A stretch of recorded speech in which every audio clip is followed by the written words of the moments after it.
Nuclear missile ready.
Nuclear missile ready.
Nuclear missile ready.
Nuclear missile ready.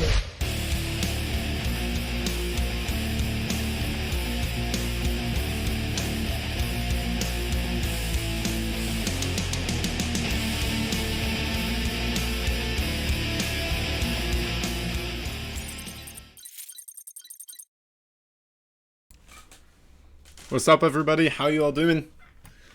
Hello, hello. Welcome to another show.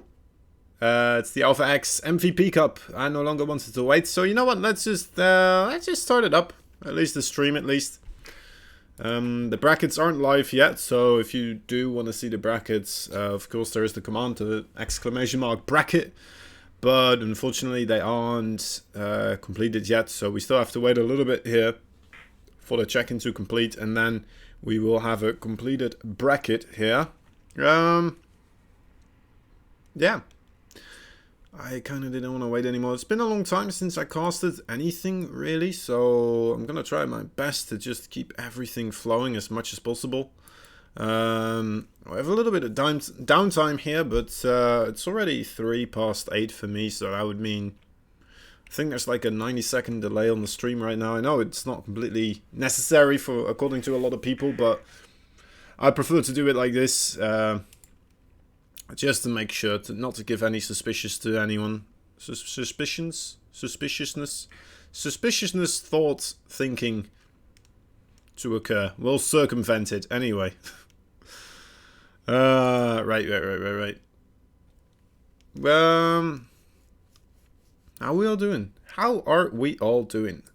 Are we having a good time so far? I guess so, right? I mean, it can't go very much wrong when we're watching StarCraft 2. It's what I always say. It's what my mother always says, and I don't know why she would say that. She's not a big StarCraft 2 fan, but she better be. Ultimately, she knows I am, so I guess maybe she'd still say something like that, but who knows? Anyway, typical mumbo jumbo talk here from Kozen. As you are well aware that I am the most professional mumbo jumbo talker in the world. We're going to be watching a lot of Alpha X players today, which will be, well, so far I'm not quite sure yet. A couple of players didn't really check in, so that is potentially a little bit problematic. Let me keep the bracket over here. Before we get everything started, I'd just like to throw this out here. We do have the Metrorino page as well. Metrorino, there you go. That should bring it up. There it is. But then 90 seconds later. Anyway, yeah, so if you go to the website, use the code. We would very much appreciate it. It's just a start, right? We don't really need you right now. You can save it up, right? Later on, maybe you're thinking like, well, first I want to see if these players are worth my couple of seconds of trouble. I don't blame you. It's alright. I mean, it's okay. They still have to prove themselves, right? We didn't get to see anything yet. You know what? The stream might just end for all we know, truly. Probably not, though. Hopefully not. We're just waiting for the bracket to be released. Let me take a look. There's a lot of people already in the in-game channel. There's a couple of people that I'm missing as well. There's some names that aren't here. So we're gonna wait for those potentially. So I guess all those players had been lost on the Matrix. Alright, they've all been lost in the Matrix, according to Miguel. Miguel says that about all the people that haven't checked in yet. And Veritas asking if the bracket is out yet. I am also very excited and very curious to see what the bracket will be. Let me see, refresh that page. Did I already link the bracket there? I don't think I did I? Alright, let's start off with that. That's probably a good starting point, a good jumping off point. It's in the chat right now. If you go over there, I'm not sure if this bracket is completely final yet, but you will be able to refresh it once we know for sure that it is. So there we have all the players that did sign up. It looks like actually, let me see, I may have very well been lying to Bibs here. I don't see a Vindicta there. Let me see, anyone else? Is Cuddlebear there? Cuddle, Justice Simon, Zerg Lord, Art is there, Linkboy, Tokon is there, Starkiller, Xeno. Xeno is playing too. Alright, Xeno, go get him, boy. BioIce is playing. Destin, Fox Barada, Paco Mike, Reality, a Optimist Carrot, and Massa. Massa will be here actually. That could be a very cool one to see and check out. He is gonna leave the, well, not be playing the first match as this bracket stands right now. I'm not sure if this will be, as I said before, the official bracket. So we're gonna have to wait here a little bit. Bracket live. All right. Bracket live. Let's take a look. Optimist. Let's try to get Optimist Carrot. Maybe, potentially. I mean, either that one or we go to Token Lingboy.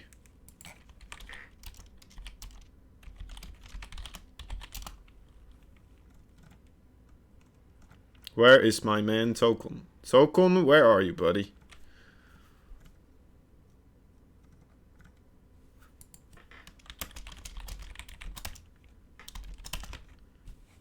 One of them here. That way we will be moving on between the winner of that one against Star Killer, which would be pretty cool.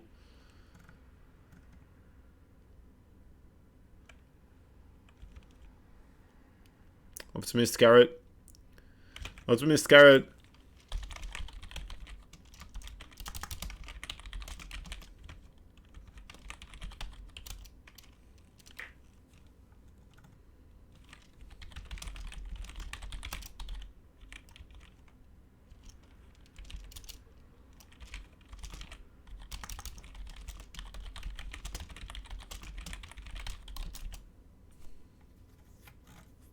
Alright, so Token is finishing up another tournament, so we're gonna have to wait a little bit for him.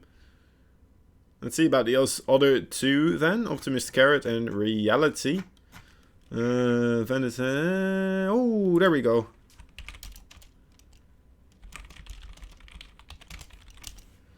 There it is. Reality checking in with me. Let's see, does Reality already have a Team Liquid page that I haven't visited? That would be pretty nice to see, of course. Let me go over here, Liquipedia. Liquipedia. And then Reality. I'm not sure if this is the one, but probably not. Probably not. Let me try to see this one more time. I don't think it is.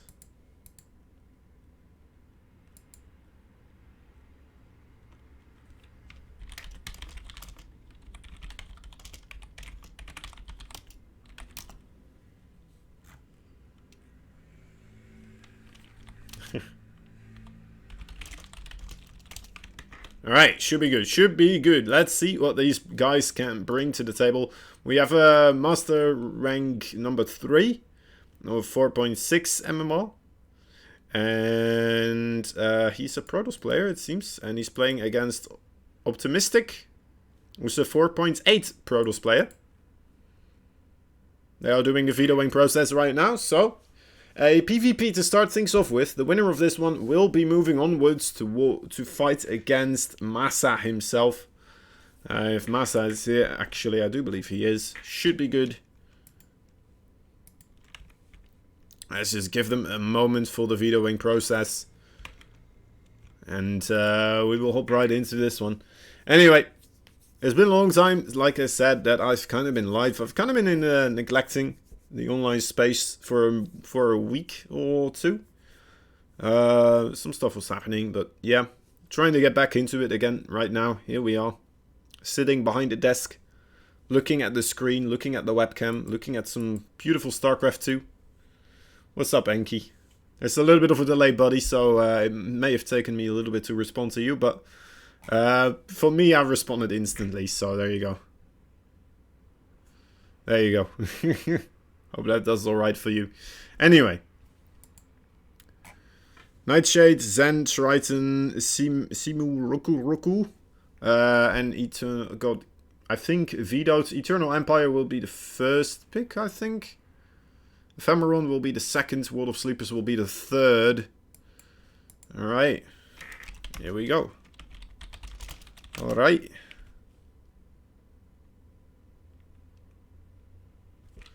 Good luck, good luck. Have fun, have fun. I actually have a new screen. You guys won't really notice probably because it's still all the same recording equipment and stuff like that. But I do have a new screen. I finally upgraded from like 60 hertz to 144. So I actually have frames now. When I move my mouse, I can actually see mouse movements instead of just like, you know, the mouse skipping a bit and then appearing somewhere else. Which is nice. Anyway, game number 1 will be between these two Protoss players from Alpha X. Two new up-and-comers, probably not really well-known players, but you know what? With the MVP Cup, any Alpha X player can sign up. And that is kind of the thing with everything, isn't it? You have to start out somewhere, and these guys are starting out here on Eternal Empire. In the top right, we have the purple Protoss player. He is Reality. Making a pylon. And his opponent also making a pylon. Look at that crazy stuff happening. There's the red Protoss player. He is Optimistic. And potentially a carrot also, if we were to believe the bracket here. On the bracket, the Optimistic carrot and Reality, both kind of, I'd say, fairly equal players. I'm not sure which one was a bit lower again. I think Reality may be a little bit lower in the SR range. Whoever wins this one will be looking to fight against the Massa, who is waiting in the, well, the match behind this. Got a free pass in the first round. And I'll be looking to see who is victorious between these two players. We'll be fighting against this one. This is a pretty cool period in time, of course. Every time when we get new maps. Oh, actually, wait up. There we go. Now we have game sounds as well. Let me actually get all of this. Make sure that it is, in fact, completely fine. Sorry, guys. Professional streaming activated. Okay, there we go. Looking good, looking fine. Alright, and in the game we are. Yeah, there's a lot of stuff here. Wait. Okay. Okay, no, I'm being distracted now. Okay, yeah, yes. StarCraft 2. Protoss versus Protoss. 2 gateways for both these players will be making their appearance on the field. Look at those things. A cybernetic score accompanying them. You can't just have gateways, of course. Gateways, they will get lonely. The cybernetic score is like the female version of a gateway, I guess. Maybe it's the other way around. I don't know for sure, but probably neither do these Protoss. Maybe they're both genderless and then still they would require one another. This is a bit funky. This is very reminiscent of some sort of a Korean. Looks like Optimistic is being a little bit more greedy with his probe, still going around scouting. He is going to lose it here, but he does have that pylon over there, so he will be able to warp in a couple of adepts later on in the game and try to gain access into Reality's main base. Reality, on the other hand, he's just going full ham. He's going straight for the robo here. What in the world? The probe didn't die. Oh my dear lord. Alright, well, the adepts were shading outwards, trying to get that probe before, and not going to be able to. Now a second pylon being thrown down here by Optimistic. That is very optimistic, maybe, potentially. You know what? No, it would be very optimistic if he were to throw down a Stargate or something here as well, but it probably won't happen. Would be too optimistic anyway. The probe does get killed here, and actually we have 2 adepts going into the main base. There's more than enough to deal with this, though. May have been able to kill off a couple of probes, but not going to be able to do so right now, just because... Oh, actually, he didn't see... Oh my god, look at how close that was. If this was put down a little bit earlier, that would have scouted that for sure. Anyway, didn't do it this time around. The adepts shading in again, seeing that there's a lot of units here, don't want to completely throw away those units. Well, I say throw away, I still feel like it might be kind of worth ultimately. The longer he waits, the more units will make their appearance here in the mineral line. The shield battery isn't going to do much just because you have to double adapt, so they will... Oh dear lord. Was that an accidental shade into the main base? I don't even know. Oh, right. He was busy keeping out adepts in his own base. That's what was happening here, I think. Anyway, Wild Prism is on the field right here now. Immortal, though, for Optimistic also on the field, so that could be pretty good here. Reality is looking to start pushing, but he doesn't really have the numbers of units now to start pushing into this, I'd say. Okay, it can maybe get a gateway. It's going to be very difficult anyway for Optimistic to run down this ramp here. There goes the gateway down into oblivion. The second gateway is going to have to believe as well. These are his final moments. Send his goodbye letters to his family, to the Cybernetics Corps. Goodbye, Cybernetics Corps. I always loved you. Anyway, I had to say goodbye to that one. Optimistic, I mean, he is a little bit stuck on his main ramp. He does have the forces, I'd say, to really fight against this army of reality, but it just is in a good position. So Optimistic, really kind of the ball on his side of the field here. Needs to try and make something happen. Two Adepts coming back to try and help out with this situation. Definitely wants to try and figure out a plan here. Adding a robotics bay. I guess the robotics bay is a good way to help out with this situation. If you do get some disruptors here. Oh, actually moving outwards. Pretty good disruptor shot actually. That may be the ticket towards victory here. Saving the disruptor as well. Very nice micro so far from reality. But is it enough with the two immortals here from Optimistic? They are dishing out quite a bit of damage. And oh, it's getting very, very close here. Still two immortals remaining and one for reality. Reality, his micro is going full gear here. Trying to micro against the immortals, but unfortunately for him, those immortals immediately shoot as soon as they shoot. There's no projectiles or anything like that. Oh, needs to be careful. Alright, there we go. So yeah, very dangerous whenever you're trying to attempt such a thing. Optimistic so far, I'd say very well done. Had the immortal count to really deal with this and definitely made it work here. Now the robotics bay is finished for Optimistic, so we might be seeing some disruptors for him being created as well. But so far still just opting to go for the immortals here. Not very much else. Salads coming in. And the main door was a little bit left open. Reality playing it very safe. Losing a Stalker though, as I say, he's playing it very safe. Bit unfortunate there. He's gonna try to get rid of that pylon, potentially trying to get himself the expansion behind this. Another disruptor is on the way for reality, and normally you'd think that whenever in PvP the player with the disruptors should be able to beat the army without the disruptors, but so far Optimistic just only losing the two Stalkers to a single disruptor volley, and then the disruptor just getting taken out quite easily. Seems by Optimistic. Optimistic now supply blocked as well though for a little bit here. Luckily for him, the Immortal is still producing. Oh, this is nice. Look at that. Immortal's dropping in from behind. Coming in. Hello, Mr. Proxy. Time to get depowered here for a little bit. That's definitely going to give him the opportunity to start producing a little bit more of the robotics units than his opponent's Reality will be able to. Oh no, this is quite a aggressive move. Those Immortals and Stalkers coming down the ramp, trying to do some damage against this wall prism, but you know what? Oh, okay, another disruptor falling here. I think Optimistic may have done this.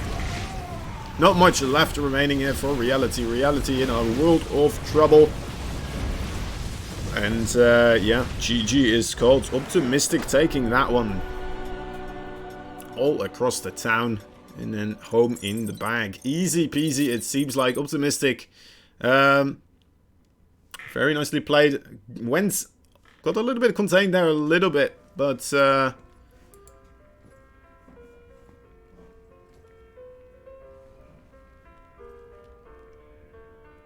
it's just lovely music.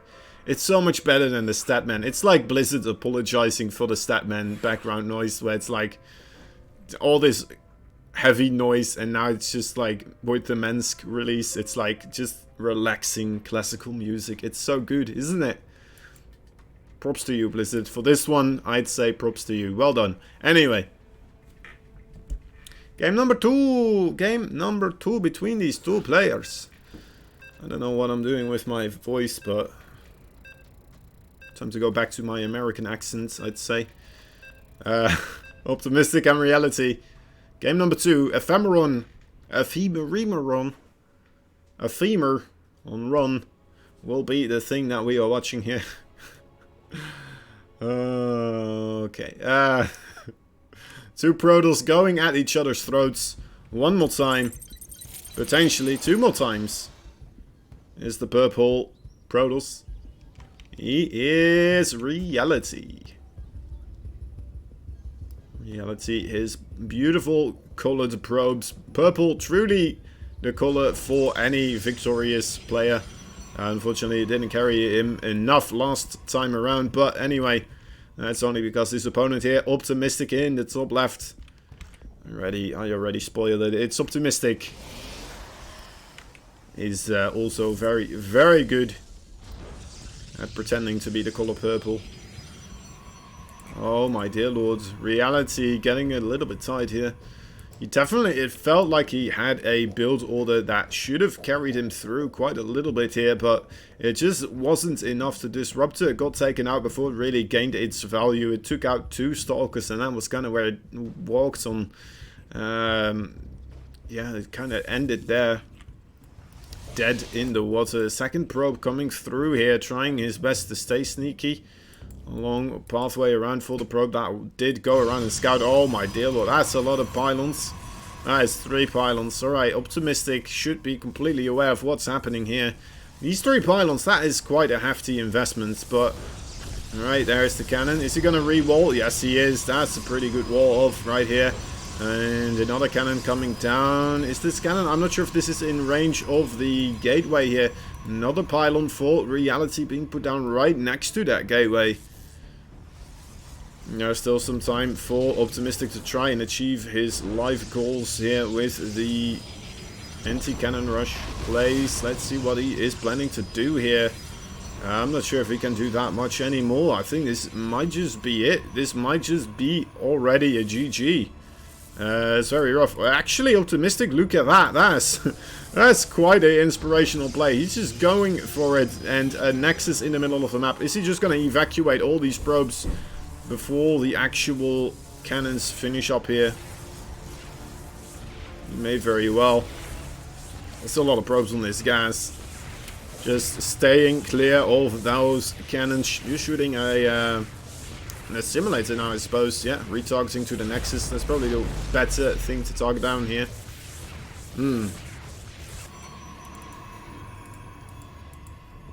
Stargate and a gateway being constructed here from Optimistic in the middle of the map. Now, Reality, completely unaware of any of this. He is looking around. It looks like he may have some inclination of what Optimistic is doing. Yeah, you cannot repair that. You're not a Terran player. Alright, I mean, that is a way to do it. Was that Envision for Reality? I'm not completely sure if it was.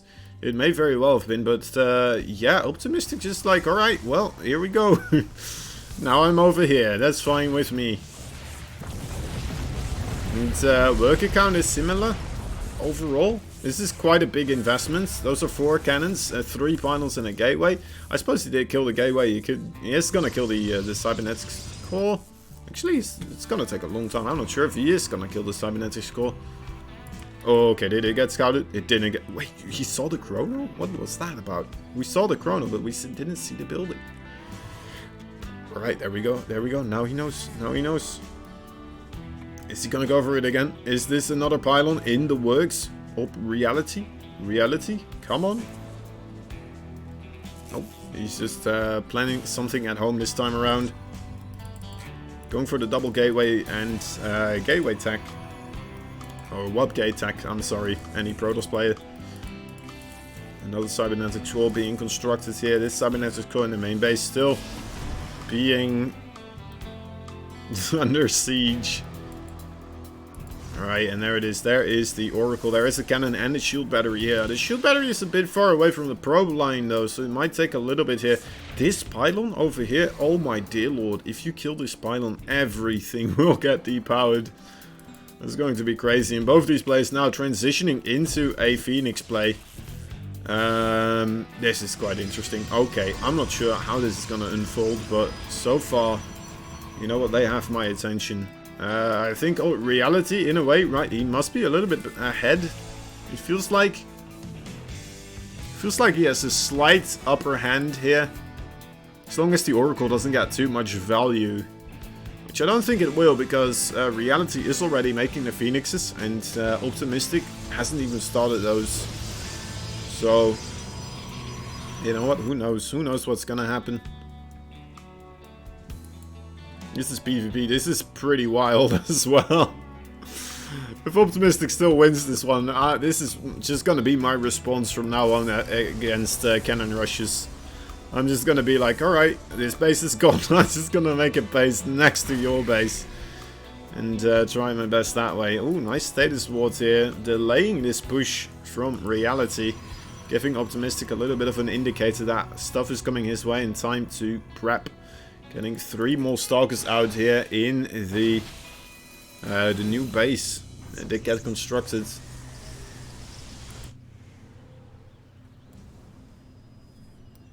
It's gonna go for another status trap. It's very interesting. Anyway, Stalkers here looking for a fight potentially. 2 Phoenixes are joining in. Let's take a look at the overall numbers. 10 Stalkers versus 7. Ooh, the Oracle is gonna go down. As long as the Stalkers don't get caught out of position, I mean, Optimistic should have this. He's 3 Stalkers short here in the initial engagements. And that might just very well cost him. And yeah, he just doesn't have the numbers now. He's gonna... Looks like he's gonna lose all these Stalkers. Especially with the Phoenixes just lifting up extra Stalkers. And yeah, there you go. It's just a slight... I think there was like 1 or 2 Stalkers in difference in number. I guess with the Phoenixes it may have been 4, so that is a little bit more heavy. But yeah, very well done by Reality so far. With the shield battery, it's becoming a little bit more dangerous, of course, for him to start pushing into this, as Reality made another base. He's like, whatever you can do, I can do better. Just watch me make these Nexi in unorthodox locations. And, well, alright, here we go. I mean, would have been cool if he's made a Nexus over here as well. It's already protected by cannons anyway. That way he'd have both main bases on this map. Right, 10 Stalks versus 9, 3 Phoenixes though, and only 1 single sentry here as a support. A little bit far away from the shield battery this time around, but Reality giving him the benefit of the doubt. Doesn't engage that time around. As Reality, of course, I mean, he doesn't have to engage right now, does he? He already has the second base. Look at that, 12 probes mining already. That's just we blink and there's suddenly 12 probes there. Absolutely insane. 35 versus 23. Reality definitely on his way to, you know, just slowly tie up this series. I'm not sure how, in what way he could potentially throw this one. But you know what, maybe we will see. Right, that's a good start, I suppose. May still make this happen. Optimistic. Let's try to stay true to his name. Losing a Stalker for a little bit of Zealot stuff, though. I don't think he killed a Zealot, no. Alright. Bit unfortunate. And Optimistic, yeah, just completely unaware of anything that's happening on the top side of the map here. 2 Adepts. That's definitely what is gonna have to happen here. 2 Adepts just magically managing to get it into that main base and dealing a lot of damage. It looks like Optimistic is realizing that his opponent is just not expanding. He's just staying on the one base. And as this base should be low on minerals here. Ooh, okay, there he goes. Yeah, unlucky. Nice though from Reality having his army over here. I'm not sure if that was for having vision on this side, or if it was to, you know what, kind of bait the enemy army into this location. Oh, a big recall actually. The recall went off and Optimistic immediately realizing that this was happening. Oh, that is a bit of an indecisiveness. Alright, yeah, alright, that's the confirmation. He sees that there's a big army right now on this base. Is he going to start pushing into the main base of Reality? And Reality, what will his decision be? Will he just go into the other base? Oh my god, are we going to in a base trade scenario now as well? Optimistic is going to try to attempt to assassinate the main base of Reality when he left his to defend his other expansion. Oh, good force field. That's gonna keep him busy for sure. Up on this ramp, it's very difficult to come back into this. The Zealot, so a good choice from Reality, is gonna force Optimistic his hand. Oh, we need another force field. There is enough energy. It looks like, didn't really get it. And a recall here, getting most of his dogs out. Does lose quite a couple though. And very unfortunate now, marching immediately back up to that northern location. Doesn't want to give Reality the moment to start pushing into his own base. 2 Adepts also looking for the main base, it appears. But will be intercepted here by the Purple Army. The Purple Army just in a dominating position now. And even if this base is lost, ultimately Optimistic will lose his main base where all his technology is. And those probes running away trying to hide the fact that there's another base over here, it seems. Who knows, maybe he's gonna reclaim his main base on this time. 17 probes died, and I mean, I'm not sure if that is too important because all these probes over here still in a lot of trouble, still Zealots just chasing them. Oh my god, walking in the cannon range as well. That is very, very harsh to see. Another Nexus being thrown down by Optimistic in the bottom left side. Definitely staying true to his name here. There's no other way to put this. Okay, I mean, here we go. A big engagement. This should be it. I think Optimistic has got to throw in the towel after this one. Will not be able to beat all these dogs and the Zealots backwards, you'd think. And if he does, I'd be absolutely amazed. GG is called. Alright, there it is. Reality tying up the series on the back of a naughty little cannon rush. And Karen Smable, welcome as well. Hello, how are you doing? Hope you're doing all fine. Fine and dandy. Enki is very excited as well. He's just saying, go, go, go, go, go. The typical StarCraft things that you would expect. Okay. Okay, so now we are actually going to Europe. Optimistic deciding to switch afterwards. Didn't want to switch the first time around, but this time he was like, you know what? That didn't go my way. Let's just make this a little bit more difficult for this guy. I have too many channels that I'm in. Join Elf. There we go. Okay, I'm in. I am in.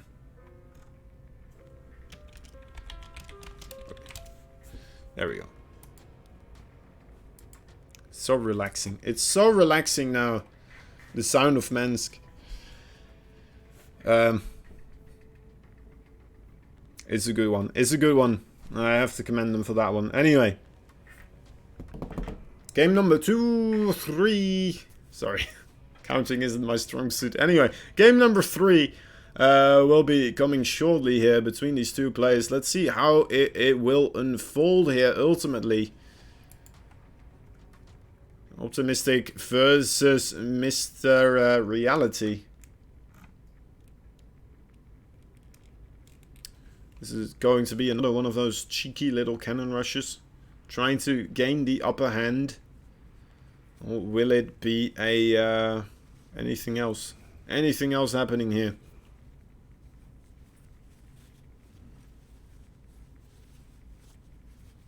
There is a 90-second delay, guys, so if you do want to talk to me, I will. I'll try my best to respond.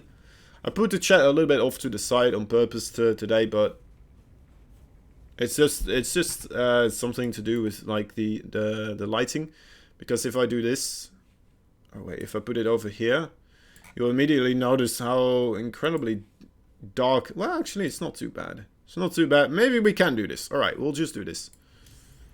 Looking very ML7. What's that? What's that? ML7?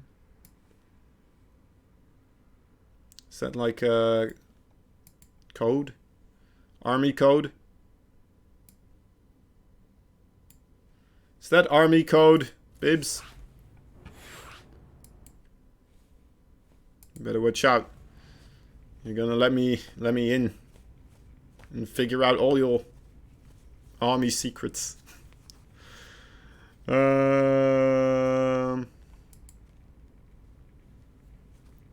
Alright. Wait, there's a new bracket? Oh, no. How can there be a new bracket? Sushi, what's this about? Why is Sushi suddenly coming in and saying there's a... It's kind of interesting.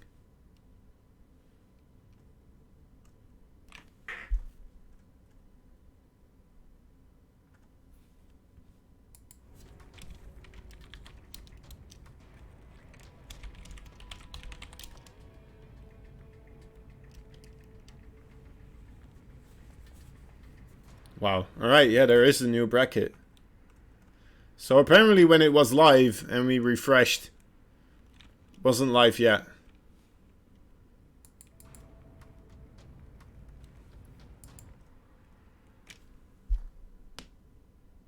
They can carry on.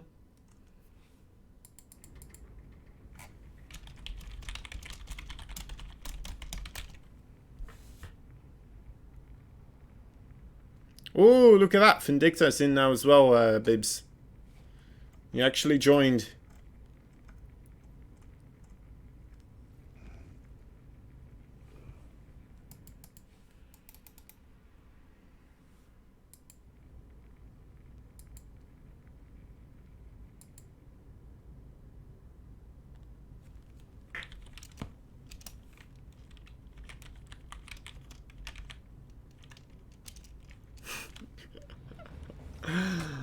Alright. I'm not sure what's gonna happen now. We're just gonna switch Mage around with the positioning of... What was it? Let's see, Ultimate Reality. So Reality versus someone else. So Mage should be fighting against Dastan then, maybe? Or Optimistic Carrot versus...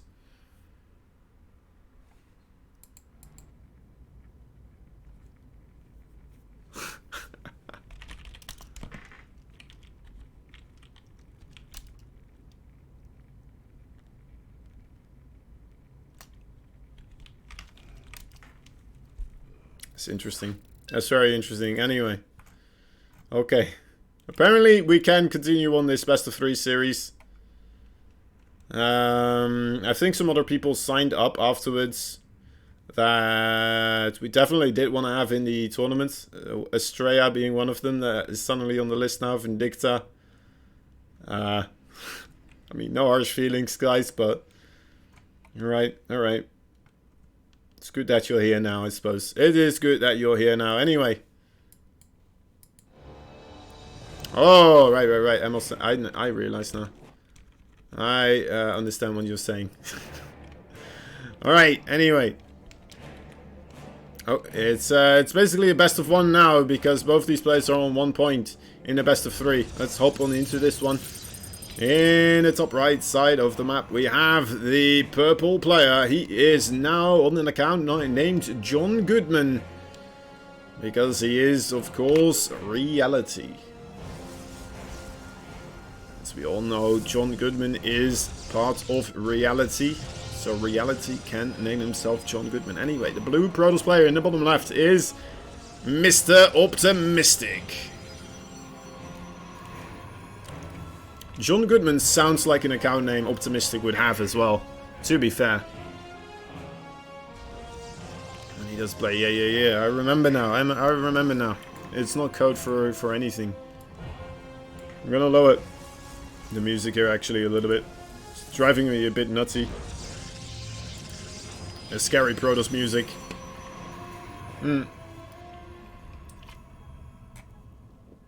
Anyway. This time around, Optimistic going in very early on. Doesn't want to get blindsided by a cannon rush again. Look at how close that probe is as well. Actually, he's just there to make a cybernetic for Pheromone. I thought he was just standing there trying to prep for any type of shenanigans running into his main base. So he can block the pylon placement. But it isn't going to be the case. Just looking out for... the cybernetic core, making sure that it gets thrown down as quickly as possible, giving those guys some company. Oh my dear lord, what is this? Optimistic. You naughty little boy.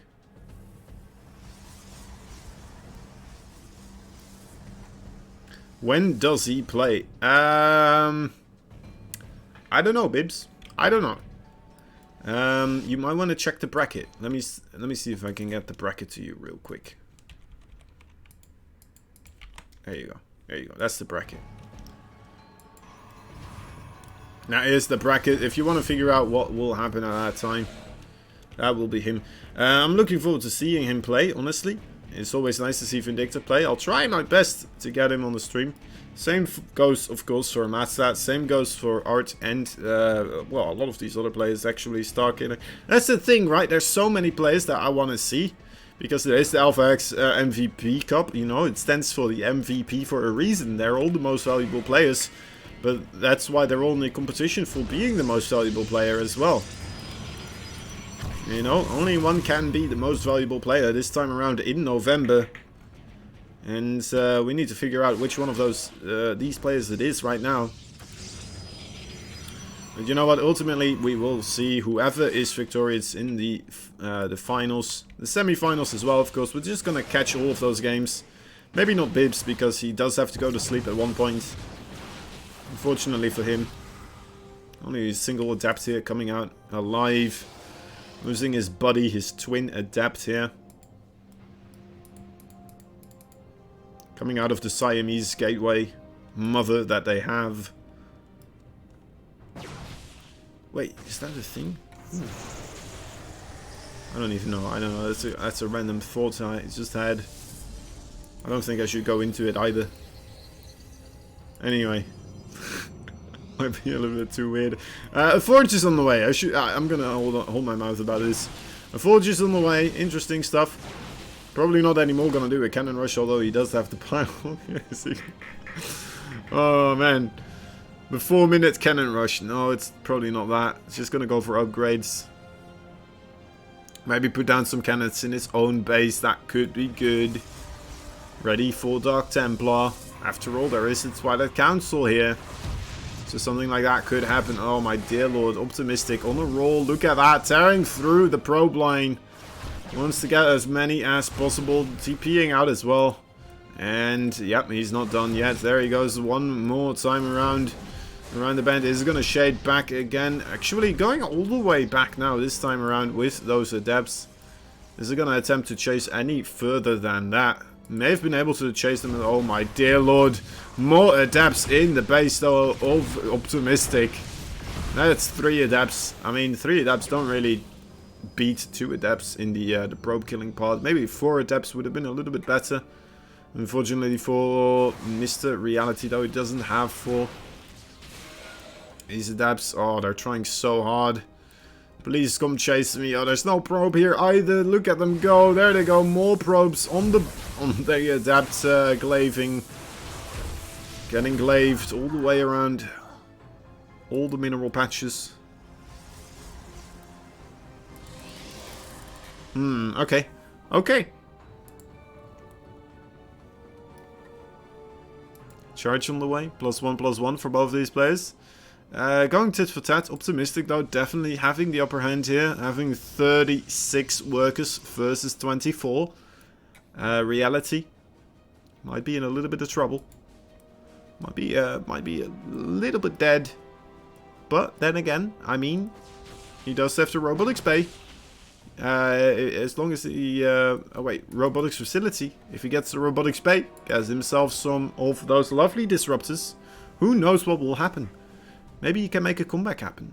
He did have the War Prism as well. Did he lose the War Prism? No, the War Prism is still here. 3 Adepts in a War Prism.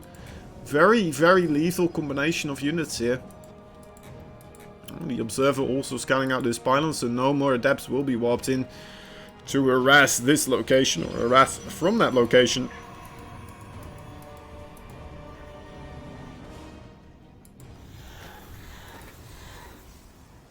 And yeah, we're just gonna have to wait and see what will happen between these two players. Alright, there it is. There's the Dark Shrine.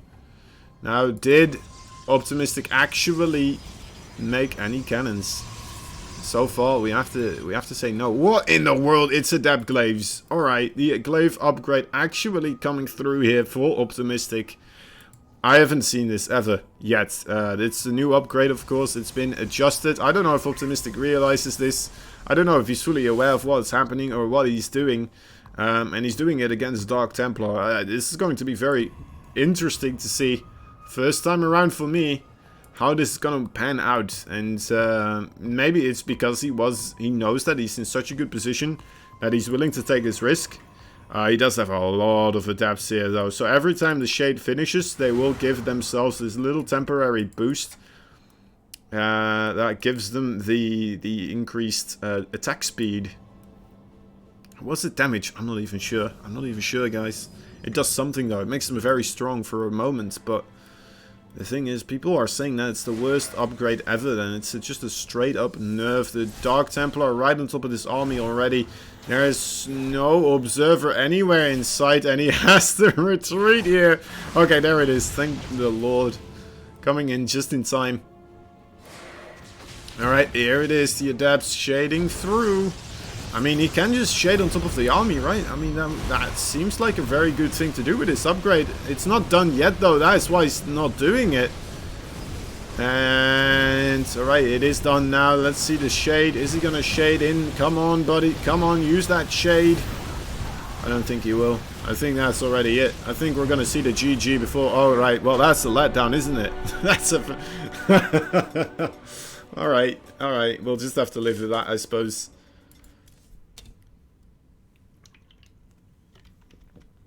Optimistic taking the game 2-1 2-1 for Mr. Optimistic. GG's. Alright, let's go back to the American servers. Update the bracket here. Oh my dear lord, can we get in that game? That would be absolutely lovely. Let's see, let's see. Let's take a quick look. Odd. Oh.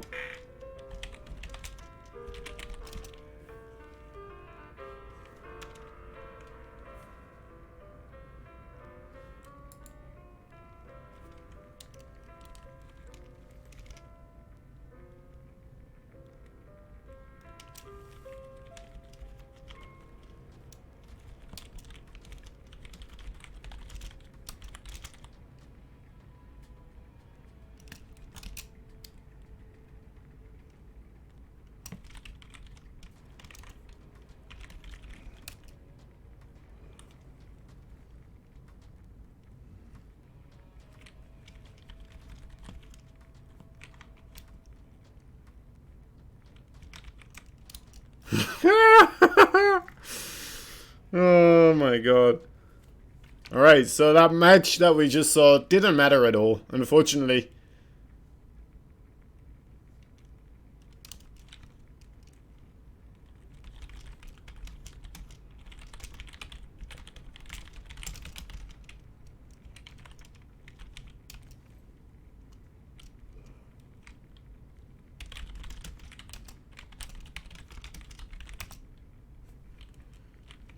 Alright, alright. That's a bit unfortunate for Optimistic, I have to say. Man, that's rough.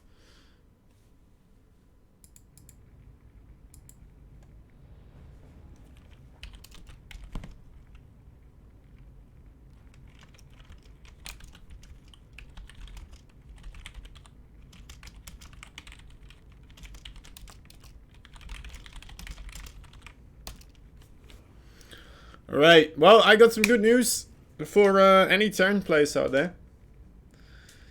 Bibs. Bibs in particular. We're gonna watch another PvP. No.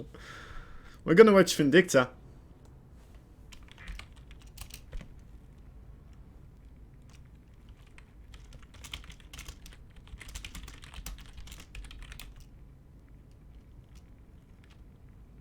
Vindicta versus Veritas.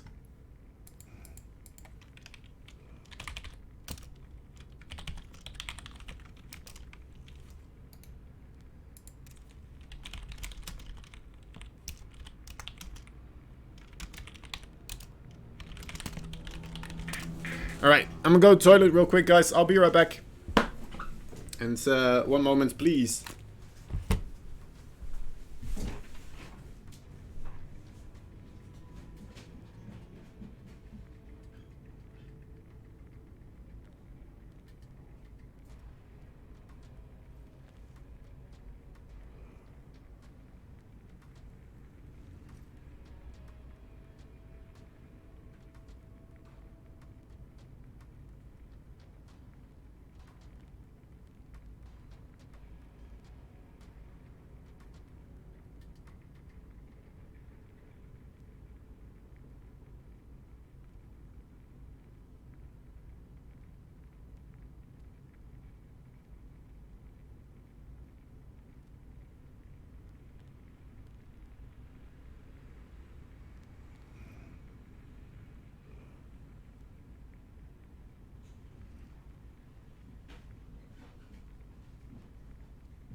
Wow.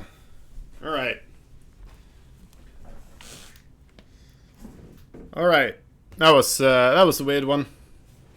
We just saw a PvP. Or anywhere else.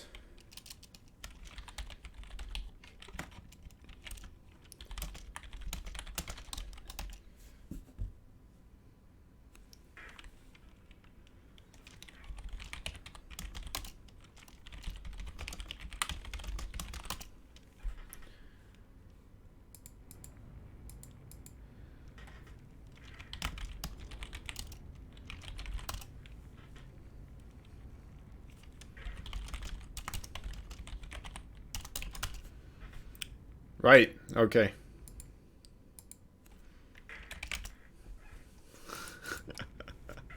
Oh, Pips, I got you good, didn't I? Alright, anyway, we will be watching Vindicta. Hopefully.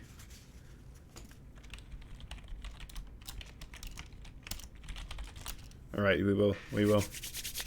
It's coming up, guys. Vindicta versus Veritas. I'm not sure about Veritas. Let me see Veritas, actually. What is his thingamajig? I think he is on the B team roster. He's a Master Rank 2. He's a Terran. So we were going to be watching a TVT, another mirror matchup. I mean, okay. Yeah, sure. Let's roll with the punches so far. Karen's Mabel. A little bit disappointed. It looks like Resident Sleeper. It's not an emote I like to see, but you know what? I get you. I think. I don't know exactly why. Alright, here we go. TVT. I'm not sure if I've seen Vindicta do a lot of TVT. I guess the best type of TVT that is. So, you know what? He's pretty good at it, I'd say. But then again, I mean, we saw him lose against Cuddlebear and Euthermal recently. Of course, Veritas probably not as, as capable as those players. So, not of the same caliber, that is for sure. Where's the new bracket? That should be the new bracket, right? It should be under the exclamation point bracket as well. Let me see, bracket. I'm just checking if that works.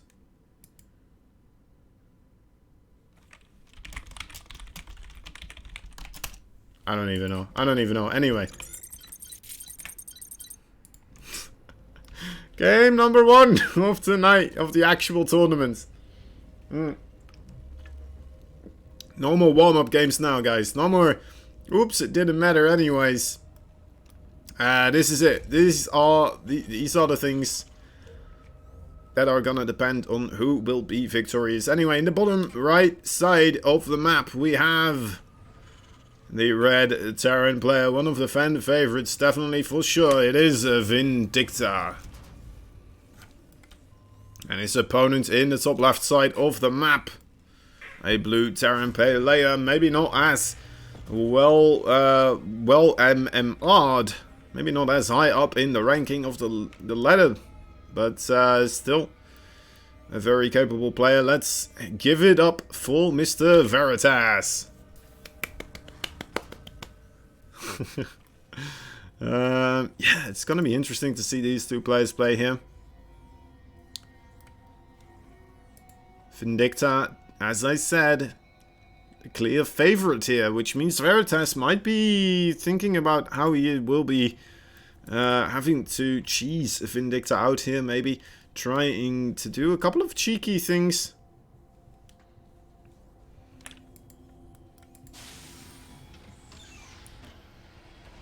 Might have to really dig in deep in between the bag of tricks. The bag of any kind of tricks anyway. Vindicta. Playing it safe here, going for the singular gas. Also Veritas actually also going on the single gas. Nightshade. Quite a big map. So far both players playing it kind of safe. Veritas even scouting as well. Honestly, like when you're playing someone that has a way higher MMR than you, sometimes you can, you know, you can make a reason for not going with the scout actually, right? You can say that you don't really have to. Oh my god, Vindicta, nice good first shot here. Even getting the mine on top of the SCV, but actually taking 2 shots there without retaliating a single time. So that's definitely going into the favor for Veritas right now. The healing going off a little bit earlier for him too. So far, looks like Vindicta is going to keep him busy there. Ooh, that is nice. A nice little mine there. Cheeky little maneuver. Using the line of sight here with the shrubbery. Very nicely done by Vindicta. A little bit of early micro here. Spanish. No hablo español. Ah, that mule just died with the minerals in hand. Just a smidge away from that command center.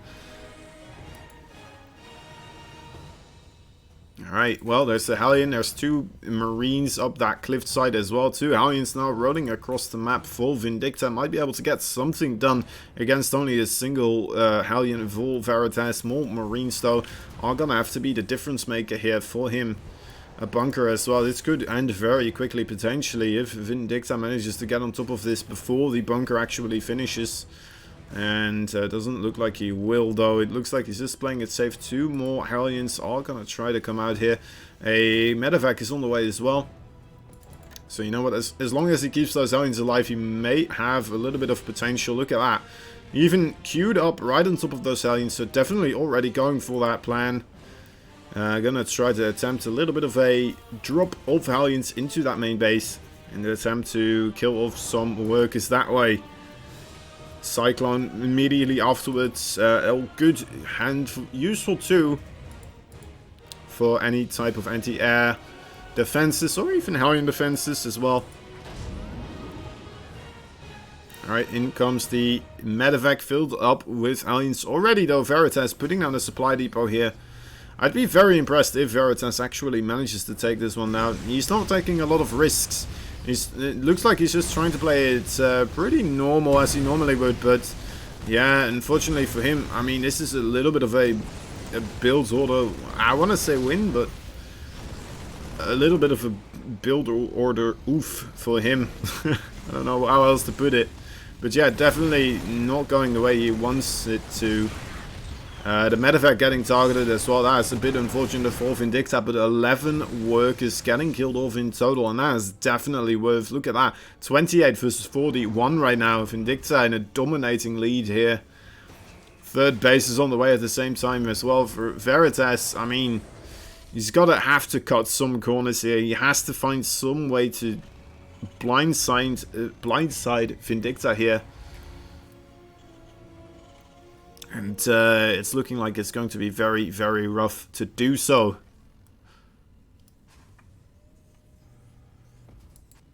Vindicta adding more barracks. Veritas as well, going for the siege tank bio play, it seems. Hellion already on this location. That's a pretty nice maneuver, I suppose. But again, I mean, I'm not sure if it's anything that will bring him victory here.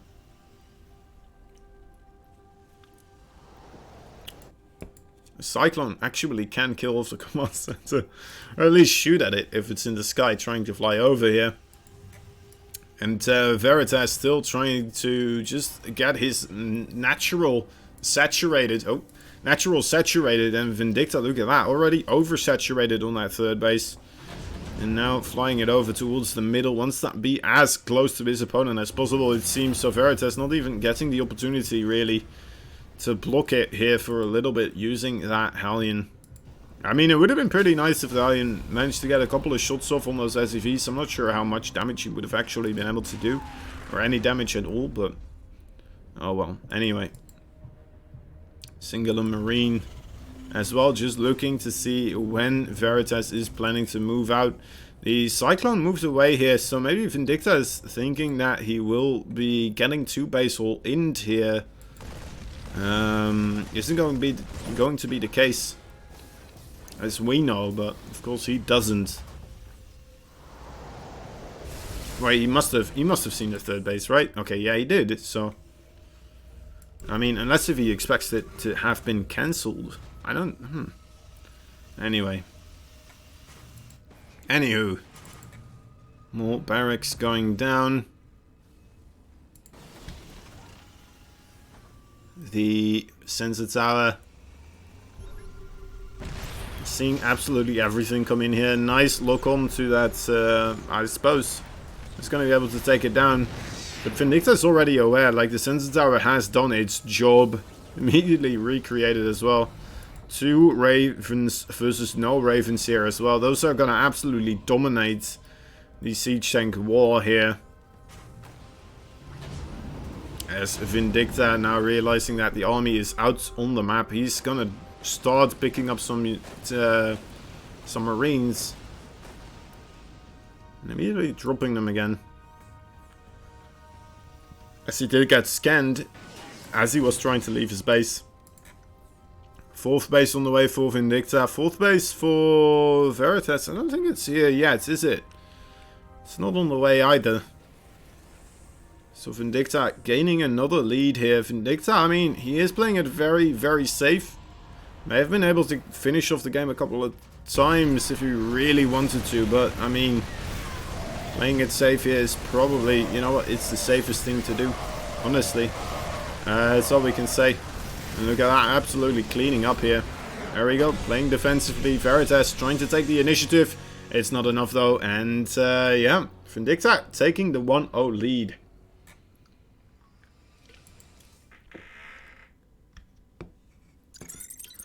Now, are we switching regions here actually? Is Veritas from the EU region? Doesn't appear so. Doesn't appear so. Looks like we're just gonna stick to the American region here. Ephemeron. Ephemeron. Whatever way you want to call it. Anyway, is going to be looking kind of juicy here.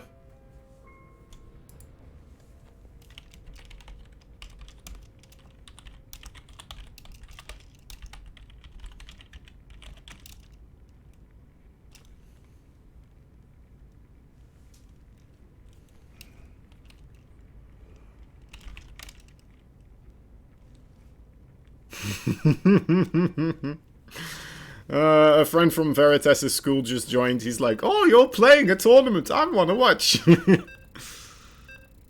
Anyway, alright. It's going to be a rough one. It's going to be a very rough one for Veritas. Of course, Vindicta, he's just been getting better and better over time. So incredibly much. Veritas, though, it sounds like he's also a very young player still. On his way. Maybe he will be more of a competitive person for Vindicta later on, but so far it looks like Vindicta just has the upper hand in most departments right now. Of course, we only saw one game though, but then again we also saw the MMR difference, which says quite a lot, honestly. Right, in the top left we have once again the Terran Menace of Alpha X. He is Vindicta. One of the nicer players that we have in Alpha X. And in the bottom right, his opponent, the blue Terran player. He is a Veritas. What rank are they both? So Veritas is actually Master League rank 2. And so that is like around... is that 4.9? Is that a bit higher than that? I'm not even sure. It's around 5k, I believe. Vindicta's around 6k. I think you're right about that, Lanfear. Vindicta has been eating up those ladder points. He's going double barracks here, actually, off of the one gas. Playing the defensive Reaper strat, it seems. And Veritas is looking to get in here, scout this out. Won't see the second barracks just yet, which is a nice position here, but is he still going to see it? No, actually, wow, look at that. That's insane. That's very unfortunate. So he doesn't see the second refinery, but he only sees the single barracks here. And now it's blocked off. Vindicta, completely safe. Not going to be able to get scouted anymore. And Double Reaper is on the way here. Veritas. Let's see. Once again, going for the single gas. Trying to... You know what? Maybe that's the greedier play here, but... I'm not sure if he's going to be okay against the Double Reaper coming in from Vindicta. He's going for the Marines as well. Keeping up his Reaper up at the ramp here is a good maneuver. It is the best way for him to try and deal with this situation. Especially because his command center is on the low ground here. Definitely wants to try and keep that safe. Another Marine here as well. It's going to get the first couple of shots before the Reapers of Vindicta, of course, can actually shoot. And 3 Reapers for Vindicta now going across might be able to wreak quite a bit of havoc on the army of Veritas. Veritas' first Reaper already going down. A second Marine as well. There it is. Alright, Veritas, you need to come up with a solution somehow, some way to deal with these Reapers. And I'm not sure if there is an easy one that is quite readily accessible here for you. Reapers jumping up into the main base. There's absolutely nothing here. The SCVs getting pulled, but of course Vindicta too good to let himself be caught by a bunch of silly SCVs. The Cyclone now trying to get produced, trying to get out in time. Those SCVs attempting so incredibly hard to keep the blue base safe, but already 8 of them going down here. As Vindicta beautifully micros his weakened Reaper away. Lock on to the high HP Reaper. That's nice. Alright, kills off the second one as well. And yeah, there we go. GG is called. 14, 15 workers actually did get killed. That would be GM, right? Yeah, that is GM. That is the definition of GM. I'm not sure what exact league it is, but maybe this gives you a little bit of an indication as to, you know what, it doesn't say much, right? But a little bit of the statistics, right? So I mean, all right, let's see it right here, right now. All right, so Grandmaster 13 times, right? And Veritas Master League 5 times. So definitely a little bit more of an up-and-comer. Definitely, you know what, very difficult match for him there. You still don't get the MMR to ranks correlation, lol. Well, yeah, I mean, I believe the GM rank right now is also locked. It always is locked at the start of the season until they see kind of where everyone is, and then the top certain percentage will get to GM rank. But yeah, to start, it doesn't really get thrown out there. Anyway, so let's take a look at the bracket right here, guys. If you haven't got the bracket, let me send it to you right here, right now.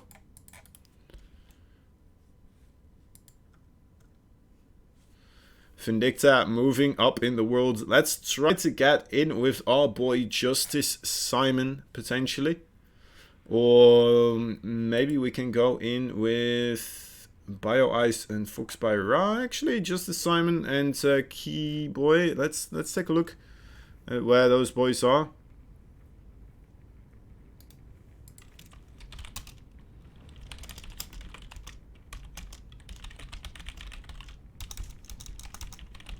Let me try to attempt to get some sort of contact here with the players.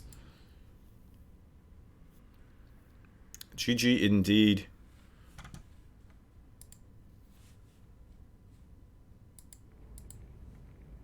Huh.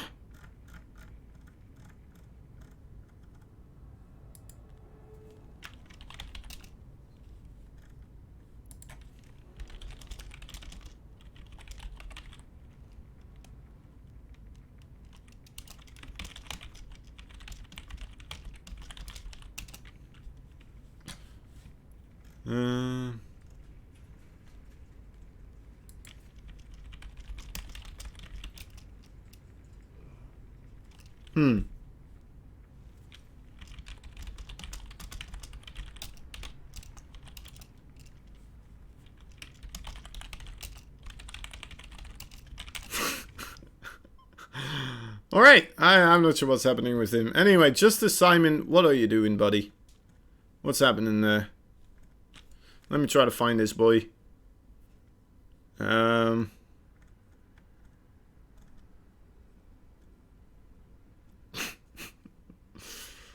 I just saw oh, there he is again. He's online.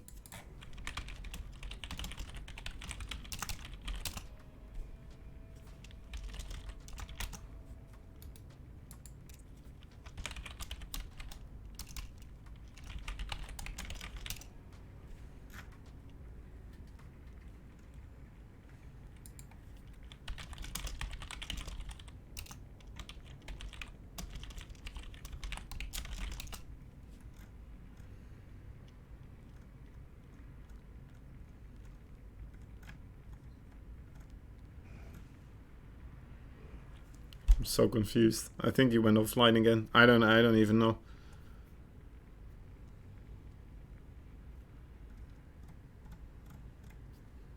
What's happening? What is happening? He keeps going in-game, out of game, offline, in-game, online, out of game, but then offline again. It's very weird. It's very peculiar. I'm not sure what's happening with that. Anyway. Justice Simon, where are you, buddy?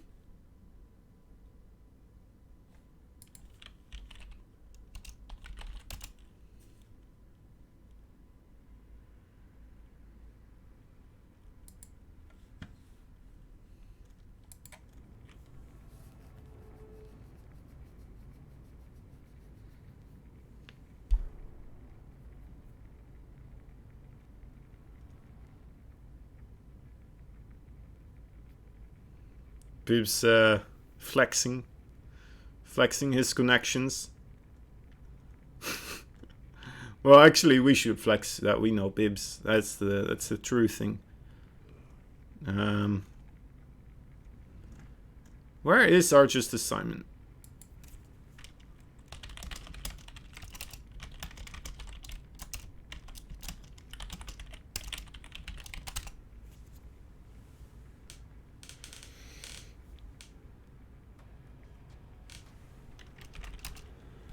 All right, there we go. Okay, I think he's here. I think he's hosting the lobby.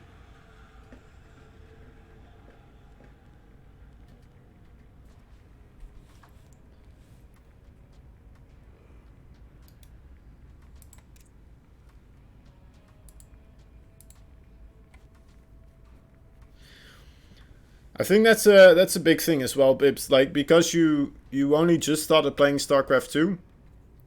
The game quickly, it still puts you in a lower rank than your actual MMR is. Even though your MMR says that you're like a certain level, your league will put you lower for some reason. I'm not completely sure why.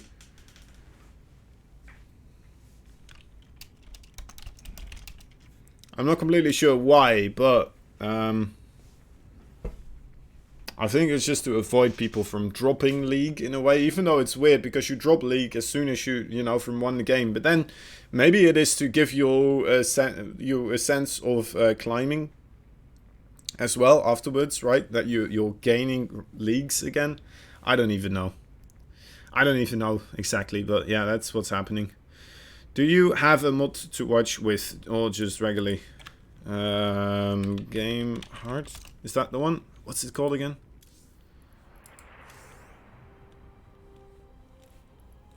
Wait, melee. I need to know. Game hard. Yeah, it's game hard.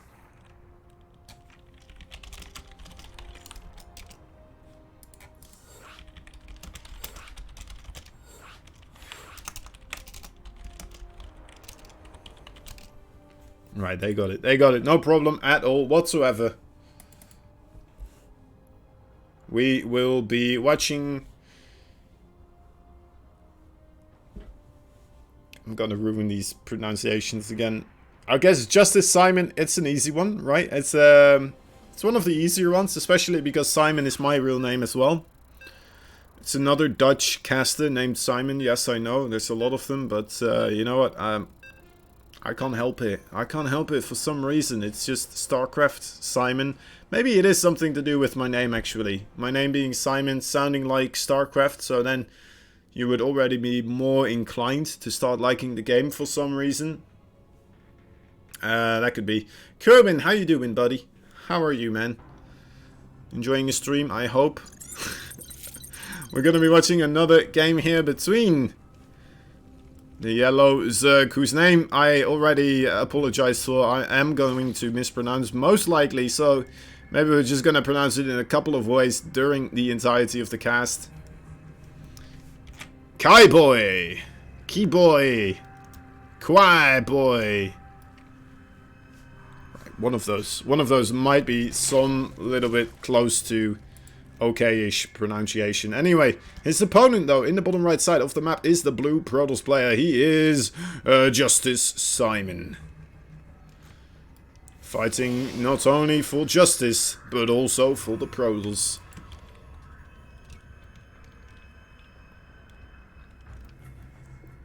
Hoping to achieve a victory here. Is our blue little probe marching across the map like a heroic little man that he is. If he was a man, he is actually a robot. If you didn't know, there's no man sitting in the probe trying to maneuver the probe around, which would be pretty cool, but it's not actually a thing. That's, if you want to have that happen, you're supposed to be playing the Terran race. They do have that. Probes, though, completely automated. And, you know what? Protoss AI just a little bit more advanced than the human AI is at our time, anyway. Okay, well, I mean, a very quick third base. Actually, a very, very quick third base here from, excuse me, from Kai Boy.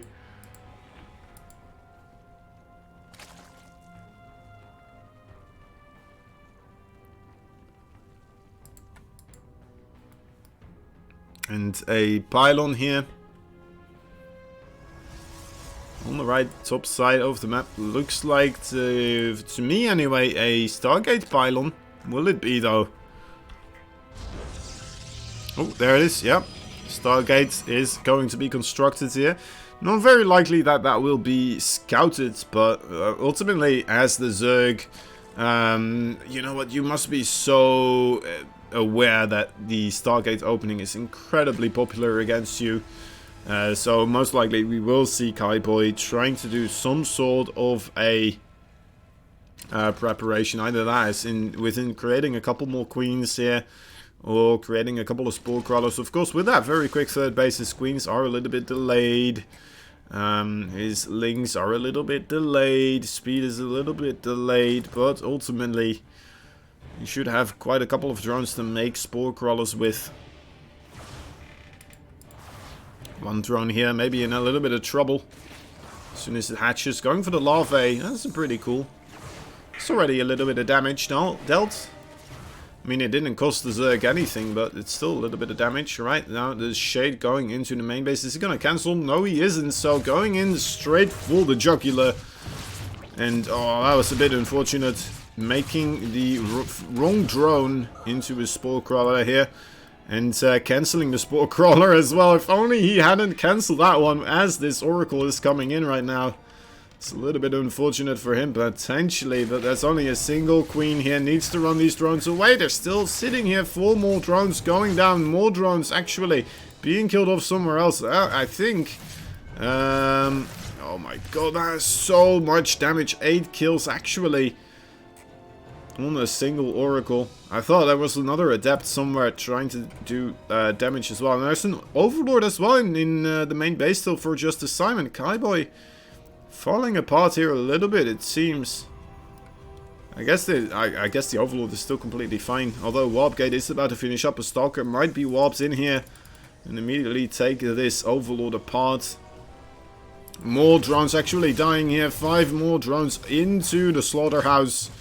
The Oracle House of Pain. What a incredible display of drone killing here. Oh, look at that. The Stargate did get scouted out though. A single Ling. Very nicely done here by Kaiboy. Sending out his Lings pretty much anywhere and everywhere. Trying to find that proxy. Managing to find it, so might be able to take it down next time around. Justice Simon doesn't feel very comfortable making any other units anymore from that location. Probably shouldn't invest anything there anyway either, should he? Okay. Okay. Single Evo chamber. And the Baneling Nest. The lay attack already up and rolling. We're not seeing any Hydralisk or Mutalisk Cavern. Mutalisk Den. What's it called again?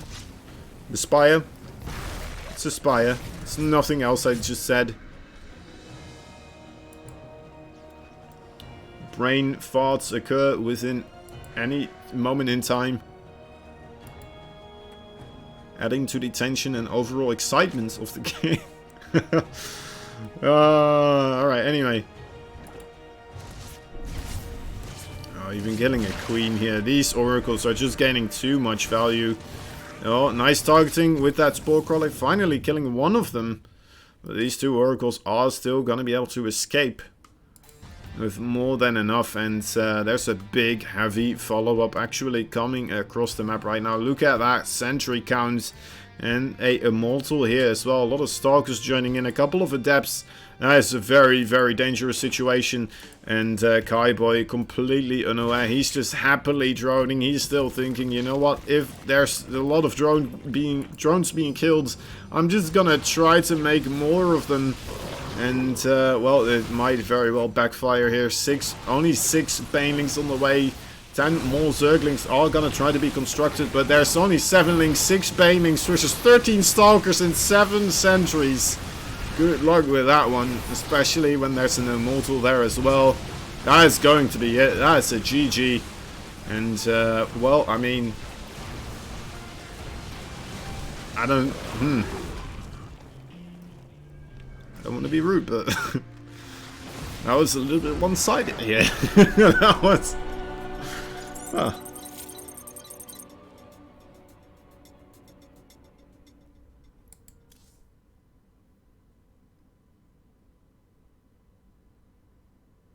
Okay. That just happened. Just a big swing out of the park, and a full home run there for Justice Simon. Not much else to see there. I need to check these guys. Kaiboy's MMR. Okay, so he's a Masters 3. Right, I think that might be the problem here. It's a Masters 3 versus a Grandmaster. Yeah, that's going to be rough. That is definitely going to be rough. But it does mean that we are ramping towards potentially Justice Simon versus Vindicta. That is what I'm hoping to achieve here. Although Justice Simon does still have to go through Kaiboy and Firefox as well. We'll have to wait and see. Anyway, guys, remember that there is, of course, a Matcherino page. Also, events like these, they would not be possible without our lovely sponsors, such as, for example, GameStop. Right now, there's a little bit of a deal going on, maybe potentially with Black Friday still, so definitely go check them out, guys. GameStop just is the top destination for all sorts of esports needs. If you need some sort of new headset, some sort of new keyboards. Keyboards are always very good, very useful in gaming. And you know what? Some of them have more buttons, some of them has less buttons. Less space, maybe more easiness for you to control. Anyway,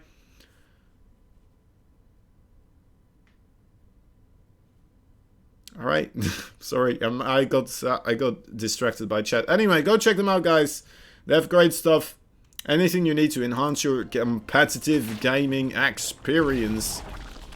We're going into game number 2. Game number 2, it's already here. It's already going. He just did an extracted trick and we missed it. We missed the extracted trick. Bibs will never know what a extractor trick is, unfortunately for him. Anyway. In the top left side of the map, the man on match points right here. Only one game away from total annihilation and victory. Annihilation of his opponent, that is. He is Justice Simon. And his opponent is the yellow Zerg. Also from Alpha X, he is Kaiboy. What was the other pronunciation that I thought of? Kaiboy. I don't know. I hope that's close. I hope that's close. I'm sorry, buddy. I'm sorry. You're doing great. Keep it up. Keep up the good work. Keep practicing. Keep enjoying the game. I know Justice Simon is quite a beast to be fighting against, and you know what? It's not gonna go very great, unfortunately. Potentially here again, but ultimately, we love that you're here. We enjoy your company, and you know what? You gotta just sign up for a couple of these tournaments a couple of times and gain some experience, especially, you know what, on stream as well. It does definitely add a little bit of extra tension to your play, right? A little bit of extra adrenaline pumping through your system, even if it is a small time stream like ours. Not that many people are watching, but still, it's, you know, it's being broadcasted. People are watching, people are paying attention, and there's even a guy just continuously talking about whatever you're doing. It definitely does make things more difficult. Some people thrive under that pressure. Some people, they succumb. And you know what, so far it's very difficult for us to say, of course, what that process is for either of these players, because we have no frame of reference. Another Starcade play will be the choice for Justice Simon here, but this time around, Kaiboy completely aware, one single probe, seeing that third base as well. So both these players are in the know-how of what their opponent is doing. Are in the know. I suppose that is just all I had to say. All are in the know of what their opponent is doing. And thus, Justice Simon is going to go for the, for going the Oracle first and going for the Phoenix first is what I wanted to say. Wise choice here. Another gateway being thrown down. 2 more gateways actually. One in the main base. Does that give him... Let's see. So he has 1 right now. 2 more in production. Alright, so that's only 3 gateways. It's a regular amount of gateways, guys. Don't worry about it. Completely standard. A couple of links on the way as well. And are gonna run away. There they go. Lovely. Lovely circling aggression there. Oh, that's a lot of roaches. That is a lot of roaches. I mean, that third base is just for show. It's just there to make Justice Simon believe that he's playing against something very standard. Even those links here at the front door are just here to give Justice Simon a sense of normalcy. Look at that. He's even flying over with the Oracle to the third base, and he's like, wait, hold up. Why is there nothing for me to kill here? What's this about? Why can't I kill any drones? And then, you know what? Some alarm bells are gonna have to go off. And he's going to have to realize that something is coming his way. And there we go. More pylons are being thrown down. Doesn't want these gateways to be depowered. That is a quick way to defeat already. So a good decision here so far. Not building any shield batteries yet though. So this could actually very well go into Kaiboy's favor here. Kaiboy, will he get the major upset? Oh my dear lord. Oh, it's very close. He is going to kill off quite a couple of probes, but it looks like Justice Simon has just barely enough. Although, no, actually 13 probes in total going down. Still more links coming through, but 20 more links in the production. Kaiboy not being able to finish Justice Simon off completely here. But the Oracles are out of energy. The Phoenix out of energy pretty much. And only 3 Adepts are over here. But then again, I mean, those Zerglings alone won't be able to do anything very much. So here we go. There's a Baneling Nest being added. That is going to be the one final attempt for Kaiboy. Can he manage to bust through this main door? Trying his best to keep the aggression up here with those Corrosive Biles. Not a bad choice at all. But those 3 Oracles though, let's take a look. 20 kills, 0 kills and 8 kills. 20 kills on this one. That is absolutely bonkers. This is one of those kill-stealing Oracles that just only cares about the statistics of the game instead of the overall victory of the team. He's just waiting to start shooting when anything gets really low. Oh, even hitting a Corrosive Bile there. I mean, it's not going to do anything here. I'm not going to say it's completely useless. It's impressive, but ultimately here it's not really going to be able to do anything. Now, Justice Simon, his Oracles are across the map. This is the ultimate time for Kaiboy to try and achieve something here. There's only 4 Banelings though, and some of them are going to get shot down before even getting close. And yeah, that's just unfortunately for him not enough. 3 more Banelings though coming in right here. A force field gets thrown down, and yeah, that is very rough. That is very rough indeed. Only half the well, basically just the shield gone here for these 2 buildings. And yeah, Kaiboy, he is in a rough position. 3 more Banelings are being constructed. He needs more than 3 Banelings, I'm afraid. He's trying to get close again, and it's just not happening. It's just not happening, I'm afraid. Well, the Cybernetic Door is gone, but there's no way in for him right here. He's making more links still, and immediately Justice Simon remakes that wall off. So very nice maneuvering of building of structures here. And yeah, more and more links are streaming across the map. It's a valiant effort by Kaiboy. I mean, in some cases this might still work out. Who knows, it very well might still, if he manages to get all these links on top of the main base of Justice Simon. Potentially something could still happen, but you know what, this attack from Justice Simon is kind of scary. It is quite absolutely terrifying. He does have all his links here though. He might be able to, as long as he doesn't let Justice Simon get into a position between these. Oh yeah, right, I guess that's too late now. He's moving out again. Might get a good link surround. Look at that surround. There we go. Absolutely beautiful. Doesn't want to use the Banelings here though, I suppose. So not on the Immortals at least. Pretty good cleanup. Alright, needs to just kill off a couple of Stalkers now. Alright, running backwards and trying to waste some of that Oracle energy, which is very valuable, of course. More links in the production tab. There's a couple of links still here, but not really managing to do anything. Running into that Oracle again. I think this is it though. Those are not enough links to still kill off this Protoss army as much as I want it to be. Never mind. Wait, what? No. No, it's not. Alright. I started doubting myself there for a moment. But yeah, those Zealots are gonna absolutely tear the Zerg a new one. And that is going to be it, guys. This is going to be it, guys. I promise you. You know what? If only had a couple of Banelings here now as well. GG, well played, good luck. Kaiboy dropping down into the loser bracket.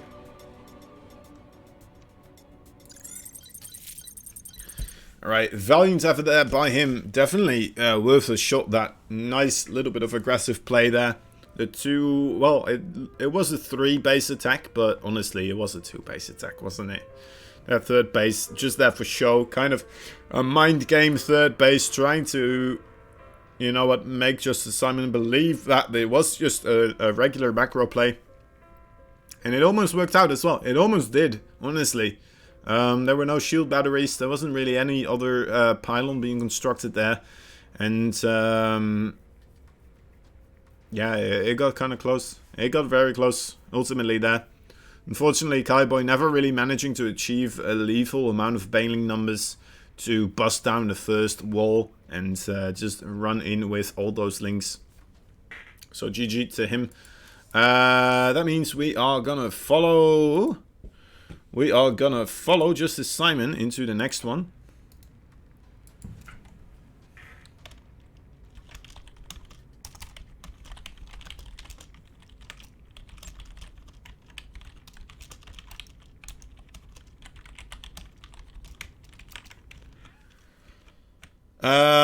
I need to write down, actually, before I forget, where I am doing these shoutouts. I just did a shoutout for GameStop.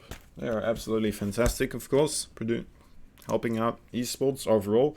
But I need to write down when I actually did them as well. So that was, I guess theoretically, that's the third match we casted. After the third match, wait, I have a timer, don't I? Do I? I don't. Alright, that's a bit unfortunate. Anyway, after third match,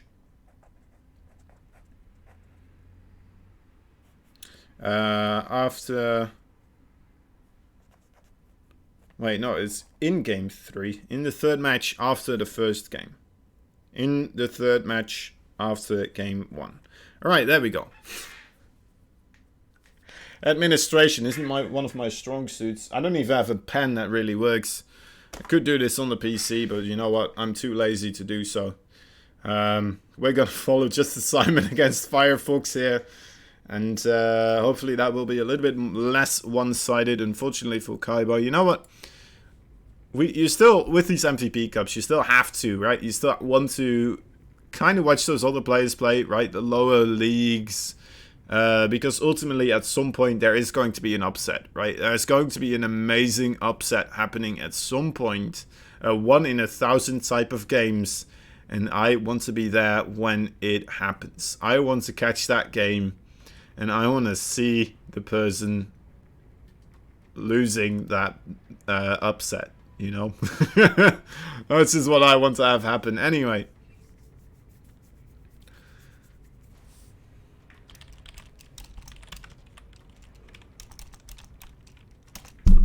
Oh, slapping my mic. Slapping my mic instead of slapping the bass. I don't even really slap the bass, but you know what? I slap my mic instead. Creating bass sounds anyway. Also, guys, we still have the Matcherino page. Don't forget, Matcherino is the thing. It's a weird trend of hair that I had there. Anyway, Matcherino is a thing. If you want to help out these players get a little bit more dough for their play, a little bit more bang for their buck. I don't think that really helps here. Can you host, please? Yes.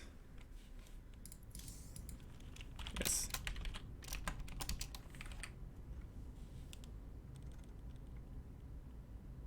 What's the map? What's the map we gotta host? I have to host, but I want to know the map.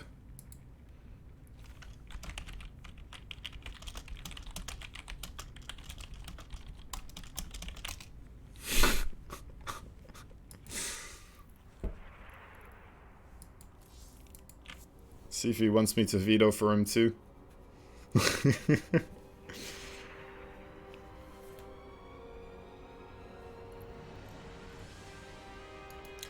Alright, let's see. Justice Simon versus Firefox. A PVZ again. Ephemeron will be the first match.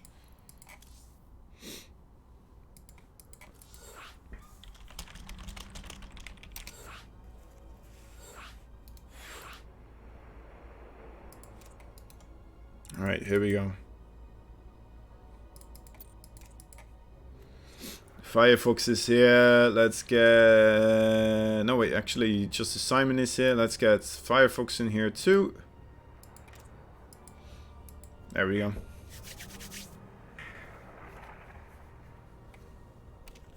Alright, everyone's in. Match number 4 of today.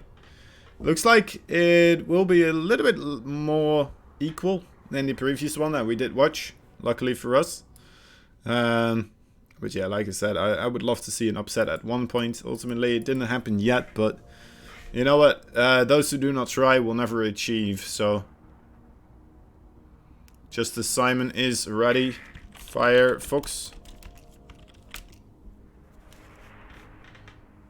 Firefox. I wonder if he actually works at Firefox, or if that's just... I don't think he does. Anyway, both are ready. Let's go. Good luck, good luck. Have fun, have fun. The ultimate shout out. Here it is. Here it is. Firefox and Justice Simon, guys. A PVZ for anyone to enjoy who's watching the stream. Pips had to go to bed, unfortunately. A while ago, actually. But it seems okay. It's alright. That's okay. We'll forgive him for this time around. Oh. Oh. Oh. Look at that. Best of 3. Here he is. Already kicking our, well, one Zerg into the loser bracket. It is the blue Protoss player.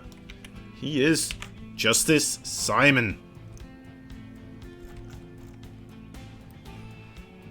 And his opponent's doing the extractor trick here as well, just as our previous player did. This time we did get to see it. At least we got to see the aftermath. It is Firefox.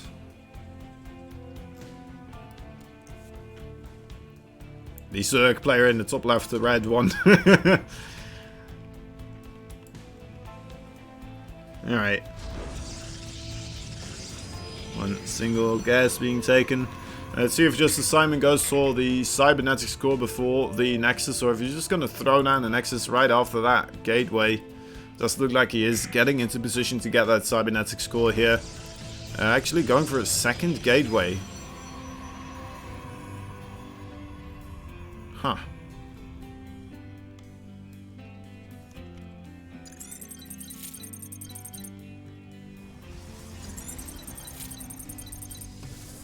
Is that something they do in PvZ? Am I just an idiot?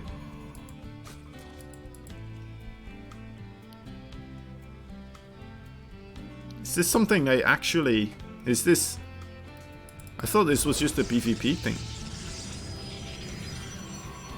Alright, I mean, this could ramp up very quickly. This aggression from Justice Simon to Adepts could make their way across the map very quickly here. And do quite a bit of damage.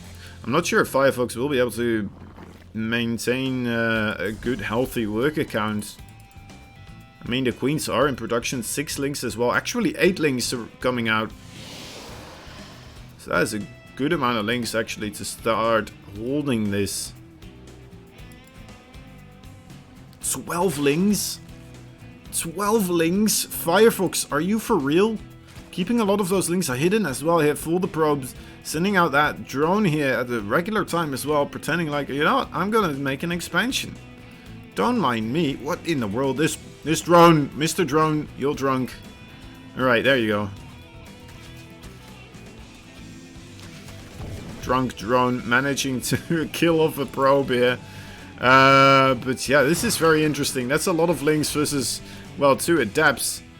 And both these players opting to go for a very aggressive play here. And I mean, Adepts, so far they've killed off quite a couple of those Zerglings, and they are in the main base now. The Lynx are running across the map too. Might be able to do quite a bit of damage of their own, but there is 2 more Adepts on the well, already here, and 2 more Adepts on the way. So 4 Adepts going to be out, ready to help. And you know what? I don't think this is gonna work for Firefox here. And that might be a little bit unfortunate. That's a Baneling Nest on the way as well. So Justice Simon completely aware of what is happening here. Is Adept. Oh, my dear lord, please, Mr. Zerglings. Oh, no, no, no, no. Another drone going down. An Overlord flying over. Seeing that, you know what, Firefox might be completely screwed here. That's a lot of Banelings though. 5 Banelings. I say a lot. It's a tiny amount of Banelings, but you know what? We don't want to bruise the ego of any of these players here.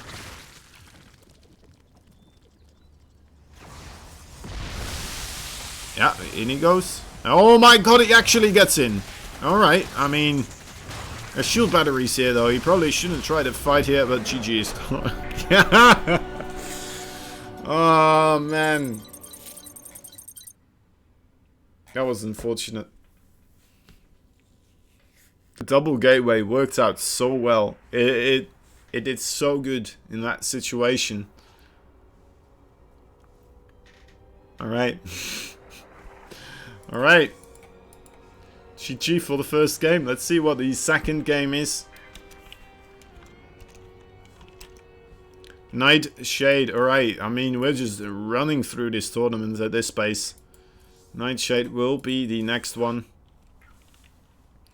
I'm not sure if Firefox is enjoying playing against against Justice Simon. He looked a little bit desperate there in a way. As nicely as I can put that.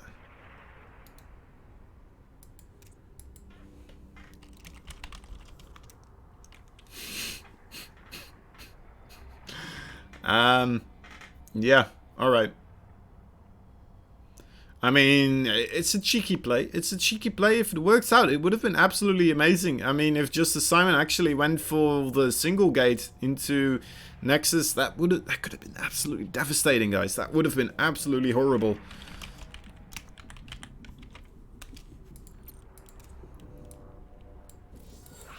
That would have been absolutely terrible. But yeah, the double gateway from Justice Simon just completely ready to absolutely destroy that Zergling attack. And the Banelings, you know what, didn't even have a chance to really blow up that much. With that wall of the double gateway and the cybernetics core wall.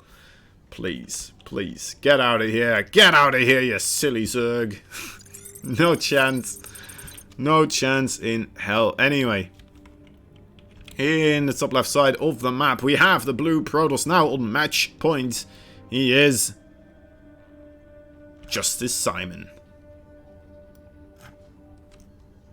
And in the bottom right, we have the Extractor tricking Zerg. He is red. He is Firefox.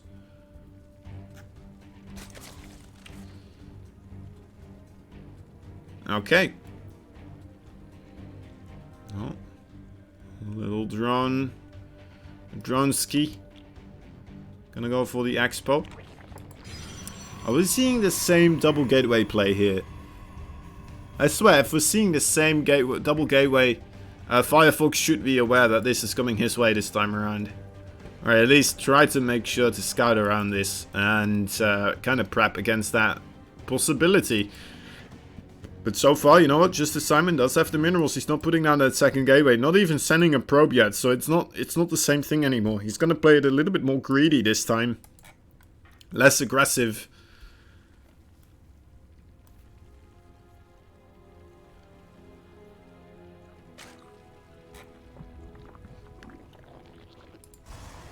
A wonderful series so far from Justice Simon, going from very aggressive to very greedy here for the Nexus before the cybernetics score. And there's no way in hell that Firefox can actually punish him this time around. Both these players this time going for a little bit more of the macro. Firefox, I mean, it would be a shame if he actually tries to attempt a second big Zergling Baneling attack. Alright, he's going for it. He's going for it. 8 links in the production tab. No more drones anywhere to be seen. Just Zerglings. And, well, I mean, this time around there's only a single gateway. So, you know what, there's a better chance. There's a better chance for him this time around. But, you know what, so far we've seen this guy hold off 2 Zergling Baneling attacks. And, 2 times he has been victorious. Without much of a hassle, it would appear. Not much really phasing him. Baneling Nest. Ooh, those injects would be nice to do here. He's trying to keep the probe from scouting. But that's already a big group of links to see with that probe. Seeing there's no third base either, that's a big tell as well. And yeah, there we go, there's the shield battery already. He knew a long time ago, actually. Because it's already done. Now the Overlord flying over here, trying his best to just kind of see what's up. He needs to be patient. Sentries being created. Very smart choice from Justice Simon. Gonna be able to use those force fields to keep either the Banelings or the Zerglings away. Let's see how he decides to use them. Alright, in they come. Banelings. Ooh, very nice actually. Just allowing... Oh my god, that was so good. Just allowing pretty much shield damage to be taken on that adept. Force fielding afterwards. And healing up with the shield battery. Can that be any more perfect? Oh my god. Oh my god. Are you joking? Is this actually happening? Firefox. I hate to be the bearer of bad news, but I mean... I'm not sure if you're gonna break this, buddy. I'm not sure if this is gonna go your way. He just doesn't seem to have the gas to make the Baneling numbers that he needs. He's desperately trying. Now there's a Stalker, making it life even more difficult here for the Zerglings. The Zerglings now nibbling at the front door, wanting to break down these buildings. But look at that, the shield battery helping out with the gateway. The cybernetic score is so low, but with this amount of adapts and Stalkers behind it, it's just not gonna break. It's just not. And there's like, I mean, oh my god. Even if he does break one of these buildings, there still is a very easily second wall of area here. More Banelings coming through. Alright, the cybernetic squad does get killed off. The Lings are on top of the units, but with the shield batteries here, it doesn't look like he will be able to get much done. And GG is called. Alright, alright. Firefox not liking his odds against Justice Simon. I mean, Justice Simon, a very well-known player. A very good player too. And showcasing why people don't really... I guess. I don't know actually. We haven't really seen a macro yet. Which is the thing. Firefox attempting his best there.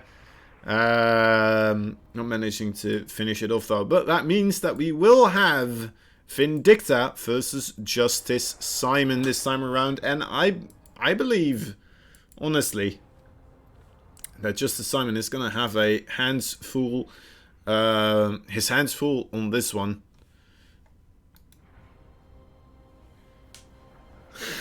I've been waiting.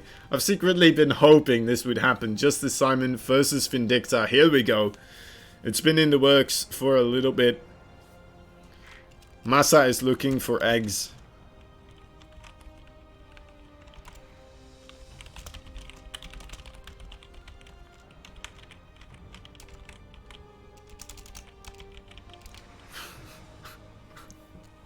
Sorry, I made a really bad joke.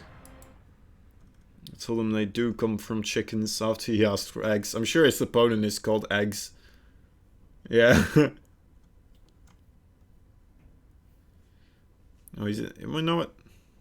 He typoed his name a little bit. Anyway. Alright.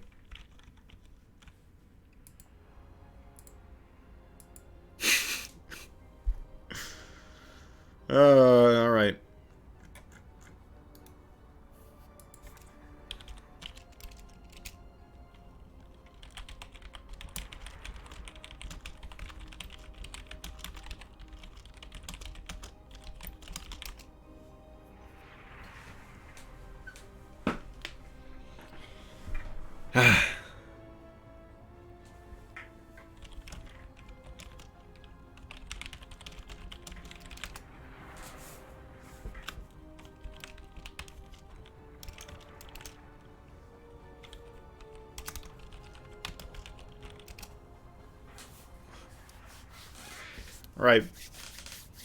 This time around, we will be seeing Justice Simon versus Vindicta. As soon as Vindicta is back, actually, I think he is a little bit AFK. But that means we have the opportunity here, as soon as I find my pen, to indicate that I do a shout out at this time period. All right. Let's do let's do a quick shout out, guys. Our sponsors, they definitely deserve it. They put in a lot of money and effort to help create the esports scene overall, and sponsoring them as much as they do. They definitely deserve our praise and attention. Such as 24-hour fitness, for example. Just one of the examples, guys. But yeah, if you frequently find yourself not really wanting to go to the gym anymore until very late at night, you realize, you know what, I still have energy left. I still kind of have to do some sort of workout, but I just didn't manage to do it. I didn't get to it I was just busy all day. I had to study. I had to marinate the turkey or anything like that. I just didn't get the opportunity. Anyway, 24-hour fitness has you covered. If you feel like right after Thanksgiving dinner, you have to go and grab yourself some weights to work out with. 24-hour fitness has you covered. As the name implies, they are open 24 hours a day, 7 days a week. I'm not even sure if they are actually open on Thanksgiving, but you know what? My story is a lot better if they are. So maybe they are. Anyway, go check them out, guys. If you want to work out at 24-hour fitness. They do support esports, so we might as well support them a little bit as well. They definitely deserve it. All right, so that is after.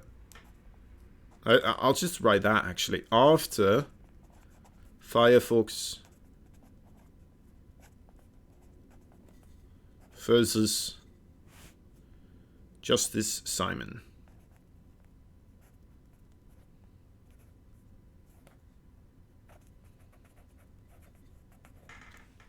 Voila.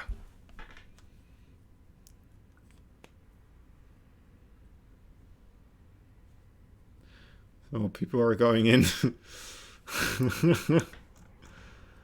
Massa is asking if chickens are first or eggs are first.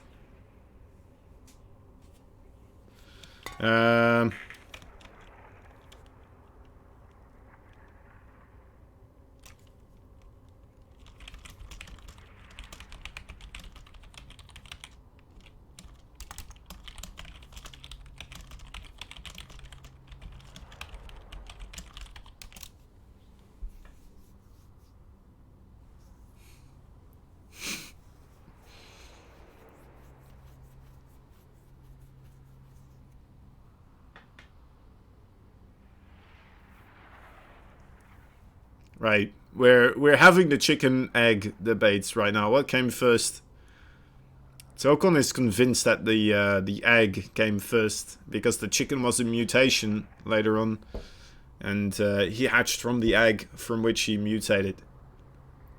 Then I tried to give a counter argument to that point where you could say that maybe the chicken already existed, but then a chicken mutated where the chicken was able to lay eggs instead of baby chickens. Still unclear. It's still unclear. The science is still up in the air. People still don't know. This question has been boggling the minds of anyone alive for quite a period of time, I do believe. Especially like brilliant minds of the StarCraft 2 scene have been attempting to crack this case. But their brains are still scrambled. Oh, God.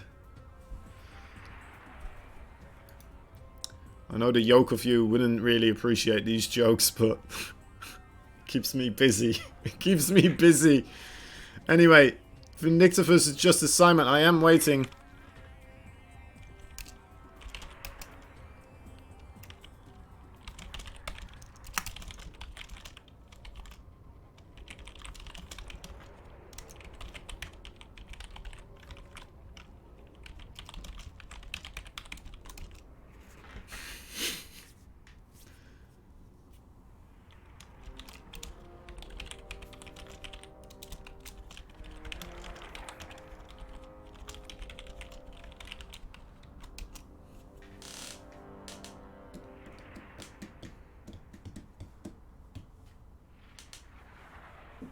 Alright.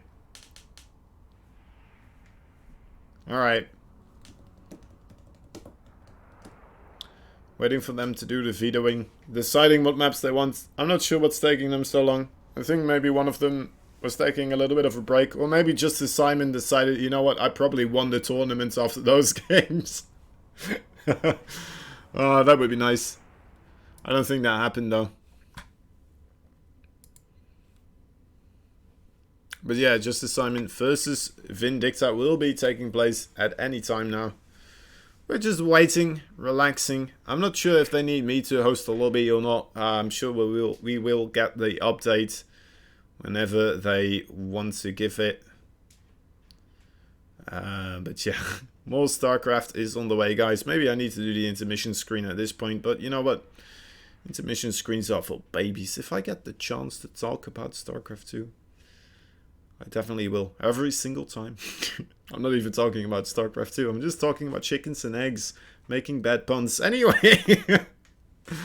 It's the job of a caster to keep their vocal cords warm and ready to go. We still have a lot of StarCraft 2. I'm not sure if you guys are aware, but there is in fact a heck of a lot of StarCraft 2 on the menu for today. You probably are because you already are watching. Anyway, this is the bracket. So let's go over the bracket here for a moment, guys. If you are very keen, if you are right now aware or capable of clicking on the bracket link that I posted in the chat about 90 seconds ago, well, then you will be able to see what is happening here. Massa is going to be fighting off against a couple of eggs. And Vindicta versus Justice Simon is looking to be the case. Starkiller is fighting against Paco Mike there in bracket as well. They are deciding who is... Terrible behavior. Anyway, they are deciding who is going to be fighting against Estrella. As below them is actually Ards. Ards beaten Bio Ice and moving on. So he's just waiting whoever... gets Estrella versus Starkiller or Paco Mike.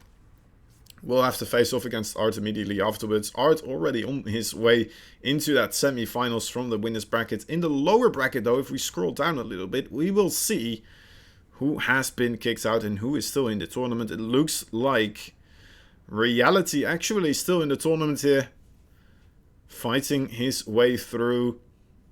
Did Reality actually win his first match after that series that we saw? Let's take a look. Reality.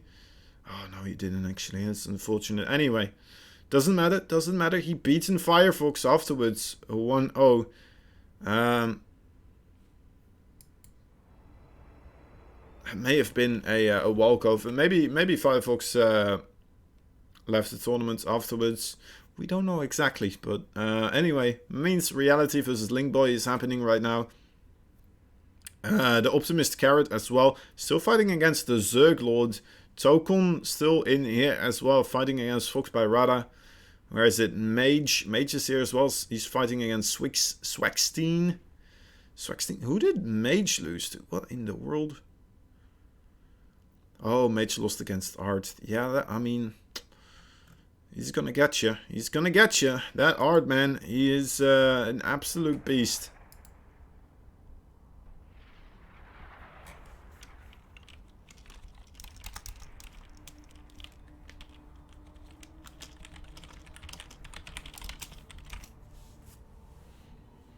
So yeah, we're still waiting.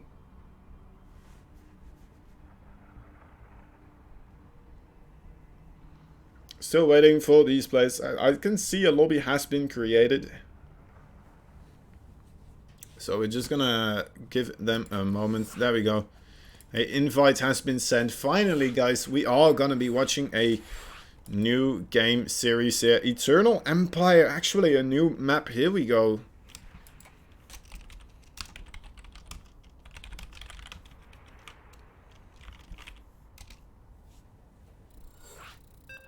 Here we go. New map rolling for us out into the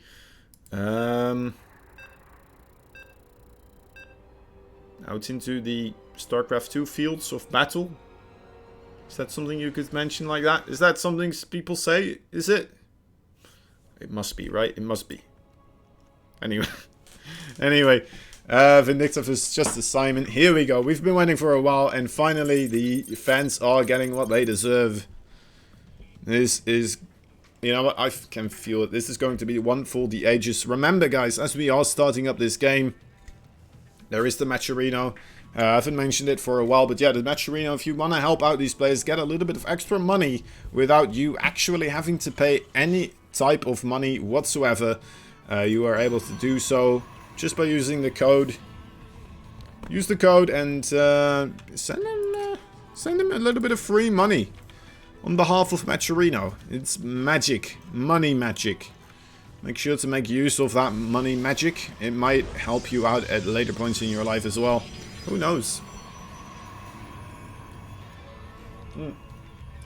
Imagine if that was something that you could do for like yourself at one point. Or whatever point. You could just have a code, and if people thought you were a nice guy, they could just fill in the code on the website and you'd get like 50 cents added to your wallet. And every time this happened, you would just be like, oh my god, yes. I got another something money. I don't know. I don't think it ever will happen. Anyway. Maybe that freedom dividend will happen at one point. Universal basic income might happen at some point. But it isn't here yet, so we need Matcherino to help out with our prize pool, please. Anyway, let's talk about the game. Reapers on the way, quick nexus for Justice Simon, and a command center follow-up for Vindicta. All on the map here. Probe fighting an SCV here. We know who wins this fight. The SCV always is victorious in this one.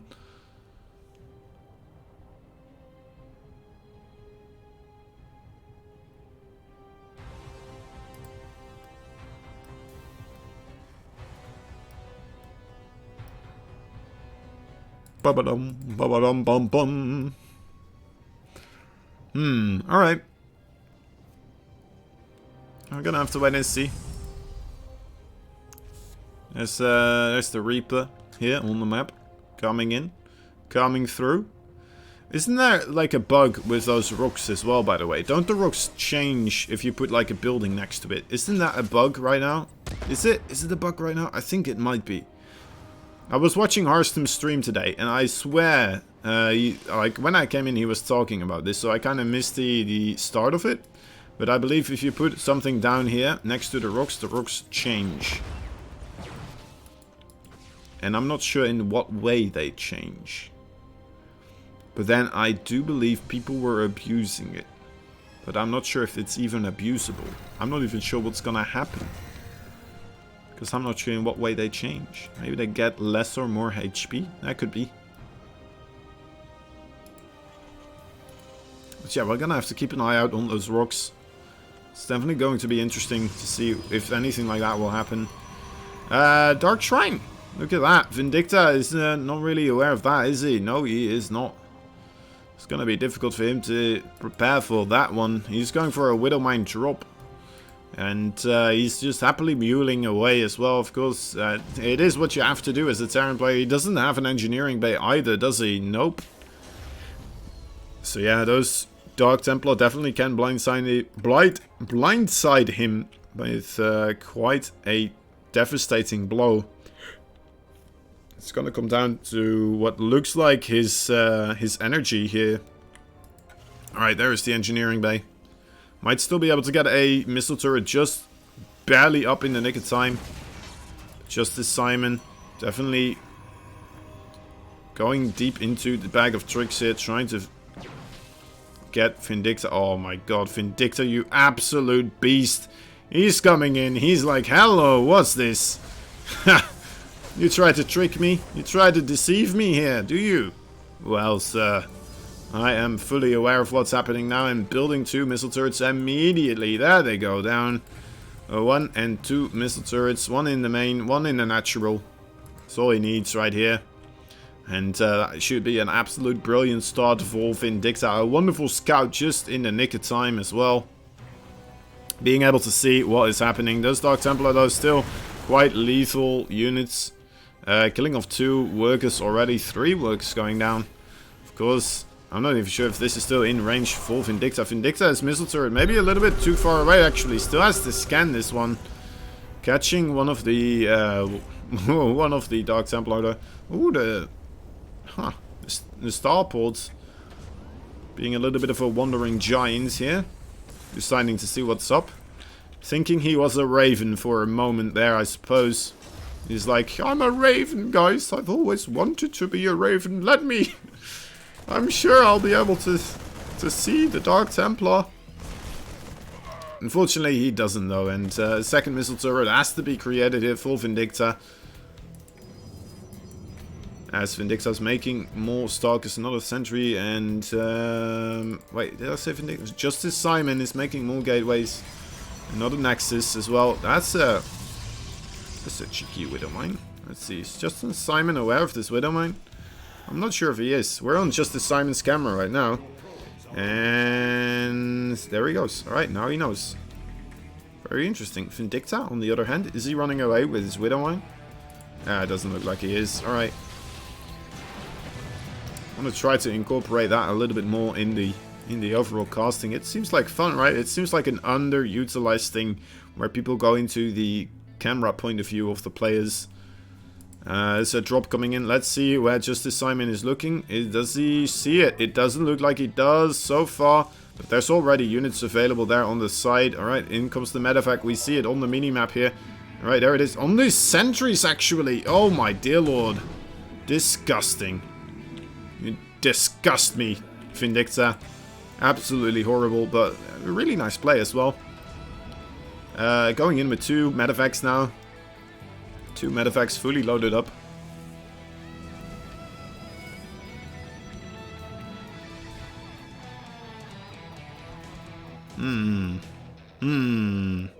That's a big clump of gateway units. That's a very big clump of gateway units. I suppose Vindicta, it's nice that he managed to kill all of those sentries, or else this would be a very scary force. Even scarier than it is right now, and it's already very scary. Vindicta, oh my god, oh, that's horrible. 3 Widowmines going down for absolutely free with the medevac as well. Vindicta is in that 3rd base, is going to kill off the production here, but his main base is going to be under attack very shortly here. The SCVs having to retreat, leaving the low ground here very wisely, so killing off all the... Oh my dear lords, that Widowmine didn't enjoy the company of SCVs. He's always been jealous of the SCVs, but you know what?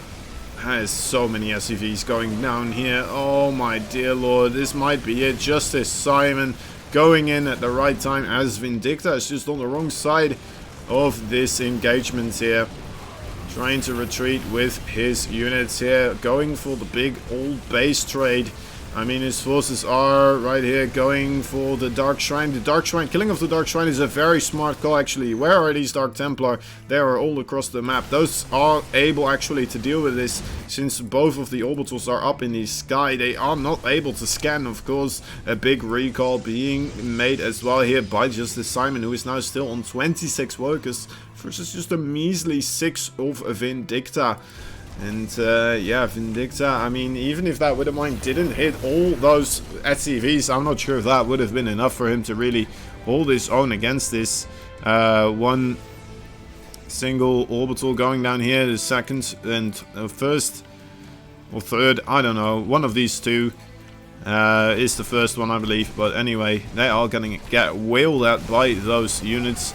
The Bioforce did manage to do a retreat, but I'm not sure if this Bioforce is still enough to hold off against these Stalkers needing to run away again. Vindicta on the ropes here. And GG is called. First game going into Justice Simon's favor.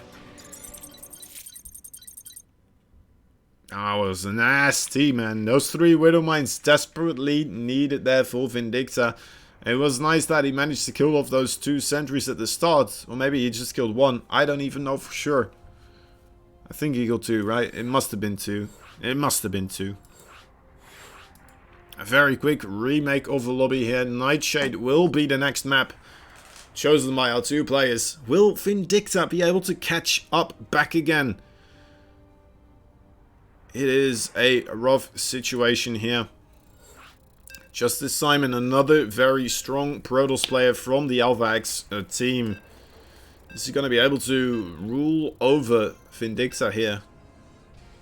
That's the question. That is the question that we have to question ourselves. Outside of all the other questions that we question ourselves every day, of reality and normalcy, acceptable behavior, unacceptable, who knows. Anyway, going back to StarCraft 2, we have a game number 2 between these two players. In the bottom right side of the map, we have the red Terran player. He is Vindicta. And on match point, we have his opponent, the blue Protoss player. Looking pretty sharp, looking pretty clean so far. He is Justice Simon.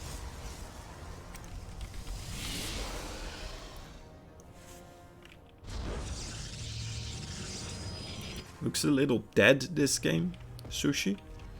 You calling StarCraft 2 dead, Sushi? No, I know you're just calling Vindicta dead in that game. I remember. That's all good. Anyway. Just pulling your leg, buddy. Alright. I mean, a probe and a SCV meeting in the middle of the map here. Let's take a look. Justice Simon trying to get himself an expansion here. That's a pretty good one. It's a good thing to do. Vindicta. I mean, not doing much different. That's a very quick gas, isn't it? Actually, did he go gas first here? Already having 100 gas. I think he did. He's gonna go for a very quick factory here. At least should. I don't know why else you would get that quick amount of gas. Unless if you're planning to proxy more barracks, but then you would have already made more barracks here. And now going for the expand before the factory. And what in the world is happening here? Justice Simon. That's quite an awkward base you have over there. Vindicta moving, probably blocked off that natural base. And you know what? Justice Simon just not having it. She's just not having it. Going for that other third base location for a second base. As he's putting down a proxy pylon, a pretty well positioned one. Vindicta completely unaware that is looking like a Stargate pylon again. Once again, we're seeing Justice Simon on Nightshade opting to go for the Stargate. This time around, though, of course, versus a Terran opponent, Vindicta. Look at that micro, absolutely beautifully. Oh my god, that's a lot of probes being pulled off the mineral line here. This Reaper already paid for itself. Already, look at that, 2 kills.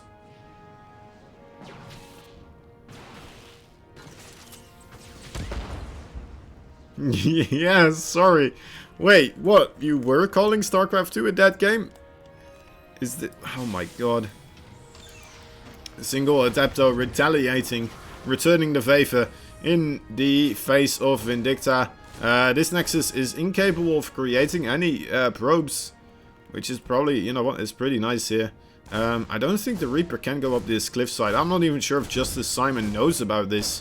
But yeah, all these rocks over here, I'm pretty sure that the Reaper cannot go through here. Full probe kills so far on this Reaper, but oh my dear lord, that's 3 gateways coming down.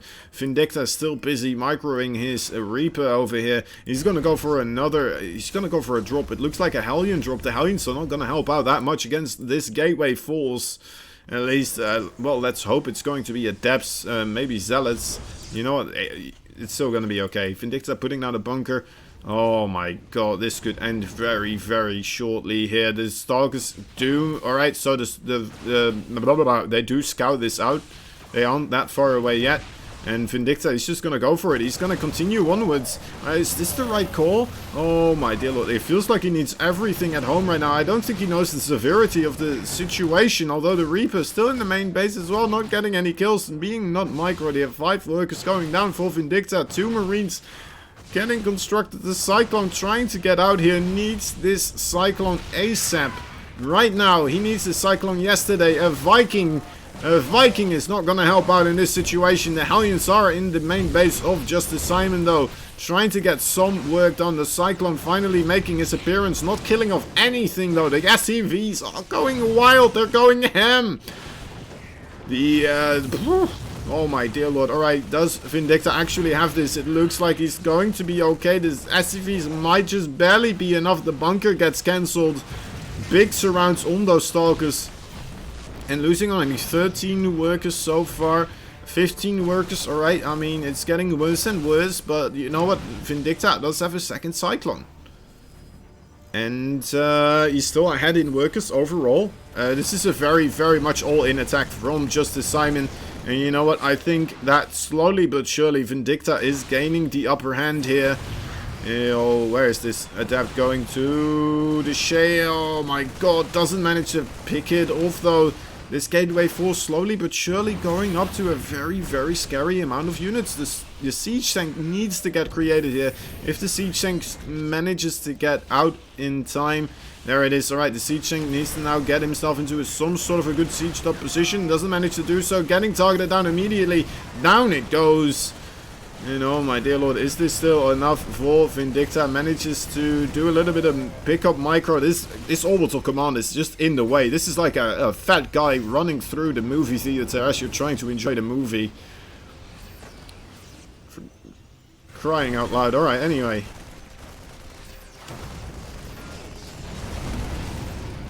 That's not that many SCVs anymore left here for Vindicta. It's getting worse and worse. It looks like trying to save them using the medevac. Alright, the Adept finally going down. Still 2 Stalkers and a Adept are here though. But it looks like Justice Simon is just, you know, casually macroing back up again. He's 16 workers versus 9 this time around. You know what? I don't like these odds anymore that much. There is still 3 gateways here as well. I mean, oh my dear lord, oh the Adepts, it's coming in again. There's no more thingamajigs, supply deeperonos helping out with this situation.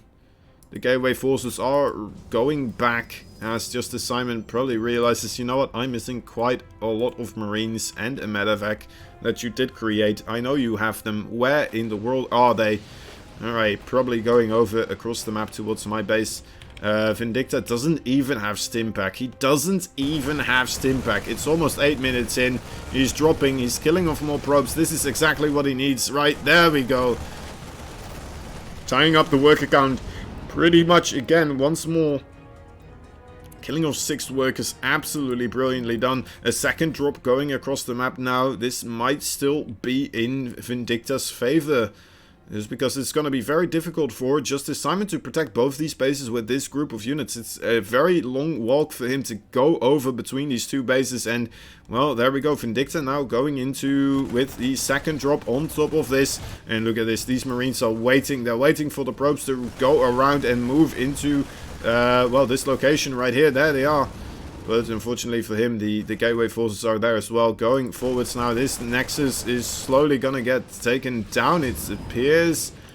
Vindicta just doesn't want these medevacs to go down. That is his ticket to victory. GG is called, actually. And oh my dear lord. Alright, Vindicta well played, using that mobility of the Terran Force as well as he could. And managing to secure himself a victory there. Honestly, I was still a little bit worried. I'll admit it. I was still worried. But that ties up the series to 1-1 in this best of 3. So we're going to go into game number 3 between these two. Can Vindicta manage it one more time? That was quite a tense. That was quite a butt clencher, wasn't it? Oh my dear lord. Let's see if we can do it one more time. Either of these players, Justice Simon, truly proving himself as well. But finally, taking 1 loss here overall. Justice Simon so far had a perfect win streak. And, well, all of that was, of course, against Zergs. And 3 out of 4 of those were all-ins. So... I don't know what we can take away from that one, but you know what? He's very good against all-ins. That's something maybe we can take away from that one. Anyway, Game number 3, Vindicta and Justice Simon. Let's see what will happen this time around. Will Vindicta get him around this time again? Will Justice Simon be victorious? I don't know. I don't completely know. Right, tensions are getting too much for me to bear anymore. I'm going absolutely bonkers. Vindicta. Forgot to do camera movements anyway. The Red Terran in top left side. He is a Vindicta. And his opponent, the blue Protoss, is Justice Simon. Okay. Immediately going for that blocking of the Reaper entrance. I mean, that was something that truly did him in probably the first time around, right? That Reaper getting like 4 kills right from the get-go, just like that. 4 kills for a Reaper? Are you kidding me? I'm happy when I get 2 kills, right? When I get 2 kills, I'm like, alright, I'm on the clouds. I don't feel like I can lose anymore. This is it. This is my game to lose. And then Vindicta comes in and just, you know what? Absolutely demolishes the probe counter right from the get-go. Just as Simon deciding, you know what, I need to make something work here. I need to go in, and I need to go in very aggressively to try and retaliate as quickly as possible to not let this worker loss be as significant as it would be if we carry this onwards towards the later parts of the game. And it almost worked out. It almost truly did. Vindicta pulling just barely enough SCVs to hold off against the onslaught of Justice Simon. Against those Stalkers, the SCVs still managed to do quite a bit, honestly. This time around, both players once again going for the expansions. As a Vindicta, what are you doing, Vindicta? What is your plan this time around? As well as Justice Simon, his cybernetic score almost done. The Justice Cyber Core. The Reaper trying to hunt down his probe. There we go. Already, once again, another probe kill. Easy peasy. Sorry, that was maybe a bit rude towards Protoss players. I don't even know. Yeah, alright. I mean, I'm sure they wouldn't be too too worried about that, honestly. I guess the probe, I'm not sure if he had much plans for it anyway, right? Ooh, almost getting a second one. Going out just to be safe here. He's gonna go in again. No, actually, just look at that micro. Oh my god, Vindicta, are you kidding me? Are you kidding me? I didn't even know you could do this. Not Vindicta in particular, just barely staying outside of that adept range and just shooting. Look at that. That's crazy. Very, very nice micro here from Vindicta so far. He is going to hop up onto the high ground. He won't get very far, but he will be able to see that there is a Twilight Council. He sees that it's researching something. He's trying to get himself past the wall using that Reaper nade, but not managing to do so. Now, Justice Simon so far just going for the blink, not going for any type of shenanigans, as we saw in game number 1, not going for the Dark Shrine.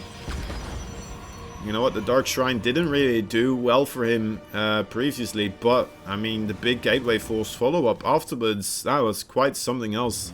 That definitely did enough damage to Reaper, actually, a little bit uncharacteristic here for Vindicta, losing that one maybe a little bit too early. Not used to seeing him lose those Reapers, but anyway. Well, at least not in that type of fashion, if you know what I mean.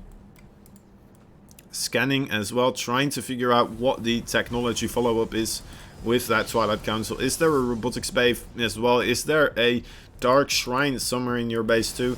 He did walk up to the main base, so he saw those 2 gateways. He didn't see the robotics facility though, so he's still a little bit in the dark, sending out one singular Marine, trying to give him a scouting information. He's got a he's got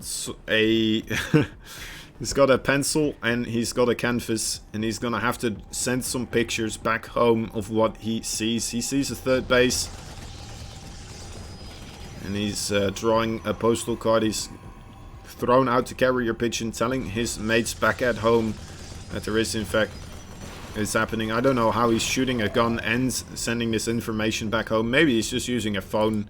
Probably would be easier to use a phone and the carrier pigeon, and having to write as well at the same time.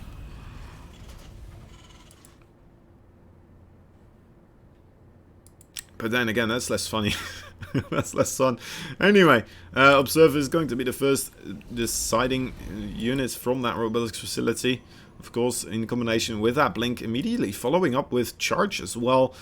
And 5 gateways being added here. That's a lot of gateways. This Nexus, it's just a front.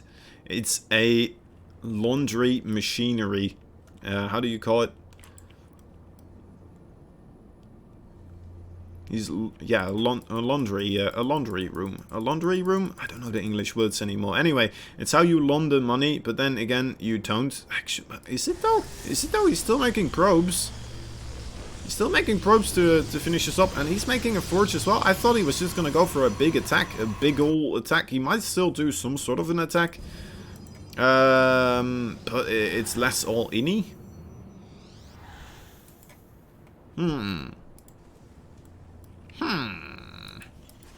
Third base full, Vindicta coming down as well. He hasn't seen all those gateways yet. Nor the forge. As this War Prism is coming through on the top side. Nope, never mind. It's just sitting there. A Viking is waiting for him though. Come on, buddy. Come on. They're so close. These soulmates never knew they were so close together. Well, I want to keep watching that, guys, but you know what? We'll have to watch and see this Marine explode as well at the same time.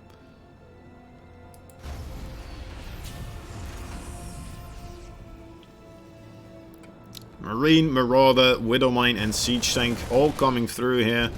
It did get immediately scouted out as Vindicta is marching across the map. There is a very, very heavy force of gateway units, though. And, oh my god, this is a brilliant maneuver here from Justice Simon, coming in with that War Prism. Those Zealots being an absolute pain here. But luckily for Vindicta, though, his reinforcements will be able to take care of that. The War Prism gets out, though, very easily. Alright, there's the first Widowmines right here. The Widowmines need to be careful, though, not to shoot those hallucinated Phoenixes. Oh my god, those Zealots! The Zealots absolutely getting demolished here by the Siege Tanks and the Widowmines. That was absolutely devastating. All of them connecting absolutely beautifully. My god, is called GG Vindicta. I wish my Widowmines made connections like those. Oh my god. That was crazy. That was crazy. My dear lord. Alright. Oh my god, in the words of Justice Simon himself, that was something else. Alright, I mean, that means we will be moving onwards into the round 4. The round of 4 in the winner's bracket as well, immediately, which is kind of funny that the round 4 is the round of 4 as well. Ha! If you haven't got the bracket, I mean, here is the bracket. There you go, a nice little bracket for you. Anyway, we will be going into Massa versus Vindicti. And Vindicti, for those who aren't aware, is actually Vindicta. Vindicta, close enough. I'm sure you all appreciate it. Anyway, coming up with random names. It's not that random, right? Everyone probably understood. You're all smart people. I don't know why I'm even doubting it. Anyway. Vindicta versus Massa.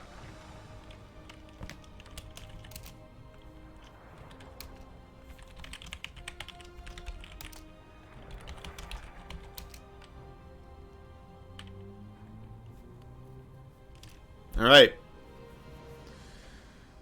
Another TVT for our Terran player. Let's see if he manages to do it again. A clean sweep. This time around, it's going to be very much more difficult, of course, than his first Terran opponent. Massa, a player who has been in the scene for a really long time. right from the get-go in Wings of Liberty.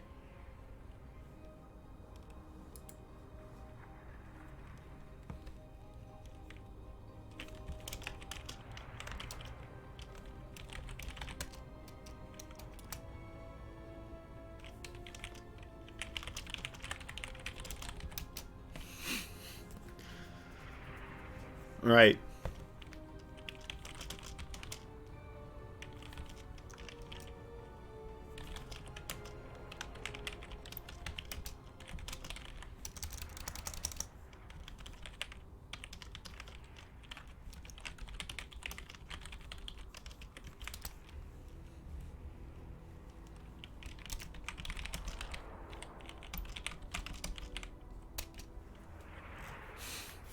Alright. Another TVT. Vindicta versus Massa. Let's take a look at the rest of the bracket.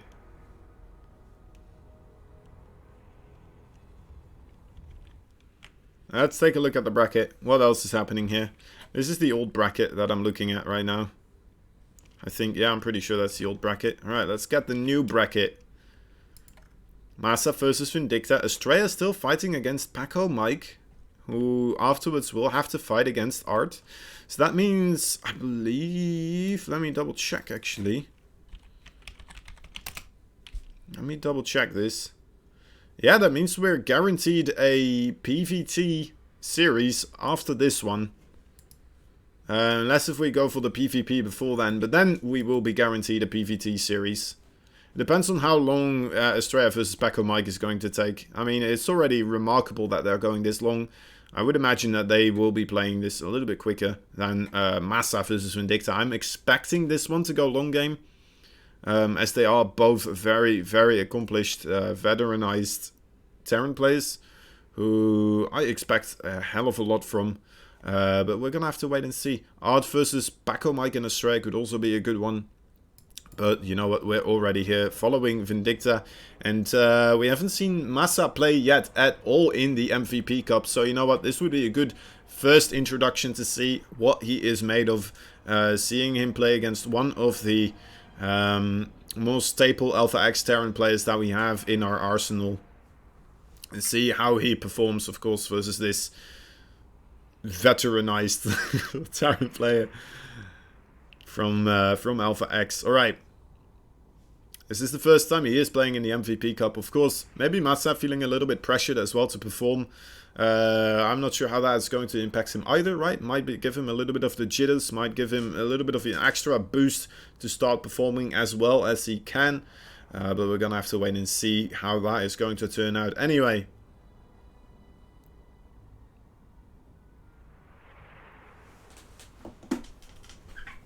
Let's wait for our players to do a little bit of the vetoing process. And then we will continue. Also, guys, remember there's a Matcherino code that we can use.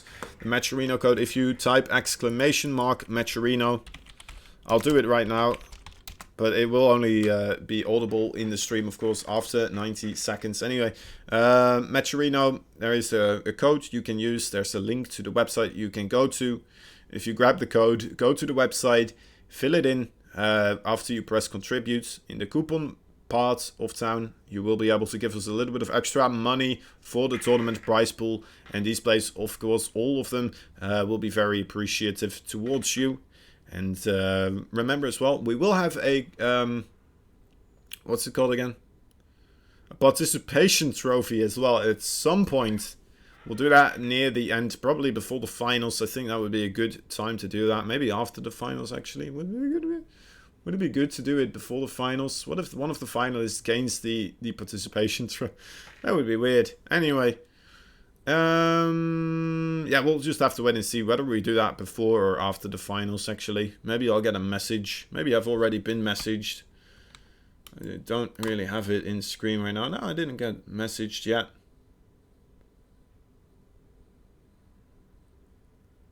Alright. Alright, here we go. Here we go. Waiting. Here we go, waiting. So yeah, go help out, guys. There's a lot of other cool goodies as well. I believe there is a Black Friday sale as well for any Alpha X gear. I'm not sure if you can get it on the Matcherino page. Maybe that's already a nice little bit of a discount you're getting there. But if you go to the Alpha X Twitter, there is a code there you can use to buy Alpha X gear as well. I believe it got tweeted out through there. Didn't it? I think it did. You know what? I'll just get it. I'll just get it in the chat. How about that? How about that? Let me just find it for you guys. Oh, there we go. There we go. Just posted it. Alright. Alright.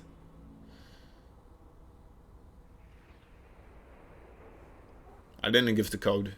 Did I? Is there a code? Oh, there it is. Yeah. I forgot the code. There we go. That should be it. That should be good enough. Anyway. We're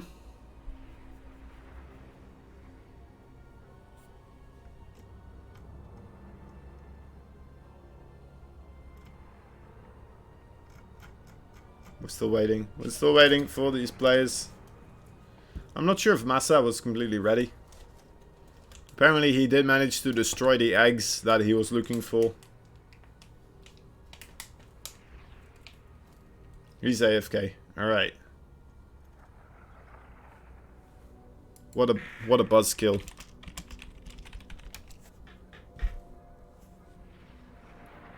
What a buzzkill.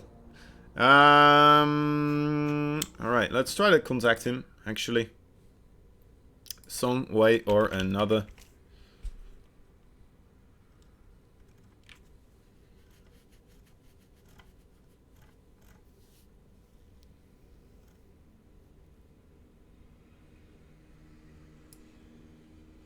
Donate to Vindicta.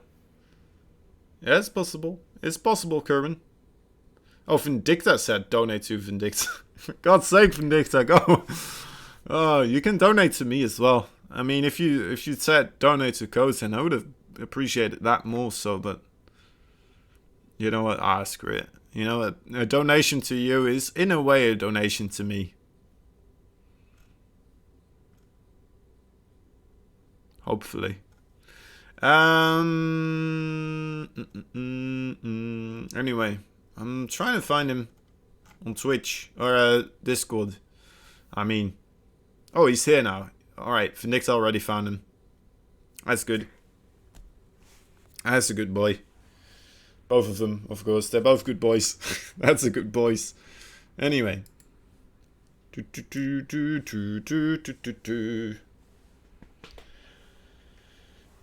Let's not continue on that song, or else we will get copy striked potentially.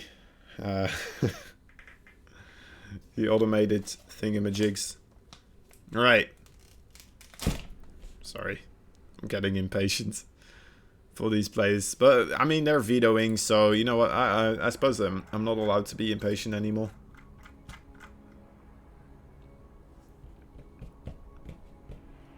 Either that, or he's a dirty little tease. Vindicta saying he's here when he's not here. Not starting the veto process. It could be, potentially. Who knows? But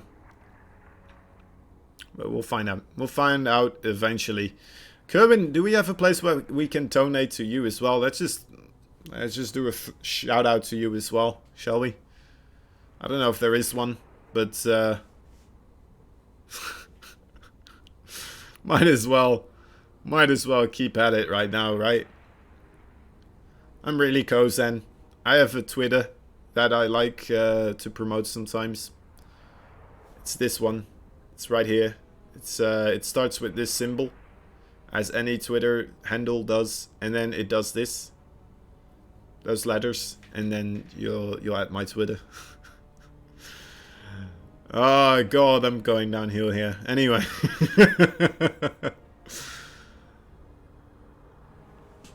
Sure will start eventually. It's kind of one of those times where you're just kind of waiting. You're not quite sure what to do. There's some stuff that you would like to do, but you know it's impossible to go there yet. At least I'm enjoying my new monitor. I don't know if you guys realized, but probably not. I don't know how you would. But yeah, we're watching through a brand spanking new monitor right here. It has a nice standard as well. Maybe you notice that the camera is a little bit closer to me right now because the standard of the screen is wider, so I had to put the screen closer to my face, which means the webcam is closer to my face right now, and that's the only way you may have been able to notice it.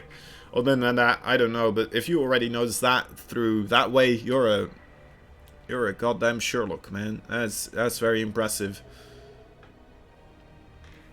I will applaud you for that one. Anyway, either that you thought my my monitor might have been might have fallen over and I had to put it back up again and then I put it closer to my face. I don't know, a lot of stuff could be that reason, wouldn't it?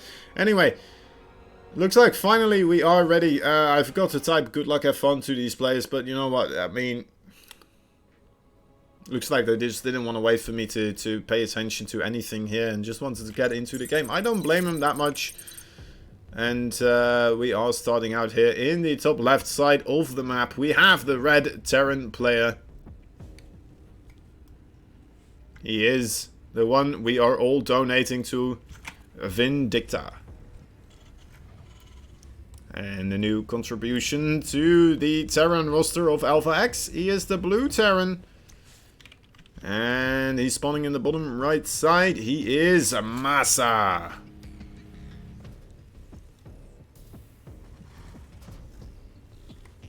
A StarCraft veteran of the highest caliber.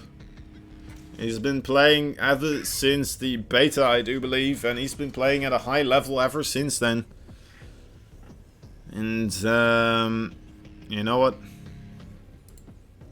He's always a very, very well-respected player.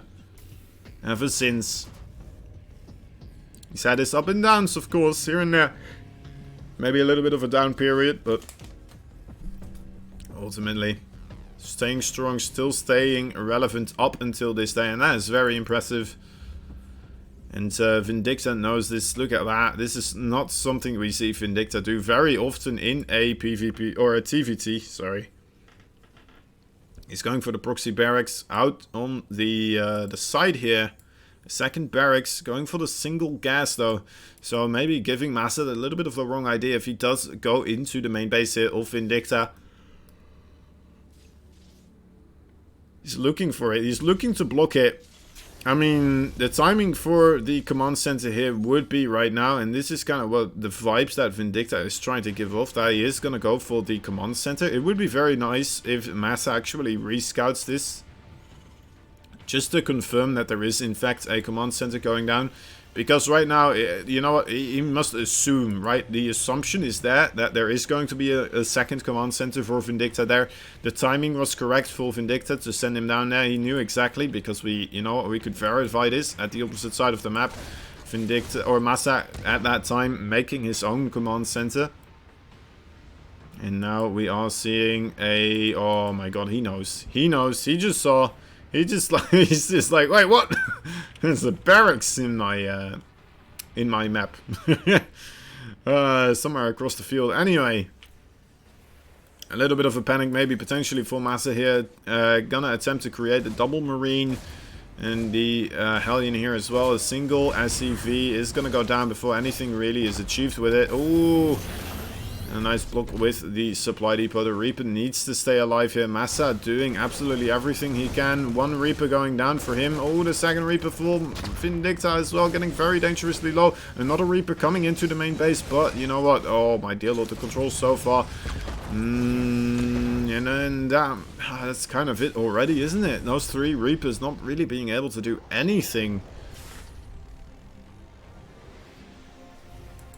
Crazy stuff indeed. Alright, I mean, now Vindicta going for a double command center build here. 2 command centers in the production tab, as Massa already has his, well, first command center almost into an orbital. Vindicta having to start it right now and right here. Putting down the starports as well. going for the Cyclone. So playing it safe afterwards. Massa going for the Banshee and the Cloak as well. We'll have to wait and see whether or not Vindicta is going to go into the Raven. Most likely he is. I haven't seen Vindicta really do the Starport without the Raven for a really long time in TVT. So you know what, if he doesn't do it this time around, he's gonna hit himself quite heavily on the forehead with a face palm, because that is going to be absolutely very painful. Very painful indeed. And you know what? I mean, it's okay. I remember now that we did see him go for the Hellion drop as well with the medevac. So I mean, yeah, it's okay. It's okay. It's no stealth detection though. Doesn't have a engineering bay either, does he? No, he doesn't. So that's quite scary. The Banshee now coming around.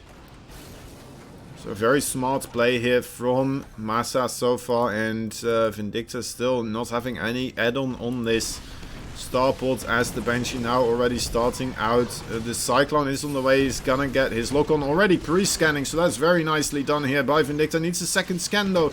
Doesn't have it. Alright, there it is. Only losing 4 workers so far. I mean, that's already quite a bit of damage for one Banshee. When you also invest a double scan, of course, he is gonna repair the Cyclone. So pretty nicely done here for Vindicta. His supply depot a little bit delayed. Massa going around here. Oh no, no boost. Okay, there we go. Whew, that was close. That attack getting scouted though. The third base for Massa now being constructed. Vindicta has had that third base for a while though, so this is gonna bring him back into this situation. As long as he doesn't die to this aggressive move out from Massa or lose too much of his economy again, I think Vindicta should be still okay. Oh, 2 more workers going down here. Oh my dear lord. Alright, nice micro though from Vindicta. Look at that, picking up the workers as they are getting shot at. Not allowing those projectiles to hit. Absolutely brilliant. And there is the Raven getting rid of the Banshee here, but still 4 workers being lost and a little bit of mining time too. Massa now coming in very aggressively. 2 siege tanks in a beautiful position. Alright, yeah, that's even in range of that reactor here if he really wants to. Doesn't have any high ground vision though, which is a little bit worrisome potentially. But, oh my dear lord, alright, the medevac now dropping them in one by one. The scan for Massa was still available. And those Marines immediately being cleaned up. Oh my god, catching quite a heavy shot there as well. My dear lord. Alright, Vindicta needs to hold on. If he holds on here, he might still be okay. But you know what? Now Massa also having his third base. It's already mining as well. Massa just being absolutely everywhere. Showing his superiority. Potentially here a little bit. Everything is on hold position as you would have to in this situation. The Raven might be the only way to really mitigate the damage here. He needs to get the Banshee rid of the high ground here. That is one thing that he desperately needs to do. Oh my god, Vikings though. Now he has 3 flying units that he has to deal with. And yeah, the situation went from dire to worse and worse. The add-ons are on fire. SCVs are blowing up as they're trying to maneuver their way around here anywhere. Really, another big siege tank shot right on top of the siege tanks of Vindicta. Vindicta's going for it. The SCVs being pulled. Auto turrets being thrown down as well. And 19 workers going down trying to hold off against this push. And the siege tank still stands strong. And that might be it. That might be the moment where Vindicta goes for the GG, but I'm not sure. Nope, he's still sticking in here. He's still going for it. But, yeah, I'm not sure how much hope there truly is for him right here, right now.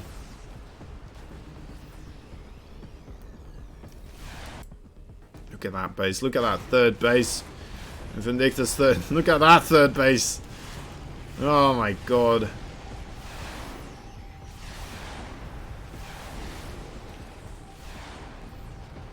That's not where you want to have your third base.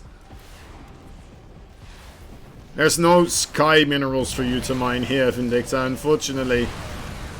It's not how the game works. Alright, Marines trying their best to stim forwards. They're still, you know what, they were a little bit clumped up potentially, but... Oh, no, no, no, no, no, no, no. Okay, yeah, that's it. That is it. That is not gonna work out for Vindicta. That's going to be the moment where he's gonna have to call this one. Oh, no, actually, he still holds. He's fine. Still, he still has his third base. I'm not sure if he knows about the third base for Massa. He sees the missile or the... Oh my god. Okay, yeah, there it is. I just want to show this actually. This is a weird one. Oh, it's gone now. Right. Okay. I guess we can't see this. Oh, there we go. Look at this. There's this place where the SCV actually gets stuck.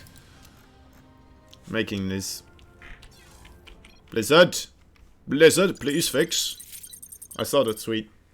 I saw the tweets as well. Anyway, unfortunately for Vindicta, losing that first match against his opponent here. But Massa showing a strong series in his first time around on the broadcasted MVP Cup show match. Second game already on the way.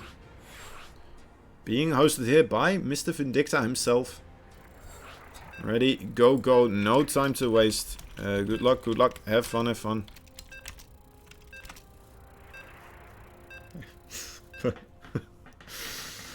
Oh, I missed the F. I missed the second F. I had to do it afterwards. It looked like I was giving my condolences. This one wasn't what I meant to do. It wasn't what I meant to do. Anyway, another game, another attempt. Here we go.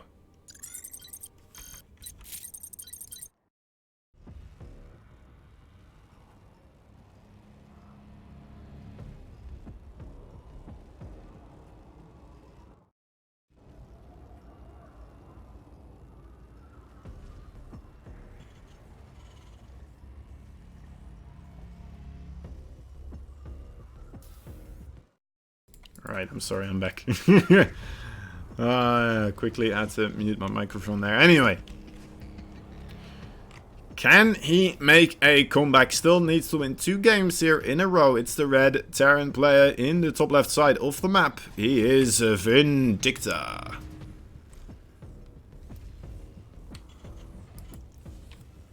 His opponent...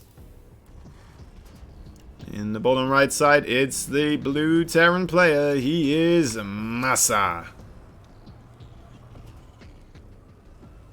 Just having a little bit too much. Just a little bit too clean. Being able to take a nice sweeping victory there in the first game. Not only killing off Vindicta's initial attempt to harass with those 3 Reapers very nicely. But also, of course... just doing his own harassment with those Banshees to quite a devastating amount. And then just following up with a absolutely wonderful attack with those siege tanks. A nice lump of Marines ready to throw down.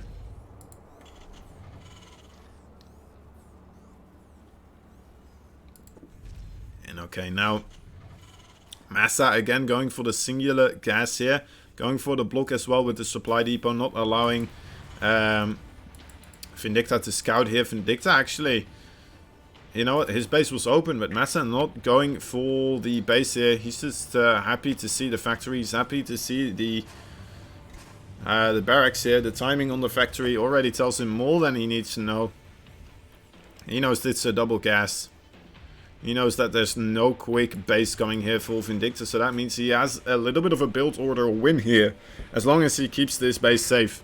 As long as he doesn't lose too much. And Vindicta, oh my god, you cheeky little boy. Going for the starport. Starport on the left side here. He's gonna try to ferry in a couple of Hellions here, most likely. Should be okay against the Reaper defense of Massa. Did go for the double barracks as well. It's been very popular actually, the double barracks Reaper build. And anyone who wants to, you know what, imitate these types of builds, you might as well ask for the replay pack. You can do this on the Match Arena page. Sign up for the replay pack and you will be receiving all of this, and you'll have the opportunity to look around and see all the little tiny minute details of the build orders that are happening here at your own leisure. What is it that they saw which made them do a certain thing? What is it that they saw that made them do the other? Vindicta going for the Liberator here. Massa only having 4 Marines, and most of them are in the bunker here. There's only a single Marine on this side over here. But it looks like Vindicta actually, you know what? As soon as he gets that bunker to empty out to try and deal with the Liberator, you might be able to get all these units across. Oh, or he's just gonna walk past this. There he goes. Very decisive maneuver here, but there's still quite a lot of units waiting for him on the other side. The Liberator, where is it going? It's going into the main base, and this, well, the frontal attack completely ruined, but the Liberator as well just scouted out Massa on top of things. Nothing being achieved there of value. Unfortunately, again, for Vindicta. Actually, well, killing of a Marine. I spoke too soon. Luckily for him, now there's a nice little bit of dead space here, which he's going to be able to utilize. Now, following it up with Banshee, retaliating, remembering the first game between these two and going for a little bit of aggression of his own this time around. The Liberator is still trying to achieve some sort of economic damage, but ooh, just barely in the nick of time before a shot actually got released there, being shot down. Alright. And the cloak is on the way here for Vindicta. Stimpack already almost done though for Massa. So Massa is going to have a nice clump of Marines capable of dishing out quite a bit of hurt and chasing down this Banshee. Banshee cloak not even ready yet, but it is going to go in here. Probably, no, actually, it's going to wait around. Probably it's waiting for the cloak. He is, oh my god, there's a Cyclone and a Raven. Massa, how do you know? Oh my dear lord. That is so unfortunate for Vindicta. Look at that. And oh my god, Massa even going for the interception, and that is it. That is absolutely devastating. Oh my god, Massa, you absolute beast. That was quite a vicious play. Things are looking quite dire once again for Vindicta here.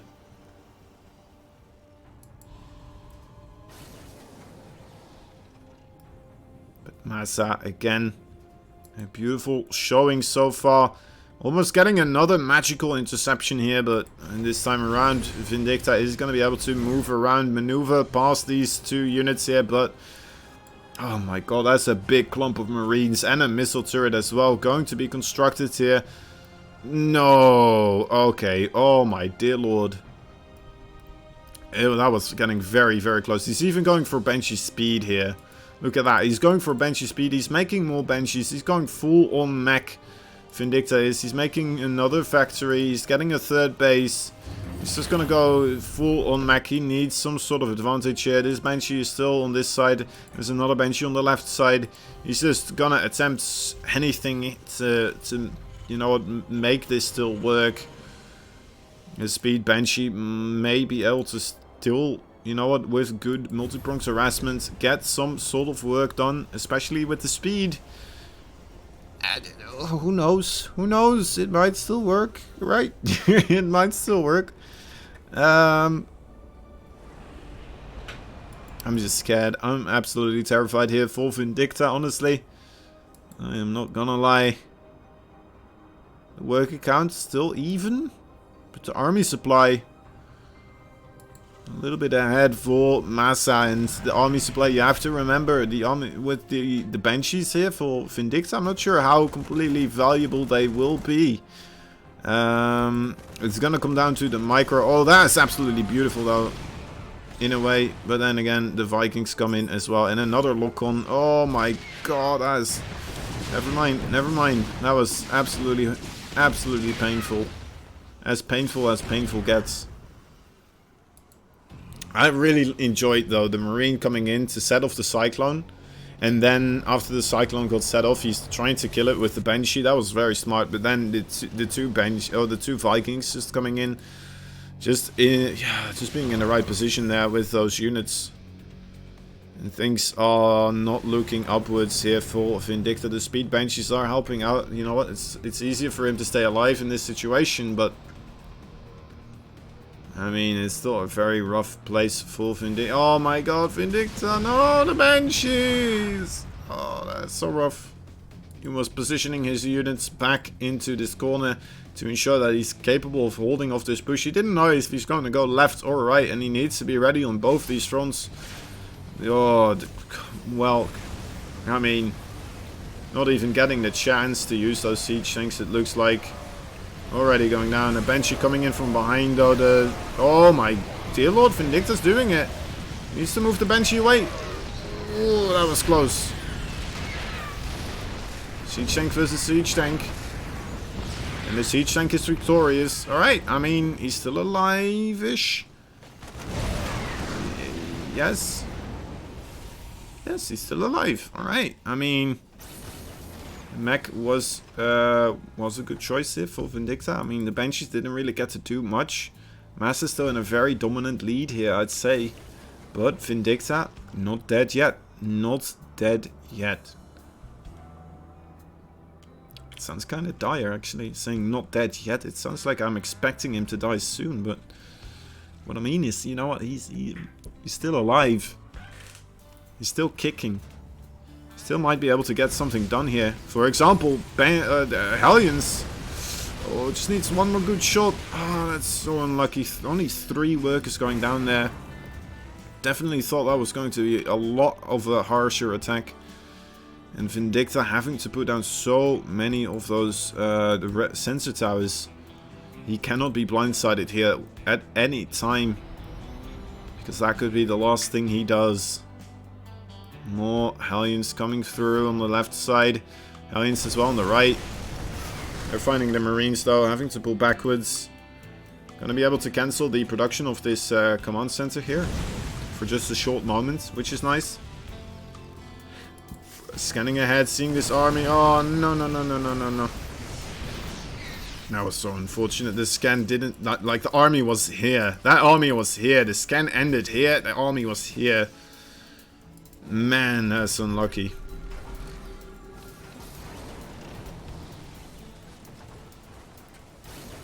He was trying to make sure that he wouldn't walk into an army, and then he just walked into an army.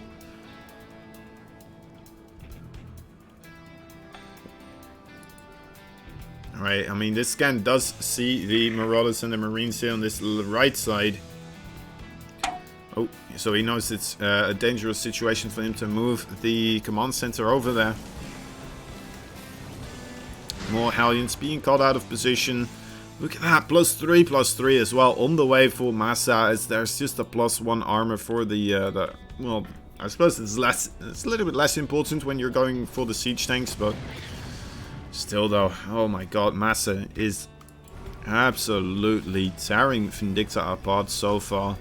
Having 3 hit squads of Bioforces all around here, ready to pounce wherever they may need to.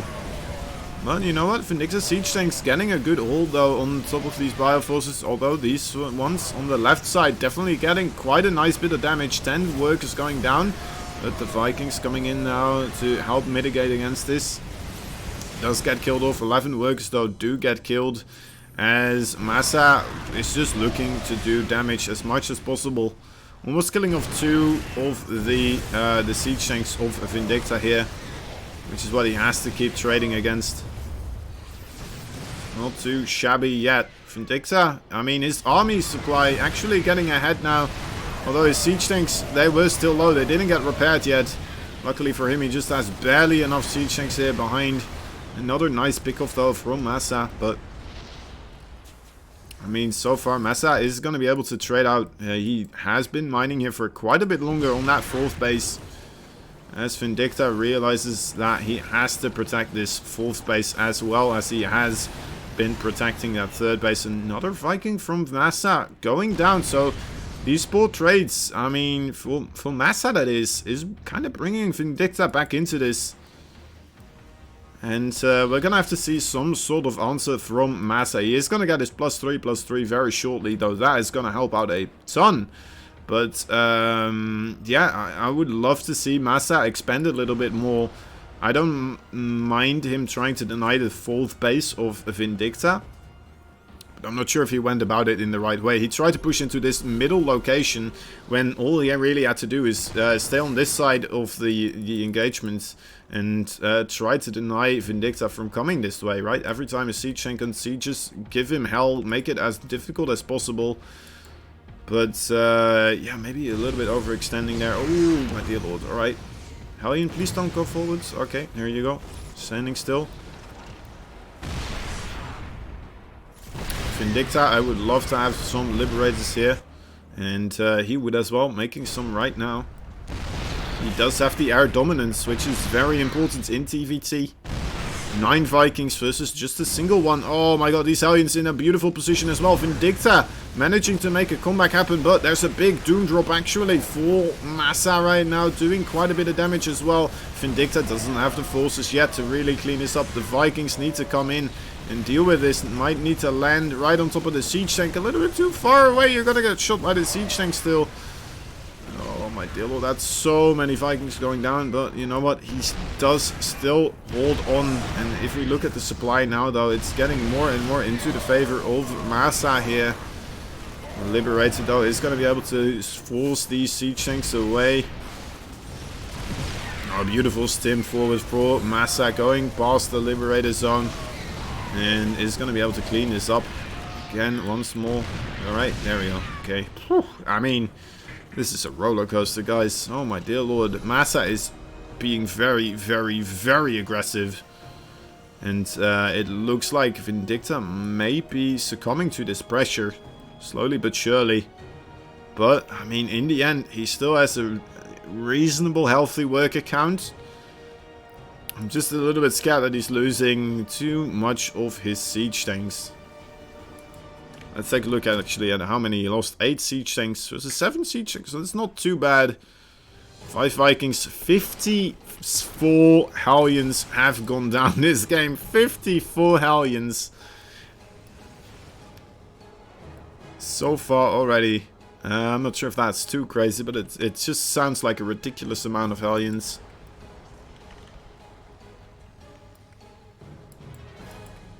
I guess it would be ridiculous if you had them all at the same time. Alright, this is a good opportunity as well for Vindicta. Gonna try to attempt to siege up with that Liberator here.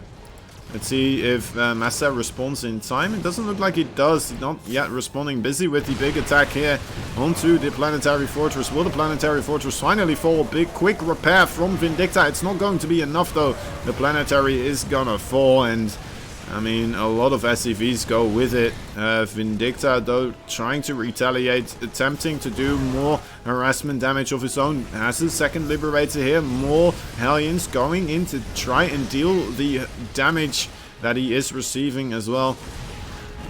Unfortunately for him, that is going to be stopped right there, dead in its tracks. Only the Liberators now being able to still deal some sort of damage. But, you know what, Massa dealing with them absolutely brilliantly. Oh, Vindicta managing to keep this one alive.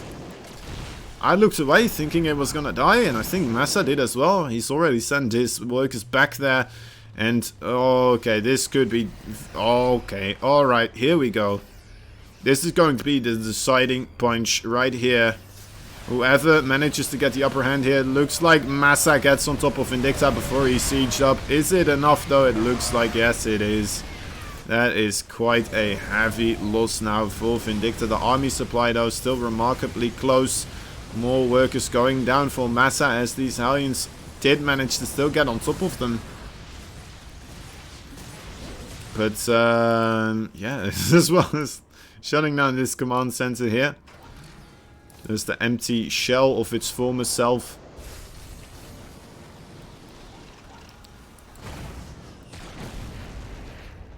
Another Liberator. These Liberators are just absolutely everywhere. Vindicta going into overtime with this micro, but you know what? He might just not have enough. The supply very quickly dropping here now, as Massa will be able to clean up this orbital without any trouble. GG is called. A valiant effort for Vindicta, but Massa taking this game 2-0. I mean, Vindicta definitely making some moves there still. Managing to make a little bit of a retaliation here and there, but unfortunately for him, Massa just knew exactly where to move, when to move, and was right on top of him whenever he needed to.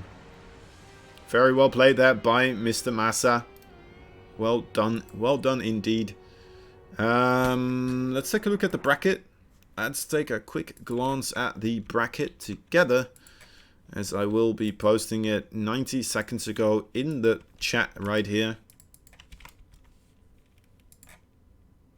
Massa, Estrella versus Art. Let's see who will be victorious between Estrella and Art.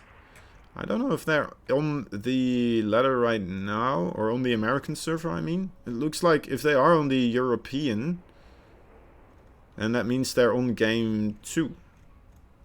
Let me take a look. I see Massa, Reality, I see Time. Alright, so we might be able to still catch a game number 3 between Art and Estrella, if that does happen actually. And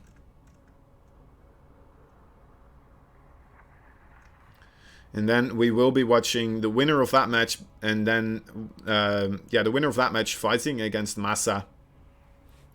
So we're gonna have to wait and see what will happen there. That was a crazy TVT, guys. That was absolutely insane. Vindicta this time around trying to attempt the mech play. Normally, I'm a little bit more used to Vindicta going for the bio play, perhaps. But definitely giving a strong showing there. Massa, though, just a little bit ahead in the curve there, it seems.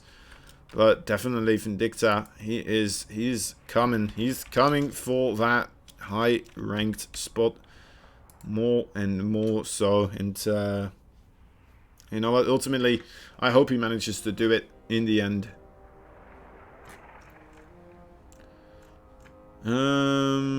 So yeah, Estrella versus Art. I would love to see that one as well. All we've been missing actually in the mirror matchup has been ZVZ, but I don't think we have that many Zerg players remaining in the upper side of the bracket. Actually, we have 0 remaining in the upper side of the bracket. Let's see if there's still some Zerg remaining in the lower brackets. Justice Simon versus Starkiller is happening. And Firefox is still there as well, actually. Still rolling through that lower bracket. It would be kind of funny if Firefox meets Justice Simon again in the loser semifinals. Alright, let me try to get a heads up. Anyone know where...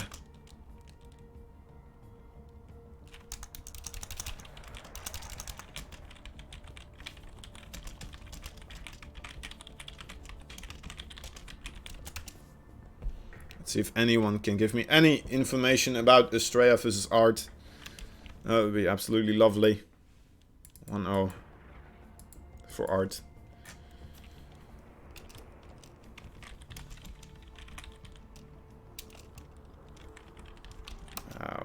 Okay.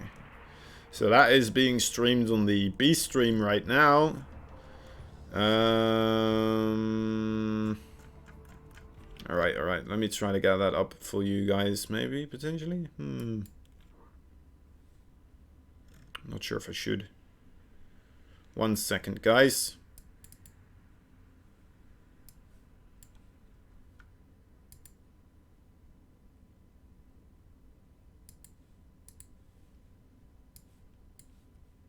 Alright, let me think this through. How am I gonna do this?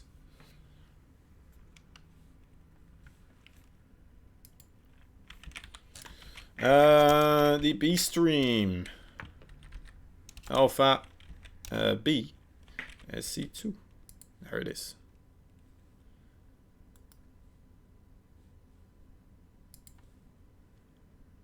All right.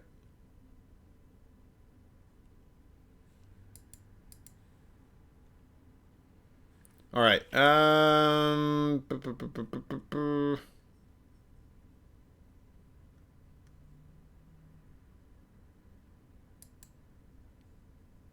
Let's do this.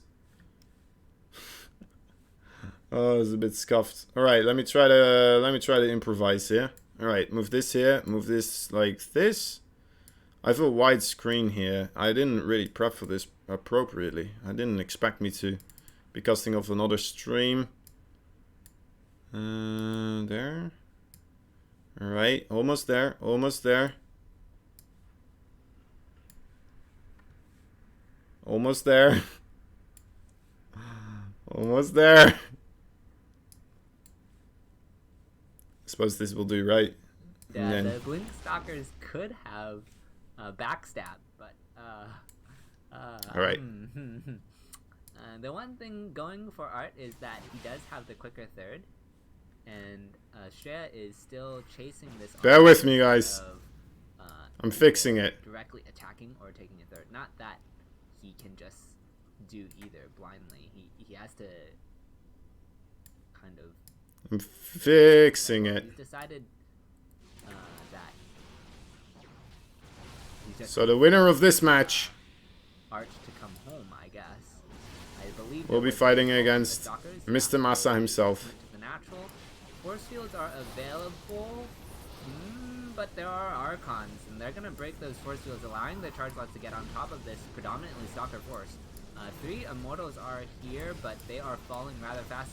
Blink Stalkers. Right, there we go. Arch do pick off the Prism, and there are some Zealots that have entered the fight. Oh, that's the wrong one. Side of, That's not gonna work. and they're gonna turn the tide of this fight. Can't watch my own Twitch chat. That's fine. That will be here anytime soon for Astrea. So what he has is what he's got, at least for a little bit. Can we hear the stream? I'll turn up the volume a bit. Will secure the retreat. The third was killed. That's pretty important. It justifies his lack of a third. There is a probe going out for Art. I don't know where it's going or what it's doing, but third is gone down for, or has begun for Astrea. Still positioning himself a little bit aggressively. Perhaps wants to get a cancel on this third again, and I think he will do just that. Moves away as the charge lots come in, trying to pick things off, and okay, disengage. Looks like there will be a game 3 here. High Templar, charge lot, well, Archons I should say. +3 is on the way, and a little bit more scuffle here at the would-be third. And Scuffle. I need to use that word more often. I think Art can finally establish this third. I think. It's a little bit hairy, but his army is already in position as opposed to having to come from the natural. And I think he has to try something else. There are DTs. I secretly hope that Art wins and this they one. are running in. I mean, these DTs, actually 3 DTs in all the bases. What in the world? They're just coming everywhere. Oh, quick look though. Good pylon blocks are going, well, adequate pylon blocks, and the force field are going to stem the and a force field hemorrhaging too. of probes. And 11 probes fall for Astrea, but he is still in a decent position. He's ahead on army supply. He'll have +3 in a moment, and +3 is just starting for Art. So looking down the road, Yeah, he's behind a couple probes, but he will kind of make that up with a faster third. And as long as he doesn't lose any more probes... Oh, there goes one. Okay. At the end of all this... Wow. Resources lost are heavily in favor of Estrella, as he's played golf better. He has the lower score. And That's a lot of army supply in favor of Estrella here. circling. That's a lot of army supply, but the to shield batteries, third. though, might be able He's to carry going- this one or through. Pushing into the third. There are 4 shield batteries here. He has Blink Stalkers. Blink Stalkers, His though, charge dot nasty count picking up. is about on par. The Archon Great count is targeting. distinctly in his favor. Immortal count not so much, as he did lose his initial 3 immortals from the start of this game, from the first engagement not having charge. 2 zealots are sharking. Ah, they are looking for this. That's what they're doing. Okay. Estrella has Squeaky chair. reconvened upon his own ramp, regrouping with whatever forces were at home, and Art has decided to move out for perhaps some pressure. +1 shields is starting for Estrella, gonna help those Archons out. He does have more cotton balls than Art, so while at the moment That's not where you want to push up Blitz. the army upgrades are, I think they're even again. I think Art moved out when his +3 completed. Yeah, Yeah, I don't think Art has the numbers this there. fourth But has to nice be- cancel, though. but I mean it's Half a not like recall? there's What? already a 4th down for Is something Art, so attacking it's, Art? It's okay. He just gets supply blocked, which is unfortunate. Why would he recall half his army? Prism? Okay. Well, that's gone.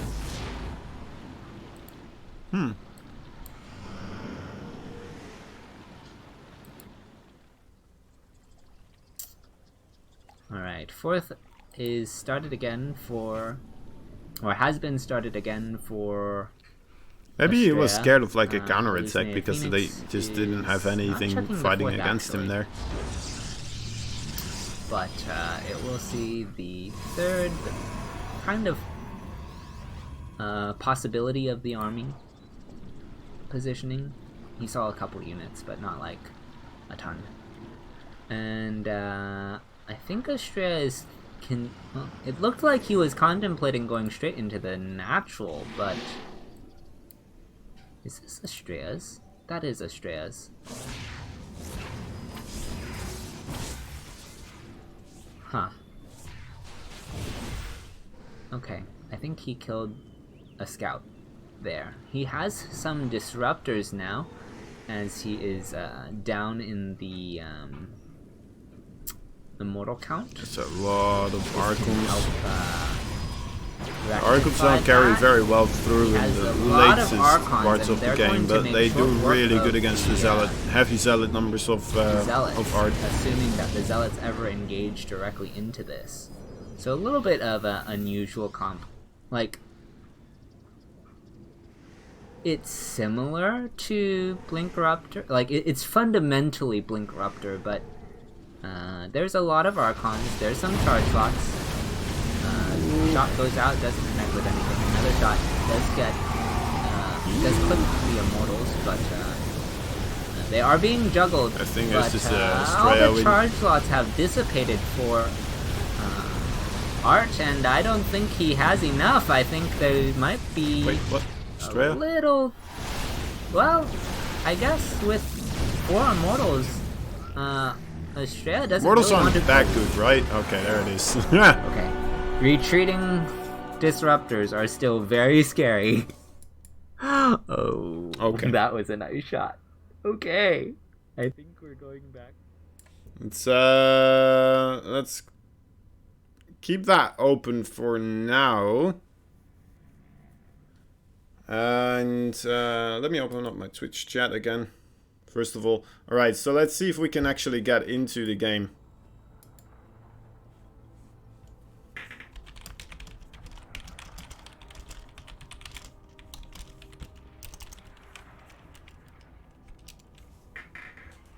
See if we can get into the game with these guys. My own Twitch kind of broke there. Alright, it looks like we go.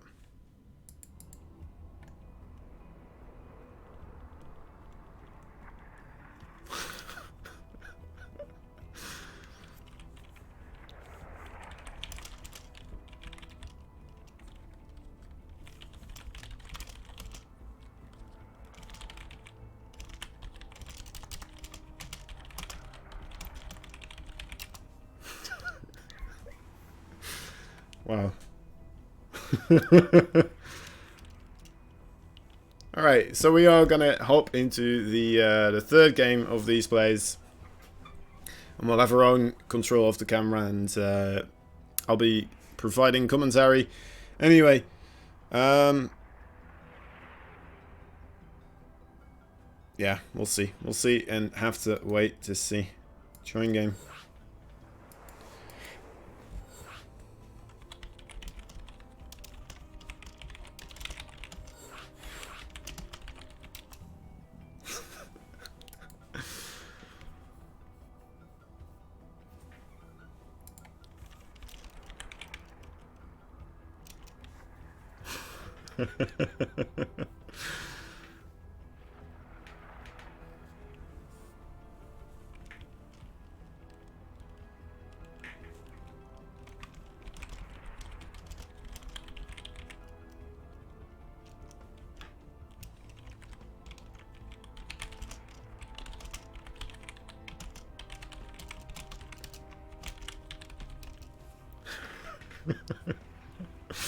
Alright, anyway.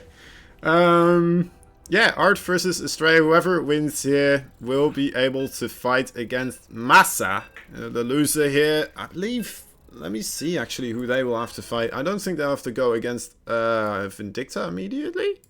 Will they? Let me take a look. They'll have to go against Star Killer. Alright, so the loser of this match will have to go against Star Killer. After that, they will have to go against the winner between Vindicta and Paco Mike. We'll see. We'll see. Please don't crash. Alright, there we go. We're good. We're good. Art versus Estrella. Estrella there managing to hold on and push through.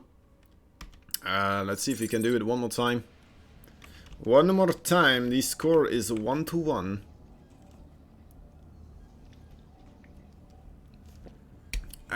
In the top right side of the map, we have a blue Protoss player. Gaining more and more fame and more notoriety. Notoriety. One of those words. He is Estrella Max Angel.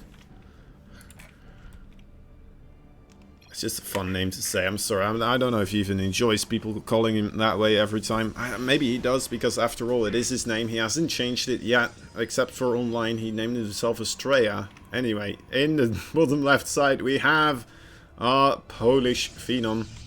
He is the pink Protoss player. He is Art.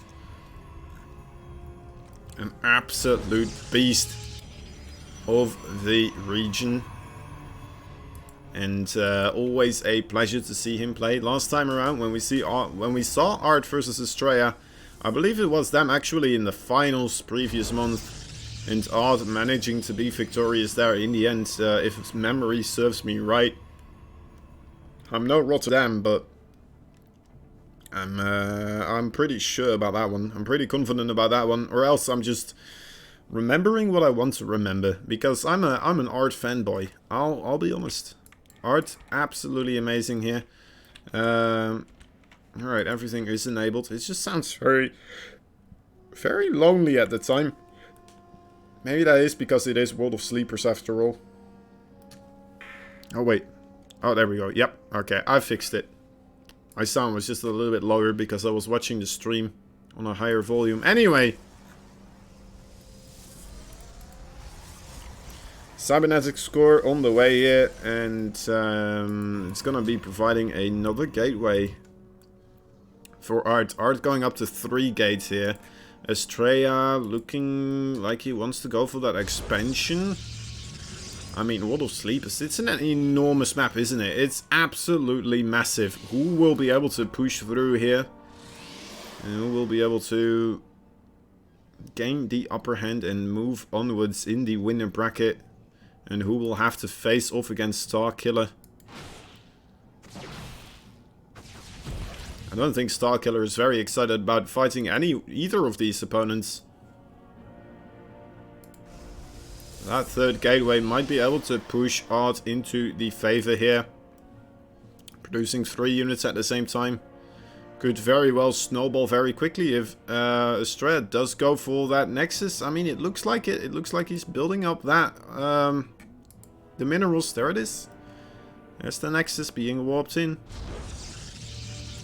The blue ball that might spell his doom. 3 Stalkers here in the middle of the map now. 2 more on the way. He needs those 5 Stalkers because now it's 4 Stalkers versus 3. Art needs to be careful. Doesn't want to jump right on top of this right now, actually. Somehow, some way managing to still trade out evenly, even though he had 1 Stalker less. But, oh my dear lord. Okay, well, there we go. There he loses 1 Stalker for absolutely free. And now it's 3 Stalkers versus 3 Stalkers. Estrella must smell some little bit of foul play in the water now. Getting Art with 3 units that quickly, that far across the map. He must realize something is happening. Oh, the pylon block wasn't in time. Just a little bit of delay there. Might it be something that happens because of the delay in the server, which would be absolutely devastating for Art. But yeah, the probe did get in, managing to get a full scout, seeing the robotics facility. Seeing absolutely everything. Okay. In come the Stalkers. They are gonna find this gateway with the pylon here.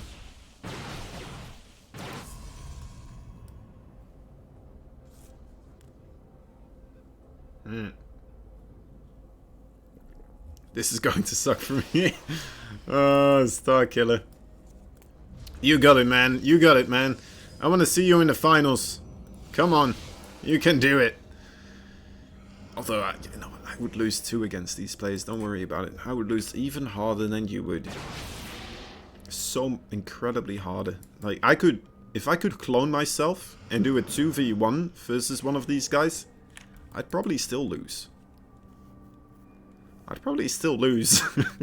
It's sad, but it's probably true. Anyway. Hallucinated Phoenix on the job. Go gadget hallucination. Seeing what's what.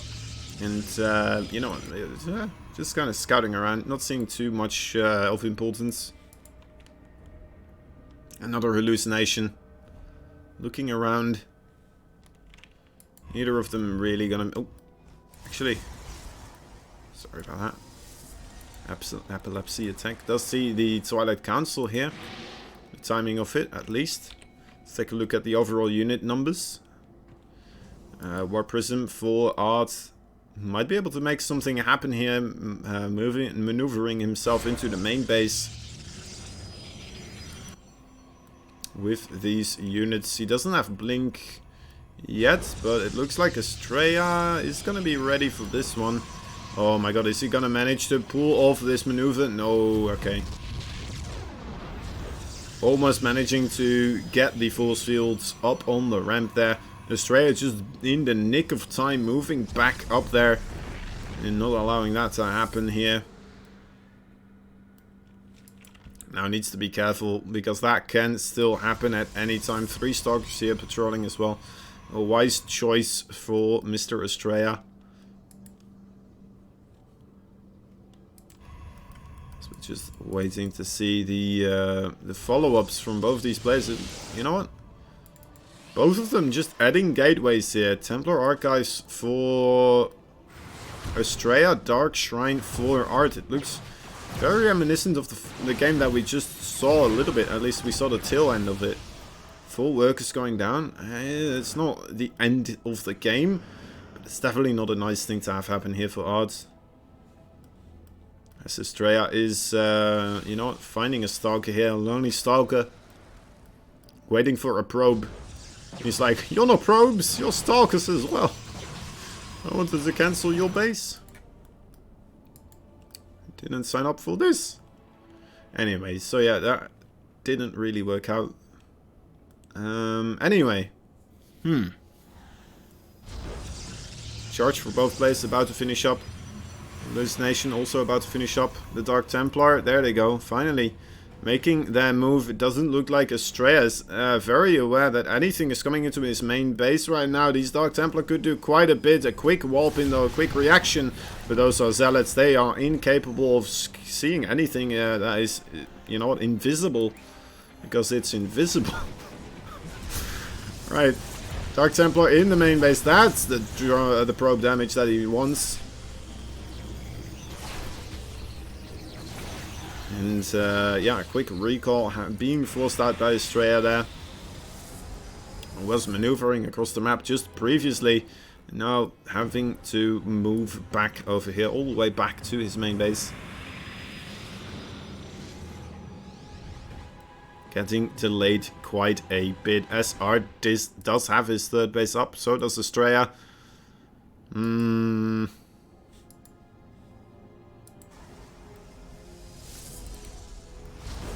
Alright.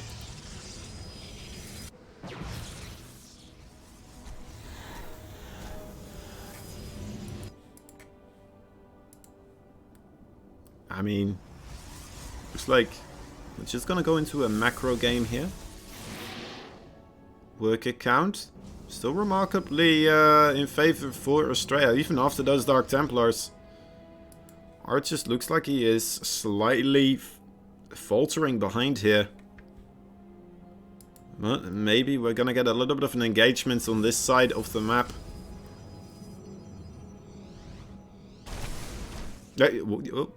Whoops. A little bit of friendly fire there. Misclick. Misclicks happening a little bit here for Art.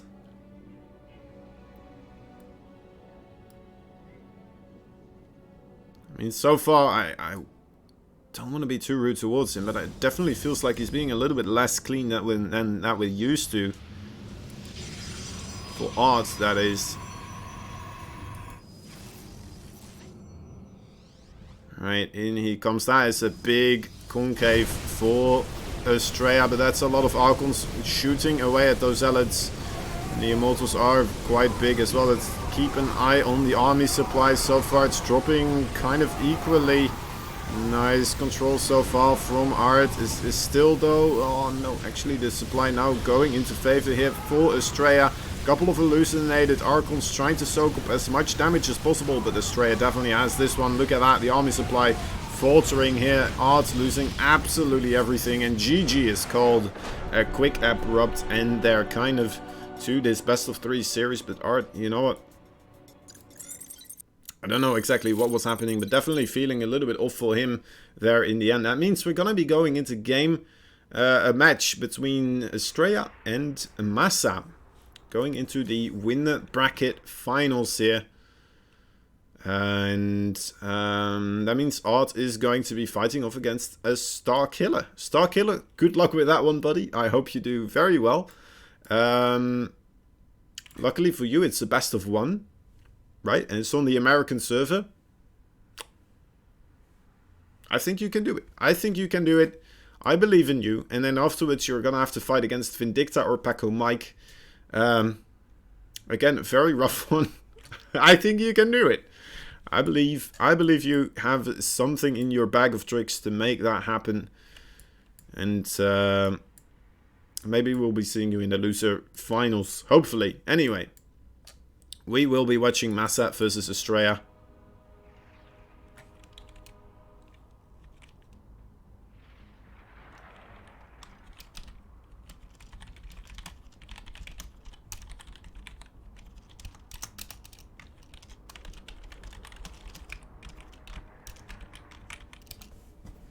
Alright, I'm gonna go take a quick toilet break, guys. Do not go anywhere. We will be back with Massa versus Estrella.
I have arrived.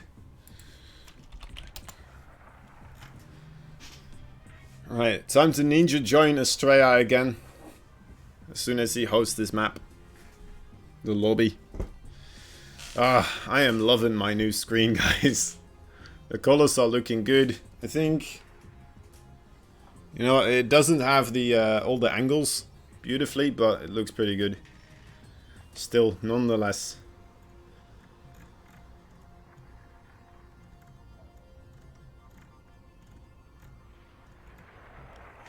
Starkiller versus Art will be happening.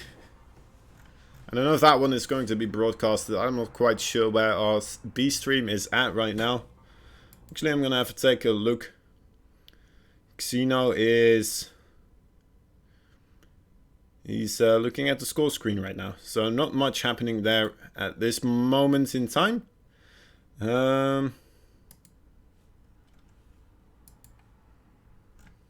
Unfortunately. But yeah, definitely if you have a second screen, guys, do open that one up. Also, remember, tournaments like these, they would not be possible without our lovely sponsors. And those are sponsors such as GameStop.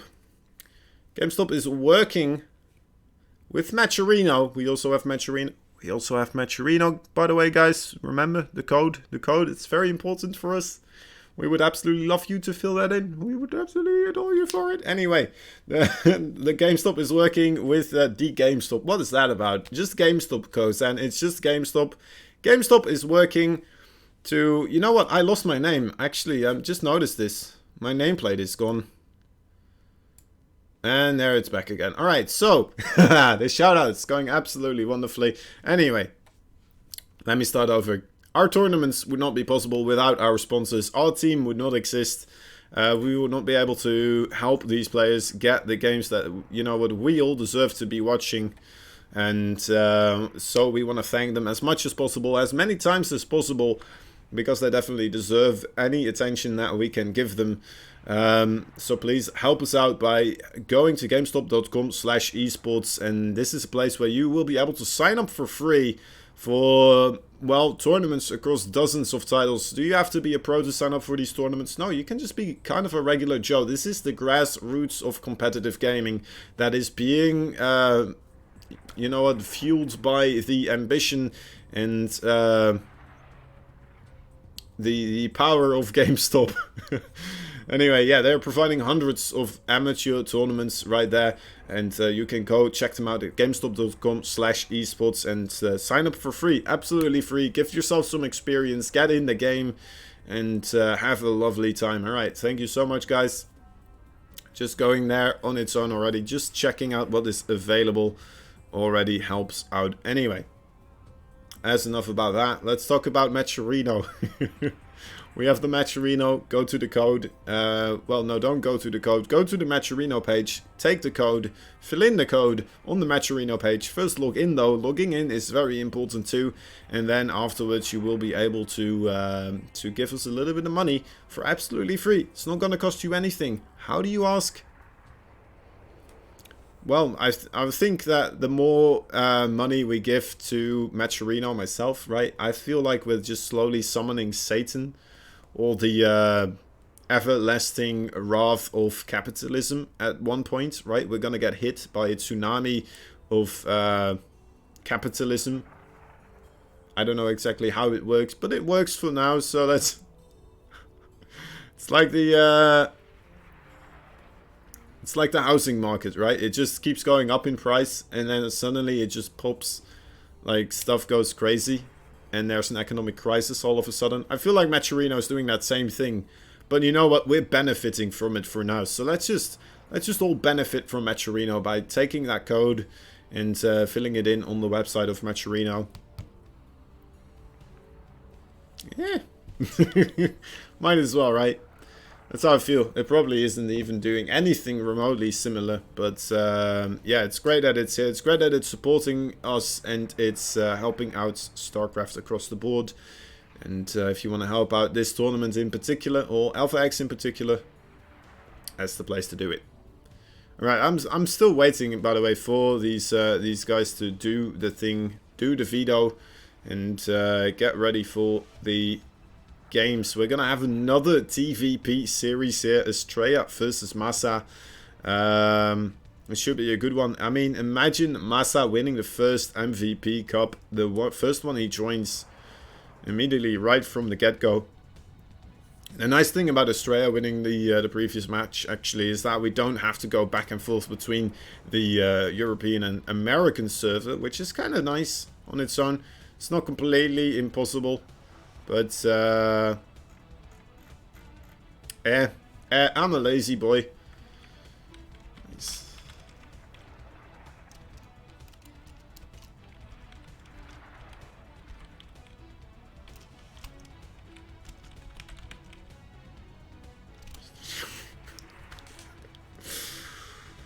All right. All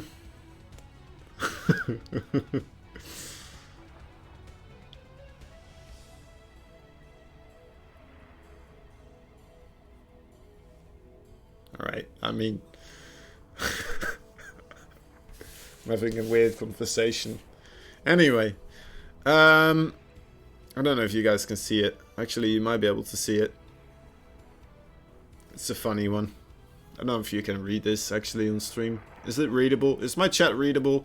For me it isn't readable because I'm still watching it in the other thing. I don't think it is, right? No, it's not. Alright, so that's good. That is good. Alright.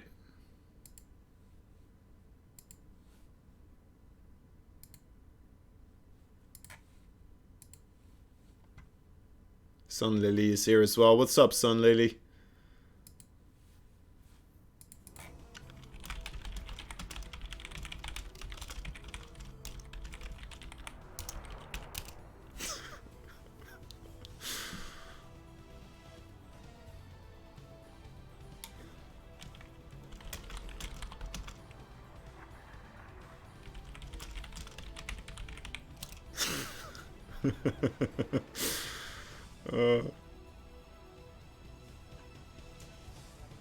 Alright.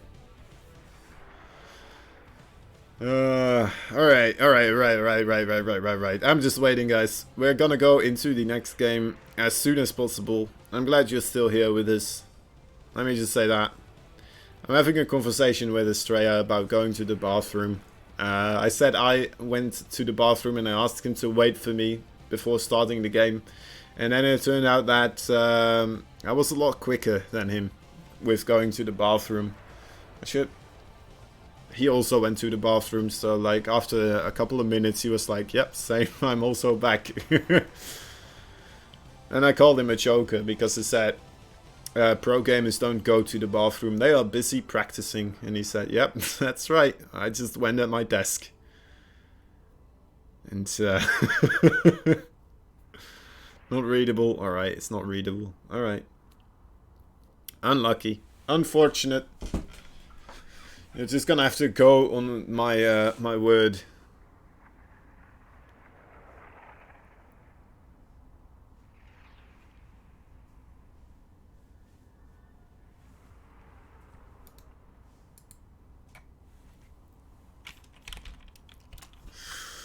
Alright.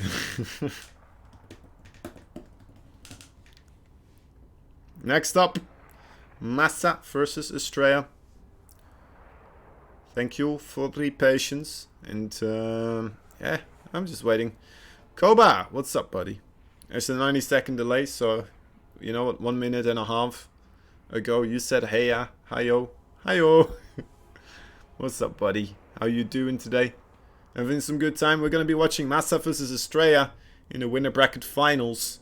Then afterwards, potentially, depends on how things go, but we might be able to see the loser bracket final. Actually, we will see the loser bracket finals, because the loser of this match will be going to the loser bracket finals. Bathroom talks are always nice. Yep, they are. They're the best, aren't they? You don't expect them to be that good, but they can surprise you.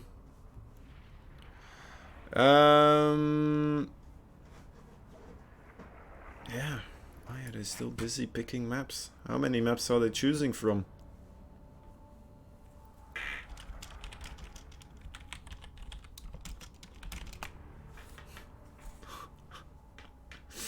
You. I guess that's just the part where we said that, you know, he didn't go to the actual bathroom to use the bathroom.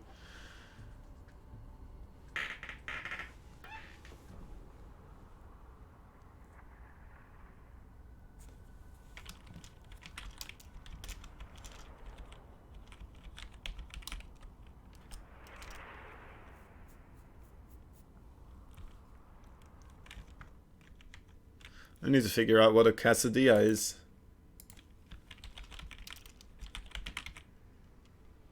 Oh, it's chicken. No, it's not.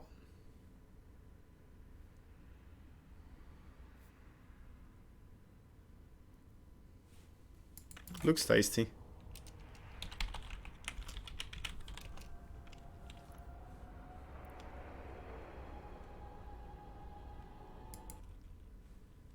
Alright, so they're talking about quesadillas instead of picking a map here.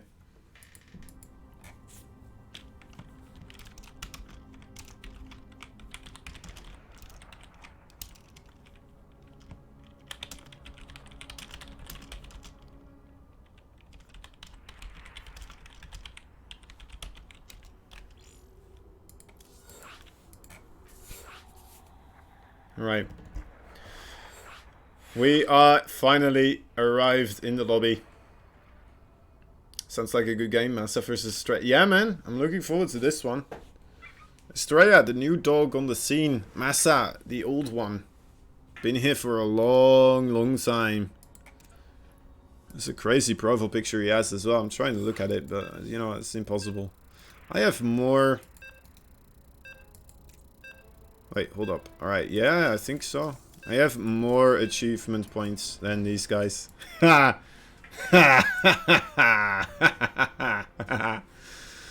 I knew it was gonna be good for something. Not on this account though, unfortunately. It's on the EU side. I don't know if they have more achievement points over there either, but they probably didn't want to waste their time chasing those achievements. Anyway. I think this is still a best of 3. Yes, it is. Okay. Look at that. Look at that in the top left side. It is a red player. And he's a Terran player. He is the new contribution to the, well, Alpha X team. He is Massa. Not Casa. Xa. Xadia? Xadia? What's it called? Kaisudia. Like pork. Pork. Like pork? In the bottom right side. In the bottom right side we have the blue Protoss player from Alpha X as well. What a coincidence. He is Estrella. There he is. There he is. Ah, okay.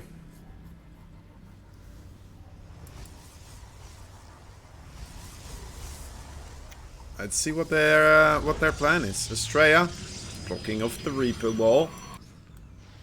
Not allowing that Reaper, the pesky Reaper, just entrance like that. Easy peasy. Ooh. Ooh, hey, come on, center. Alright.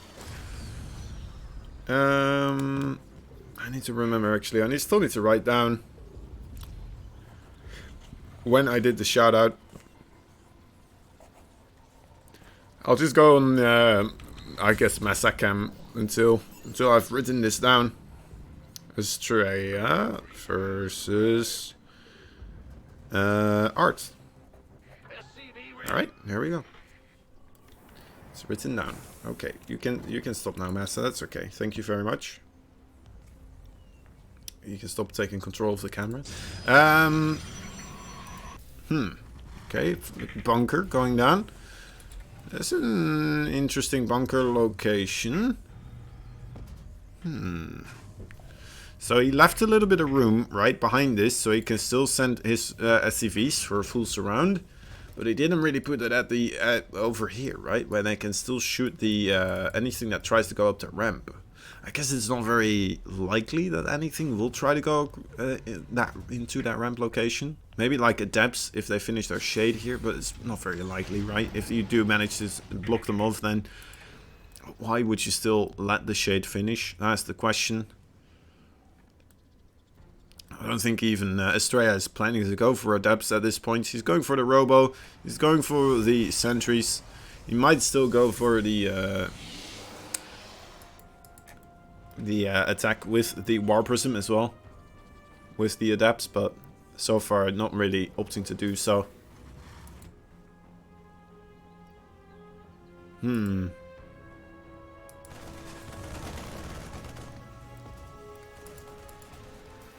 Alright, Tech Lab coming out. Might be a Raven build. Yeah, looks very likely to be the Raven build. Oh, thanks so much for the subscription, buddy.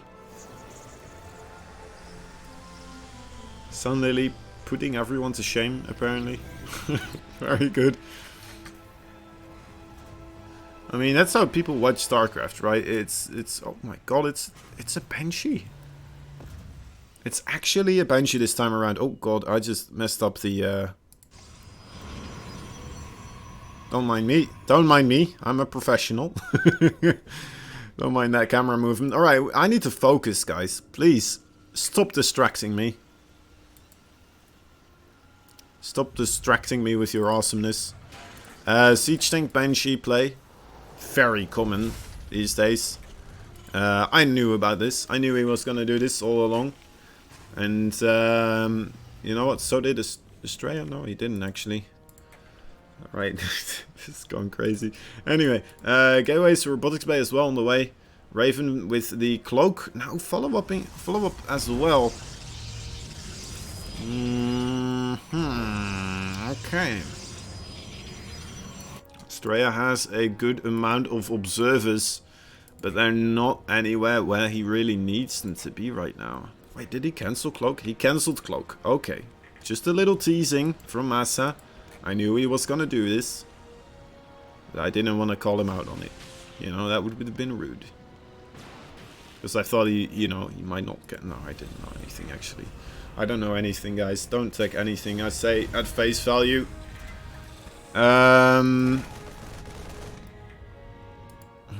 Okay. Colossi will be the tech choice for Estrella here. As Massa is just ramping up the production here. He's gonna go Siege Tank. He does still have the Raven. Adding the Reactor. Gonna try to make those lovely couple of medevacs.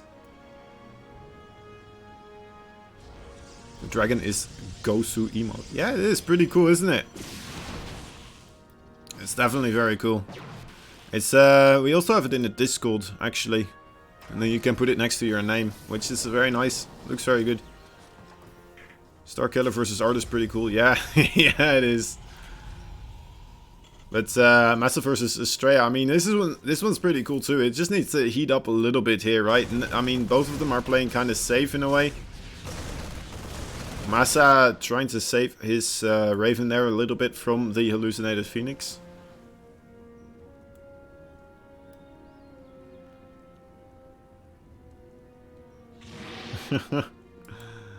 Well, that's just one click away, Sunlily, to be resubbed again.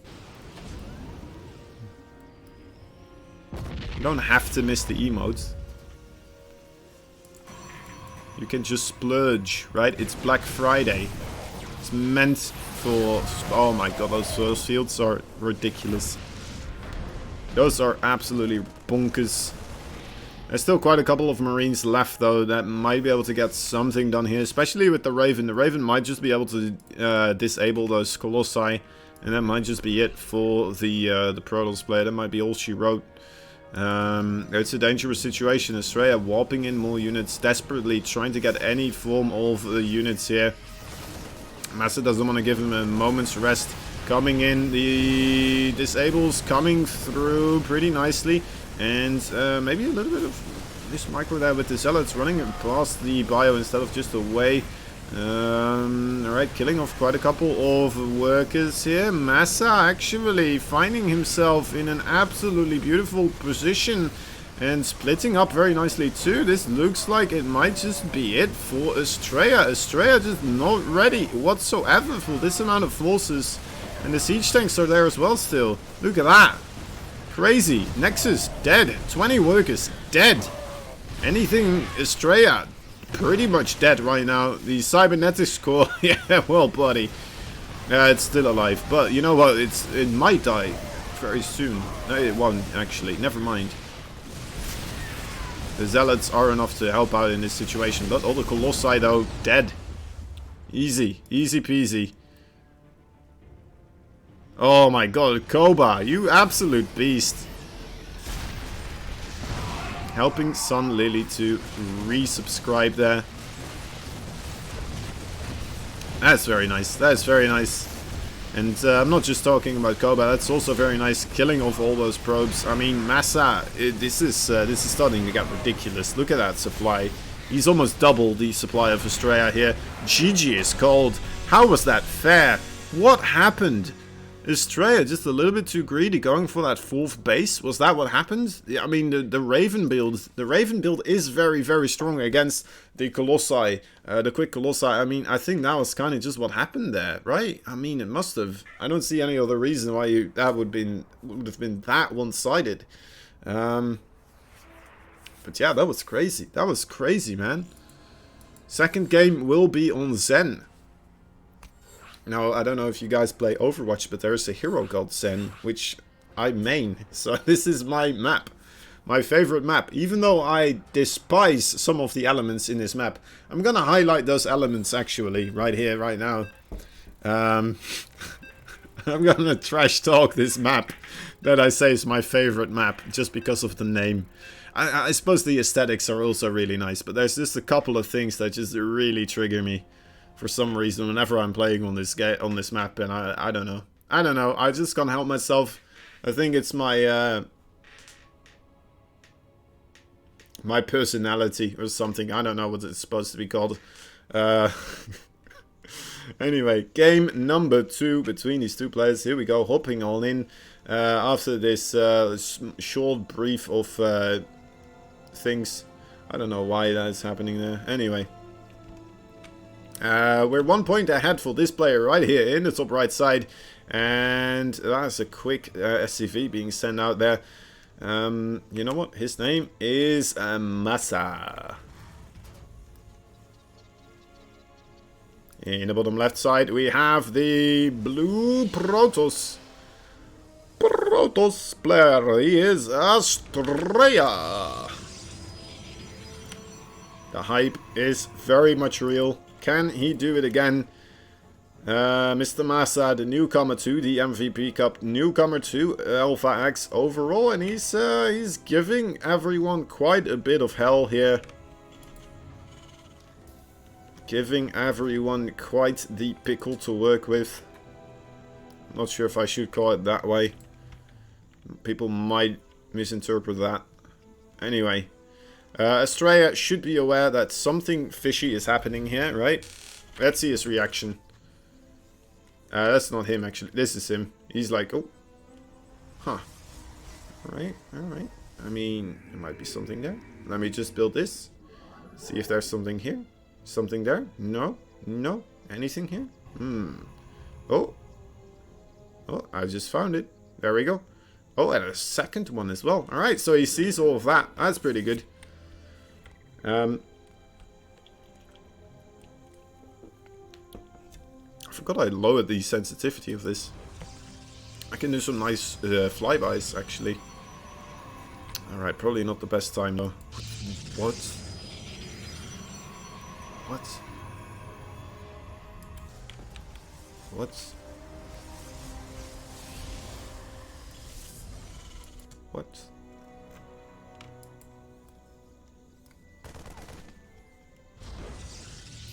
Sorry, I'm sorry. Sorry. We'll go back into the game. I don't know why I keep doing that. Anyway, this is crazy, guys. Estrella, very, very ballsy play here. Oh, beautiful surround on both the Marines in killing off the bunker on the high ground. I mean, that is a very, very solid start here for Estrella.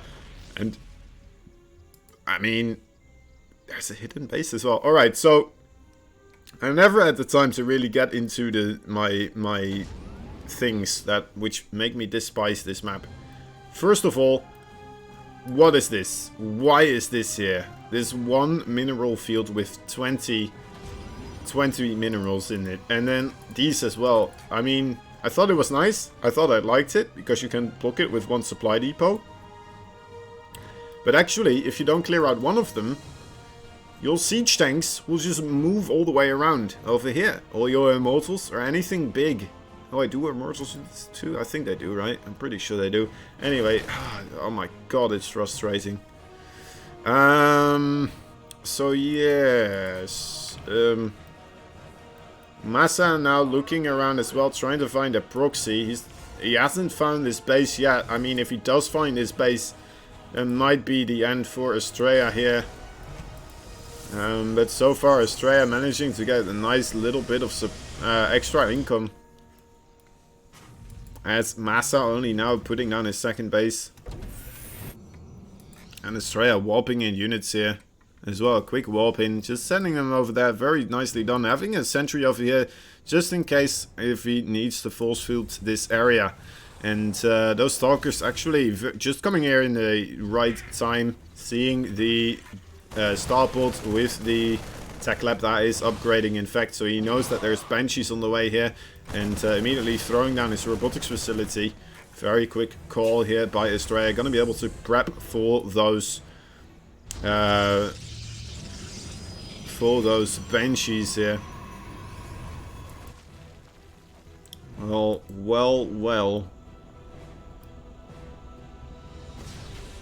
The aggressive barracks flying in here. Hurling down insults towards the Protoss space. Saying all sorts of profanity. Of course, we have muted him, so we do not hear it, but believe me, he has a very, very filthy mind. And he's shouting it all. Trying to intimidate, of course, to the highest degree.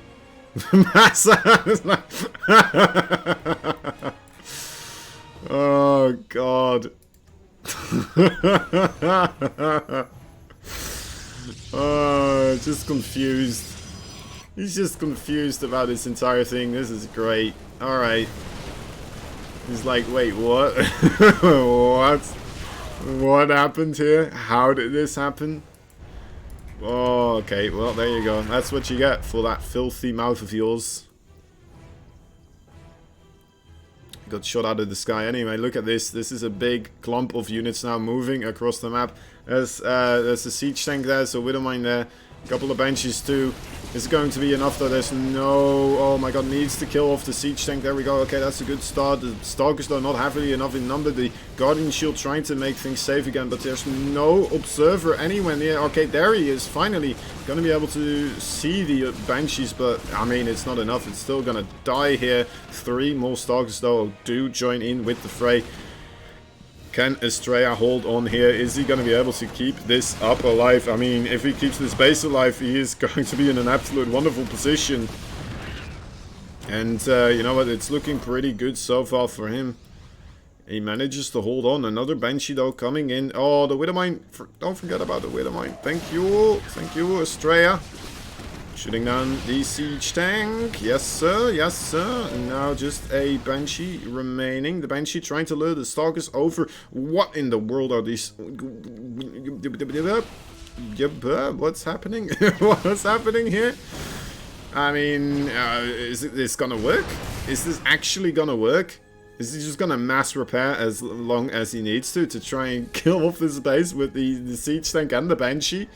Alright, I mean, sure, let's go. Let's show me how it's done, Massa. You can do it, buddy. I mean, I would love for this to work. I will. 2 Banshees now. 2 Banshees, 1-shot probes. There's no cannon here.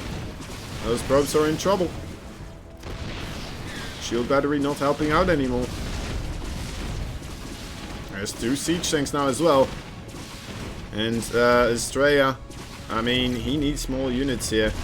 He desperate. Oh god, taking a siege tank, 2 siege tanks fully there. And with the 2 siege tanks there, it's very dangerous. Doesn't want to get too close ever anymore. And yeah, he just doesn't have the units. He's going to recall these probes, it looks like. And there he goes, recalling the probes off to another base. And it's in his main base.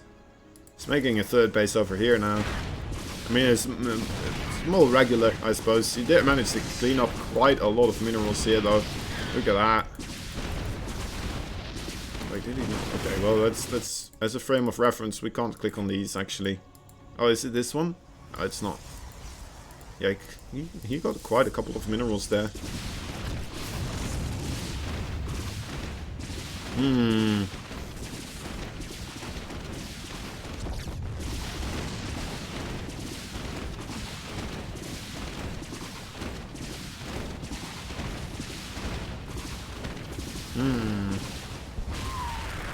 All right.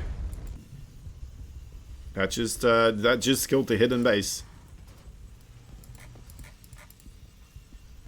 There's still Banshees being produced, or what's he doing? He's got 4 Banshees actually.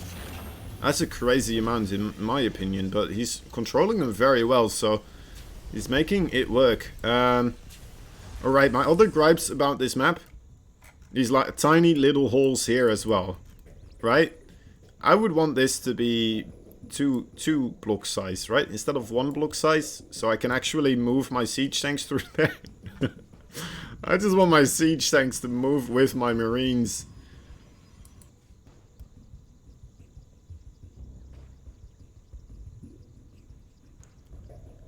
And cleaning it up takes a long time too, like 20 minerals, that's a long time to clean that up. Oh my god, is he gonna kill off the pylon here? Going for the shield battery first. Look at that, how quickly that goes down with the 4 Banshees. And Massa moving across the map as well at the same time. This is looking rather dire. Maneuvering all his forces into that main base, giving Massa the opportunity. Oh no! Alright, well that's devastating. Okay. I mean, wait, what's this? Oh, that's a lot of zealots. That's another war prism that did manage to get here. There's actually 4 High Templar in that war prism, though. Oh my god. These zealots are killing off a lot of workers. I mean, if Estrella manages to hold on, he might be able to win. But it's very rough. Alright, these siege tanks, as we've explained previously, they're not able to push up here. So they're gonna have to go around. As long as Estrella protects this place, we will be able to... Oh no, actually... Oh my god, all the SCPs here mining out this area. Very nicely done here by Massa, already making use of the maps and being like, you know what, this is why Kozen is not playing right now. And I am... Oh, these storm drops though, they might be the ticket out of here for Estrella. Can he still manage to get the greatest storms of his life? He's trying, he's attempting to do so. Oh dear lord, his main base is under heavy assault though. His zealots also cleaning up the main base for Massa. Massa doesn't have anything left at home. These storm drops, where in the world did they go? Oh, there they are. Oh, they're so low. They're so incredibly low. They're alive, though. That is the important part. There's more High Templar here above. Another base being taken by Estrella. Estrella still having 2 mining bases versus the 2 floating bases of Massa, I believe. Yep, well, no, actually, he's gonna start mining out the middle area here. He's gonna remove another gripe that I have with this map. Thank you very much, Massa. What in the world is happening here? Is this still gonna be able to be winnable for Massa at one point? I mean, these zealots, they are quite a bit of a supply. There is across the map here. Okay. This is crazy. This is absolutely insane. Okay, another siege tank. Sieged up right here. The Zealots, oh my god, this, sniping down the High Templar. Absolutely brilliant maneuver there. The Observer just a little bit out of position here. The Stogs were not able to protect them. And now without any Storm being available here, this could be absolutely terrifying for Estrella. Estrella needs to move out of there. This Storm Drop, where is his Storm Drop? There's more High Templar. There they go. Alright, the Observer is here now as well to protect those High Templar, but there's a Siege Tank waiting. Needs to storm right on top of those SCVs, and yes, he does manage to do so. This could be it. The Immortal on top of the Siege Tank. The High Templar trying their best as well. This is getting really incredibly close. More workers going down, and well, maybe we do definitely need those Zealots from across the map back over here to help out against this Siege Tank. 2 more Stogs showing up though. This army supply for Estrella looks very dominant, but again, it's a lot of it on those Zealots that aren't here right now, not helping out. There's Blink available. You might be able to blink on top of that Siege Tank. Alright, there is the recall on the Zealots. There they are. Alright, the Cavalry is here, and that should be it. It's fine, NA. GG. Alright, GG is called Massa. Oh, a little bit salty about that one, but incredibly played there by Estrella, managing to take a game away from the king himself right now, at least. Will he be able to do it one more time? Man, that was crazy. That was a crazy game. Man, alright, let's go. Let's go game 3 between these two. I would love for these two to play in the finals as well. That would be absolutely brilliant. No offense, other players in the tournaments. Alright, let's take a look. So Art is actually, if we look at the loser bracket, we see that Art and Paco Mike have played. Starkiller unfortunately did lose against Art Vindicta, unfortunately losing against Paco Mike there. In Art versus Paco Mike, Art managing to beat that one, being victorious there. So whoever wins this series will be moving on to the grand finals, and the loser of this match will be going to face off against Art. Will it be Massa or will it be Estrella looking Art in the face in a best of 3 there in the loser bracket finals? We will have to wait and see after this little bit of a glitchy introduction. We have in the bottom left side of the map the red Terran player, the new player for Alpha X, who just recently joined. He is Massa. And his opponent getting away with a cheeky Nexus on the other side of the map. Blindsiding Massa quite a bit and managing to get away with it. You know what, just barely, I suppose, gaining the value that he needed to. He is the Blue Protoss player. He is Estrella. This was excellent, NA.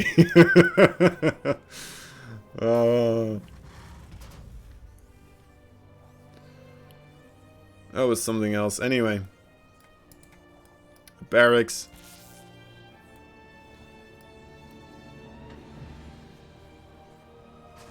Being constructed. I'm just still a little bit flabbergasted here. I'm just waiting. I'm just waiting for this game to devolve into something unbearably American again. Oh god.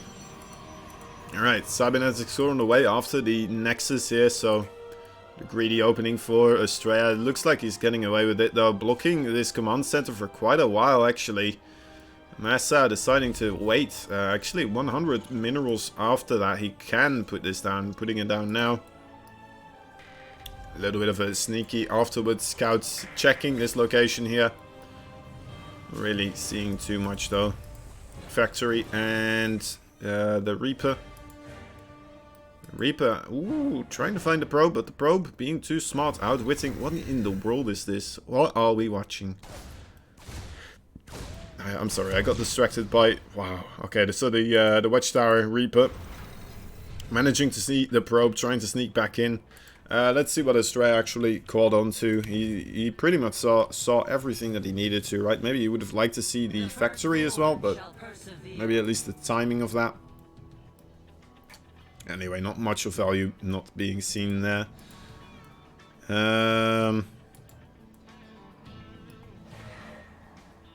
Right, another Adept coming out here.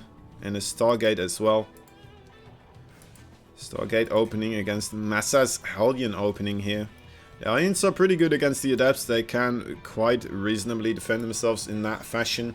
The Reaper actually never really went across the map here. Just staying on his side of the field.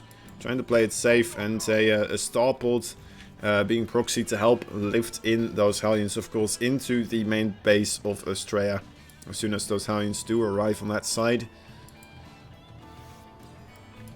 I wish they could see each other. The two watchtowers. Anyway.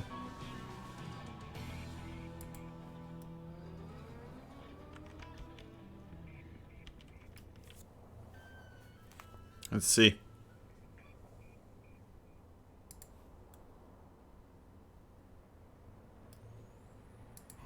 See, Oracle did get created. Both of these players kind of staying on their own side of the map here for now. But, I mean, it's going to change very soon. There's these Hellions. Let's see what's actually here to defend against this. The Phoenix is on the wrong side of the field. Not going to be able to see this. There it is. There's the medevac coming on through. Oh boy, Estrella in a little bit of trouble here. Needs to pull his probes. His probes are in trouble. 4, 5. More should definitely go down. 7 in total. That's absolutely bonkers. Okay, the Phoenixes must be able to pick off the medevac now, though. Good micros so far from Mr. Estrella. Okay, there we go. There we go. He fixed the problem. Where's the second Phoenix, though? Where'd he go? There he is. He's like, oh, whoops. I'm sorry, guys. I took a wrong turn. Here I am. I'm back again. But it looks like there's going to be a second drop, though, coming in. No, actually, it's Banshees this time around. Follow-up Banshee. Massa is loving these Banshees. He's absolutely crazy about them, isn't he? Third base as well. I mean, his control with them is very, very nice. Oh, almost getting the block on that third Nexus as well. Very nicely done. Not managing to do so. Ooh, almost baiting it. Oh, no. Okay, well, that was close.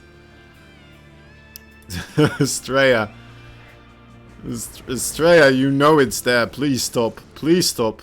Okay, I mean, I'm gonna stop watching that. I'm gonna get a heart attack watching this. Okay. There's a lot of stuff being said in the chat, actually. I need to start reading this. Alright.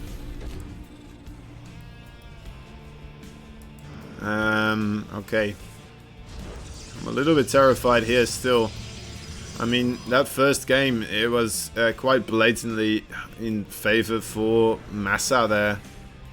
Second game, Estrella manages to get away with a sneaky little build order. Well, I mean, I say build order. It was just make a Nexus somewhere where your opponent doesn't expect. And, well, I mean, this time around, there's the Banshee. Killing off quite a couple of probes again. 4 probes, 5 probes. Definitely gonna get, you know what, might get 7. Yep, 7. It's less impressive because I only called it right after he had 6 and he was about to die. But, oh well, the second one isn't gonna get as much. Ooh, still Revelation being used though. 9 probes in total. It's reasonable damage. He is gonna lose that starport though. He needs to remake a starport, I believe, on this side of the map. Yeah, he does. So that could be quite a while actually. Wait, the Widow Mine. Okay, didn't get any kills. Okay, there it is. The Phoenix almost dying though to it. Okay. That's nice. Estrella now aware that there is a third base for Massa as well on the way. It's going for the Storm. Storm, a wonderful choice of tech. This is crazy. These Banshees are still making. How is there nothing going over there to start killing this? I don't understand. I guess, I mean, if Massa is still, you know what, spending money on this, and you're able to deal with it nicely. Look at how close the Nexus is to this Tech Lab starport. Alright, there we go. There's a couple of Zealots. And down goes another Banshee. So yeah, that's actually more resources lost by Massa here. Let's take a look overall. 4 Banshees going down for 19 workers though. 19 workers, that's a lot of workers, I have to say. Definitely seems like it's worth it for Massa, that little sneaky attack there. And also, of course, we have to remember he kept the Oracles and he kept the Phoenixes all on the opponent's side of the map, right? Estrella not being able to move out with them whatsoever because of these Banshees. Doing a good job there. +2/+2 on the way. Blinkstalkers on the way as well.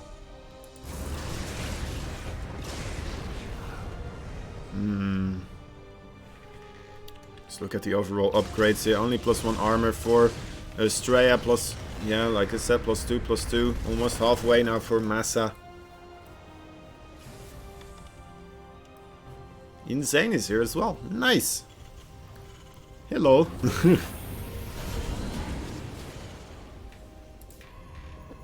Alright. And Drilling Claws being upgraded here for Massa. Massa is gonna go again for the Widowmine technology here. The attack of Massa is on the way. Might have a little bit of an interception with these Phoenixes though. An unfortunate little bit of mismanagement of the units there, and absolutely the entirety of the Air Force of Estrella goes up in flames. One single stim, and that is a lot of damage. Estrella though, actually no, never mind. Trying to do a run by, but there's already an SCV just repairing the wall. Casually being completely okay with everything that's happening here. This is, okay, recalling a couple of Zealots to help out against a drop that's happening in his second base. But, you know what, this seems like the more important push. This might already be it. This might very well be the moment where Estrella starts. Actually, no, another storm coming through. Alright, never mind. Estrella's fine. He's good. He's good, guys. Don't worry. He's got this. No problem. He's been practicing against Vindicta. Day and night. Every day he's been going at it. And, oh, the Widowmine. Hitting the Siege Tank too. The Drilling Claws, though, now fully in effect. No blink to catch up with that one, unfortunately. There's still the Widowmine here. Cannon being created, trying to deal with this. But look at that, Massa already having a new force ready to assemble on top of that 4th base location. Estrella getting the 5th base as well. He's gonna need it, because he's gonna need a replacement 4th base. Oh god, oh, the Zealots. Oh, they're taking so much damage by the Widowmines. That's absolutely crazy. Another, okay, well, there's still enough Zealots, just barely enough. Killing off. Okay, well, I mean, he needs an observer. He needs an observer like yesterday. Oh, those are good storms though. But the Widowmines, he needs to be careful. They're gonna reset very soon. And he needs this observer. Where is the observer? There it is. Okay, just okay, well, one more goes off. Just in the nick of time. But his replacement 4th base getting cancelled here.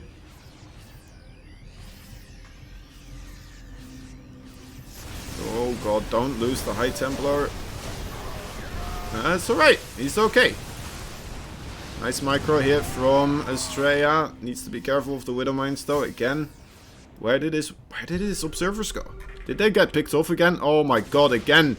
Just getting annihilated once more. Observerless here. Is Estrella in trouble? That Nexus is gonna go down. Massa on a rampage. Full bases for Massa now against the 3 base of Estrella. Estrella does have a nice army, but he's just being pulled apart. Everywhere where he isn't, he's gonna get absolutely annihilated here, it seems.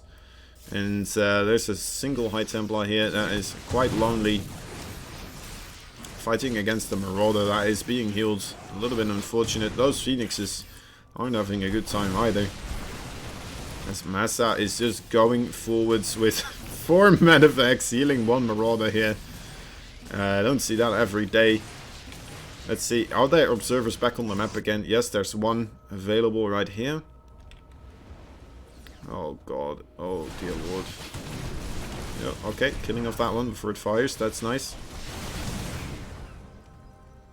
I'm confused, guys, I'm so confused.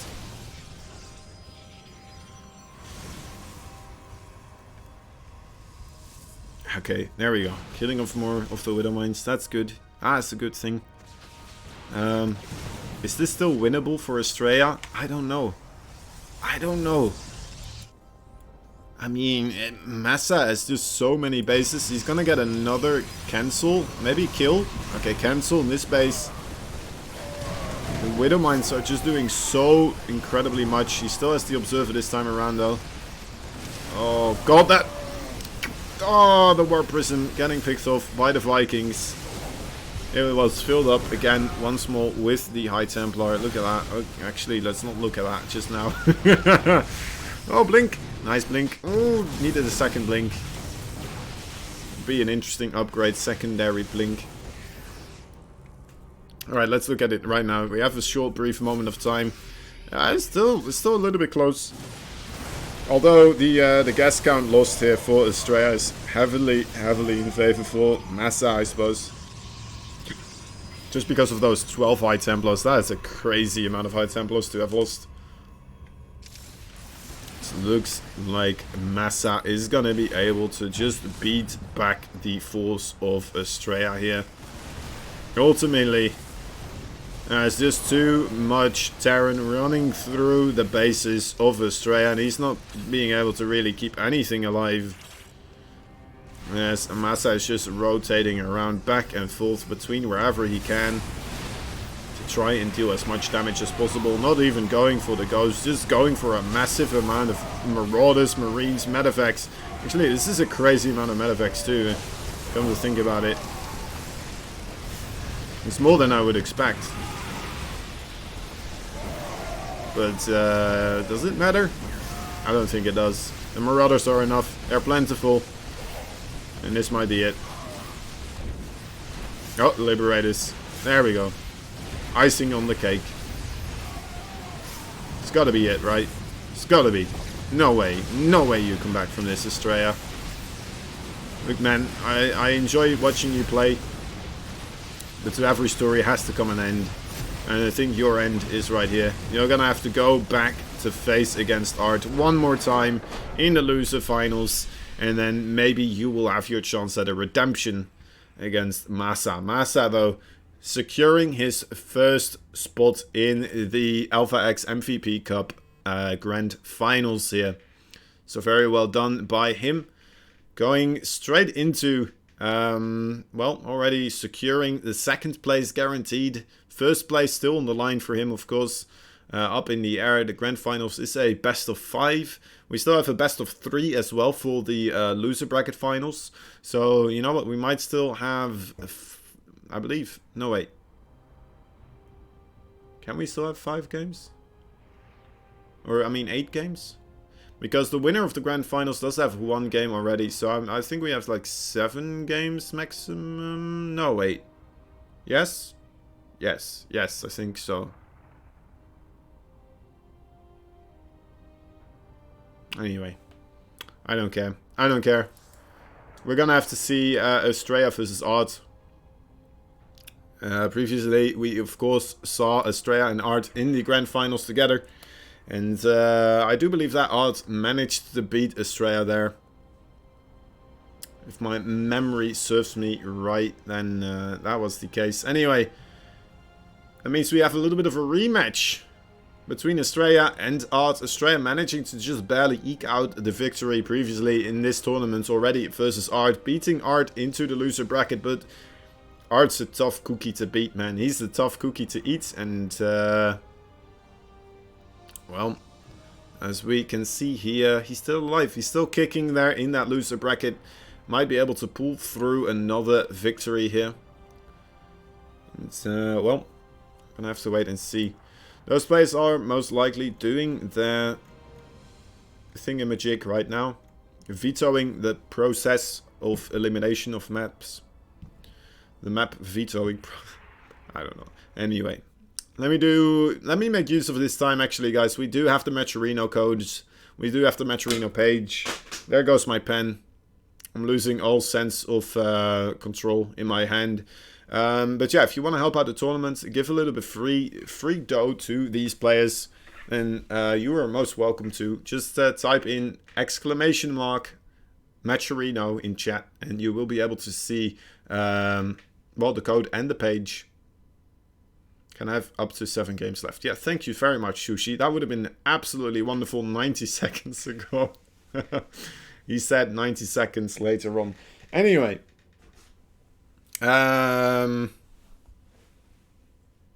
Yeah. So, what was I saying? We're looking at the loser bracket finals. And you know what? We wouldn't be looking at the loser bracket finals without the support and help of our wonderful sponsors. Because our wonderful sponsors are bringing us here. They're bringing us to you. And one of them is actually 24-Hour Fitness. 24-Hour Fitness. Supporting everyone in the esports community. Not just by giving you an absolute killer body. The six-pack abs. And the incredible biceps that look like legs. That you deserve and always wanted. But yeah, also helping out esports, of course. StarCraft 2. So if you want to help us, go and work out at 24-Hour Fitness. Mention that you know what, you came to them because they came to StarCraft 2. And they have some amazing gyms. Over 430 locations nationwide. 436 to be exact. Fully equipped with weights, cardio machines, studio classes, and awesome personal trainers as well to boot. Ready there to help you out with whatever you need. Give you advice and yeah, get you to the goals that you want to be at. Alright. Don did that one too. And just in time as well. Look at that. The game's starting. It's like we have an actual production running the show. But no, it's just the pro players helping me out hosting these games. As I'm just babbling on like an absolute idiot. Alright, here we go. After... I'm gonna have to write this down, guys. After... I'm not good at multitasking. That's the problem with me. That's why I started casting. Right, let me get rid of my camera. Why am I still watching that? Look at these guys instead. There you go. After game Massa...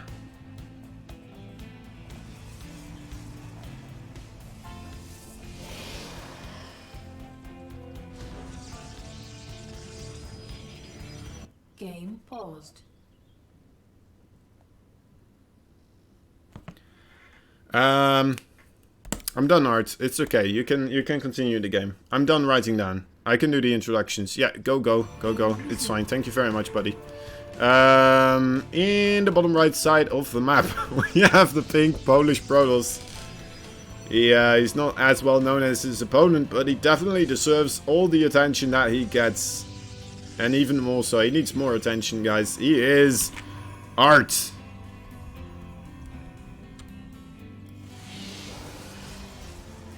And his opponent.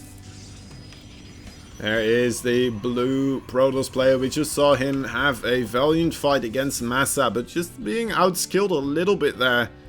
He is the blue Protoss player from America, the United States. He is Estrella. Having a little bit of the home turf advantage here, being on the American servers.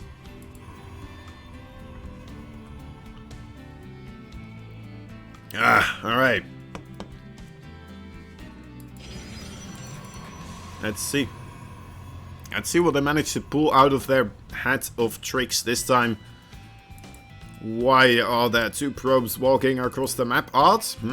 What's this about? He's up to no good. I tell you. This probe is gonna do some shenanigans. I'm gonna keep my eye on him for as long as I'm able to... you know what, I lost interest. Anyway, there's a probe here. as well. We're looking at him now.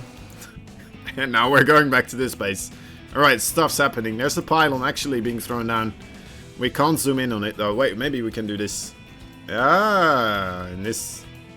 No, it's impossible. Impossible. Alright, anyway.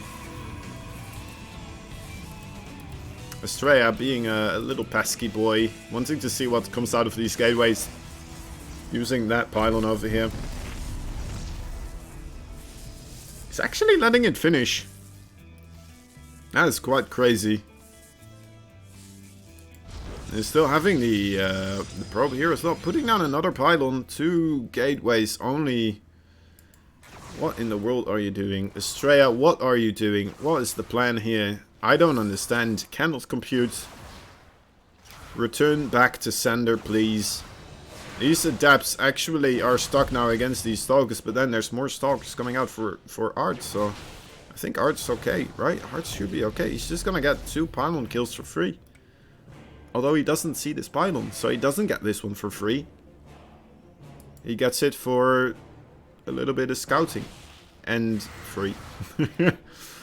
As soon as he gets it though. I mean, I'm not even sure if he will. Looks like Estrella is ramping up the aggression. Where's your other 2 gateways?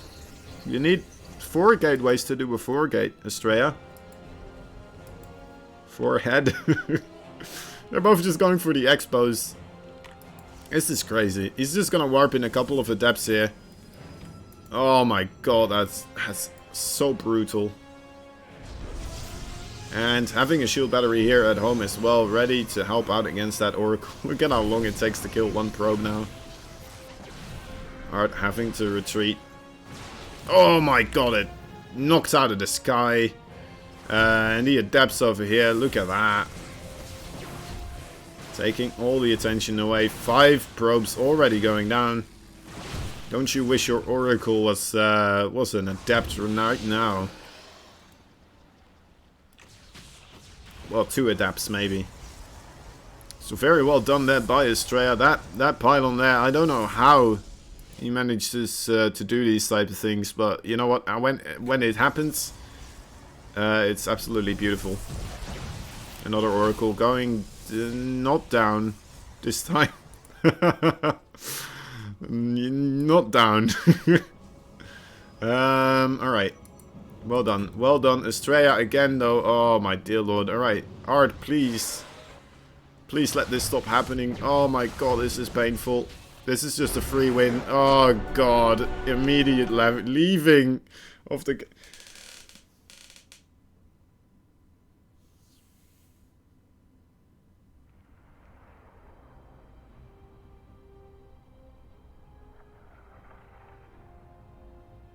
Okay.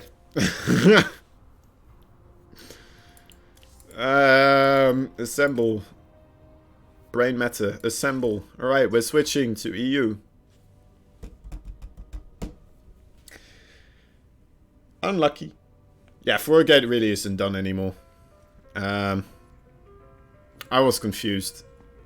As per usual. As per usual. I thought I knew what was happening, and I didn't. Oh, God. Alright.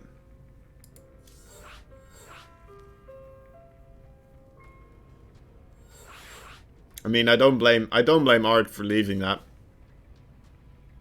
That was rough. That was so rough. I mean, who builds a pylon there, right? I mean, who does that? That's just evil. That's an evil pylon. It shouldn't be there. That's a pylon from hell. Alright, now we wait a couple of minutes for Art to change regions. It always takes a moment. Hope you're having a good time though. We do have a Matcherino page. If you haven't visited it yet, there's quite a couple of things you can do there actually. It's not just the code you can do. There's merchandise. There's a donation for the players. There's a tip jar for me as well, if you think that I'm doing an okay job, an adequate thing, you know. Yeah. Oh, the replay pack. You can buy the replay pack there as well, which is rather nice. What else? What else? Let me think. I probably could look this up.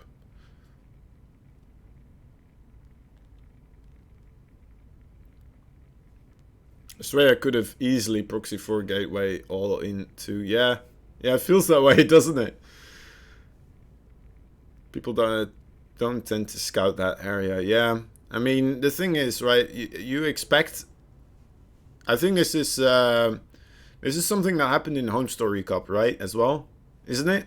Because people expect proxies to be in like these weird locations in the map, but then we're kind of at that moment in time where people don't expect the proxies in their base anymore, like right next to their base. And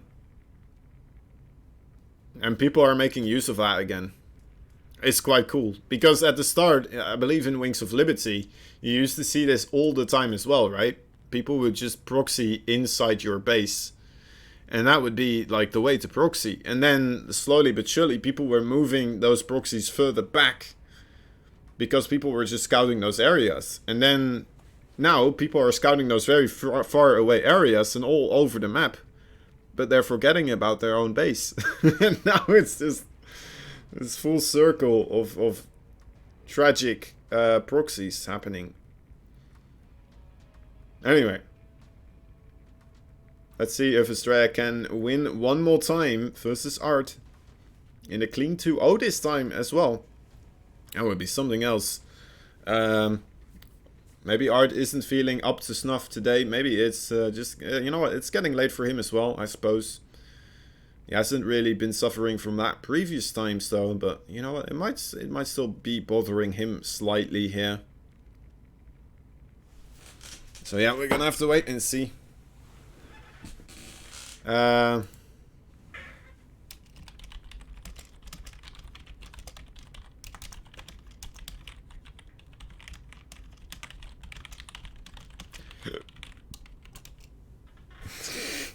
gonna ask Estrella if he has any cool stories I can tell on stream.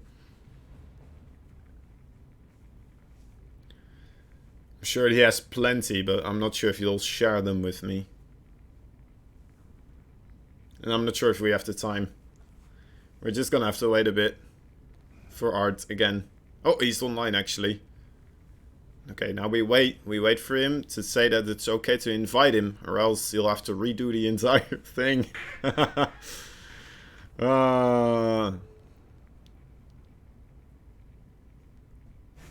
It's a little bit of an open question, isn't it? Do you have cool stories? Tell me your cool story. Oh, he's drinking chocolate milk. Chocolate. Is that an actual thing? Chocolate instead of chocolate? Chocolate milk? Isn't it weird that like most of the chocolate milk you make with like hot water now instead of actual milk? Is it actually like that chocolate milk you make with the hot water? Does it have the same kind of like stuff in it, which is the powder milk, you know, the creamy stuff that you put in coffee as well? When you don't have actual milk, you put in the powdered stuff to make it like kind of milky, right? Is that also in the chocolate milk that you add with water? I don't know. Could be something completely different. Could be the same thing. Who knows? Who knows? Anyway.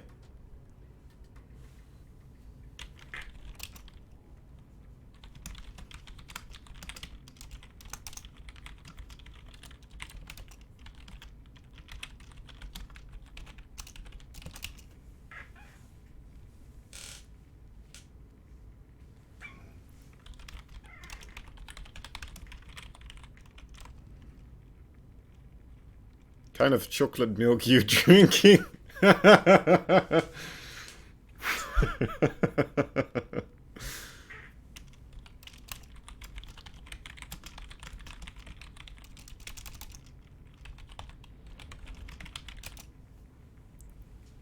I don't know. Apparently, Estrella knows a lot more about food than I do. And drinks as well. This is funny. Bet he doesn't know about Dutch food though. You know, potatoes.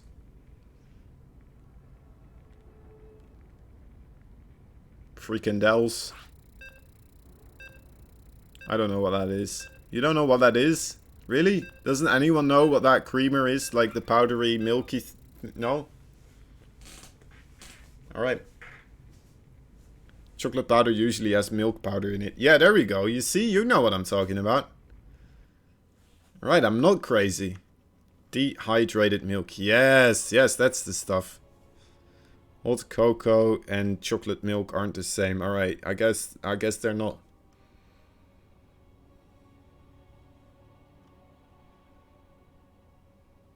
I think I know what you're saying. I think it's just that like the entire package already with like the hot, oh the chocolate milk, right? That's what's happening. Oh. Huh. It's an interesting button. Oh, I remember finding this previously actually. Wait, let me see. Oh yes, there we go. Look at that. I found my siren button again. So in the bottom left side of the map we have a pink Polish Protoss player. He's gonna have to go to Protoss jail after this one. He is Estrella.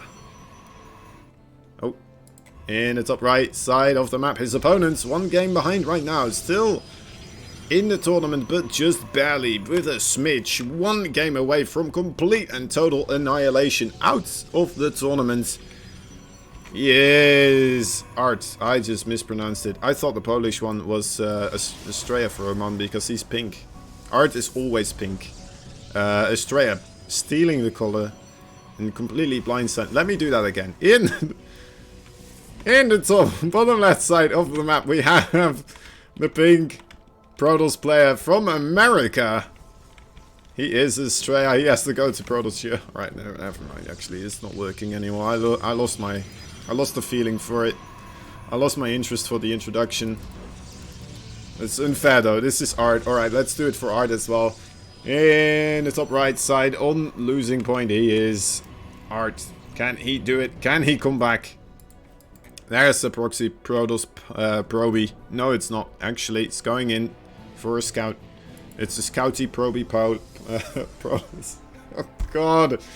Oh god. Alright, anyway. Pronunciation is difficult, alright?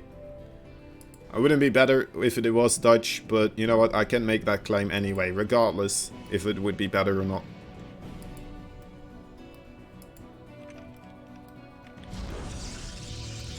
Bell pepper crisps? It might be.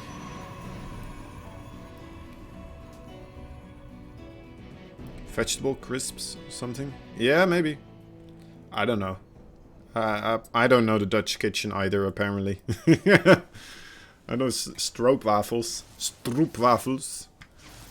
Waffles. Anyway. We have the thin pancakes too. But I'm not sure if that's Dutch. If that's anything else. Anyway, it doesn't matter. Doesn't matter. Let's focus on the game. Art is going for a very quick Nexus here. Estrella is going for, well, I mean, this is the unit that killed Art previously. It's the Adept. Is he going to be ready for it this time around? Needs to have a probe at the entrance of his main base. There we go. Alright, he's ready for it. He's ready for it. He's ready for it. Not gonna blindside him this time around. And Estrella cancels the shade. That's an aggressive pylon. Oh my god. Oh my god, it's happening. It's a 4-gate. Guys, I called it previous round, but I was just confused with this round. I was confused with this game, you see?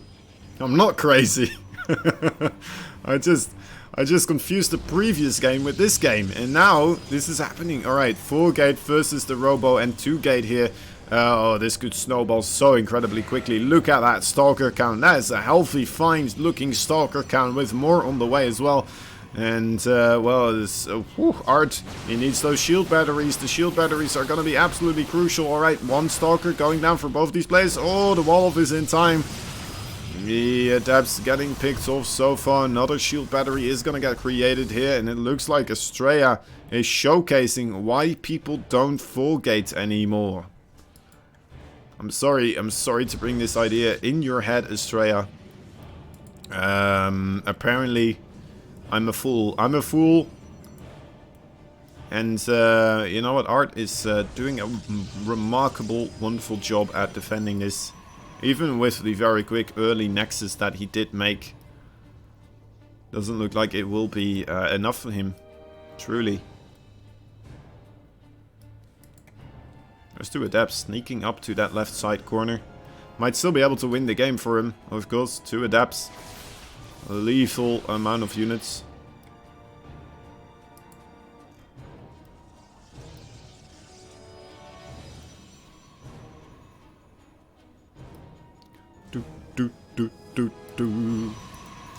Forge and Robotics Facility now coming out for Estrella. Estrella is trying to catch up in economy here, but he's 18 probes versus 28. I mean...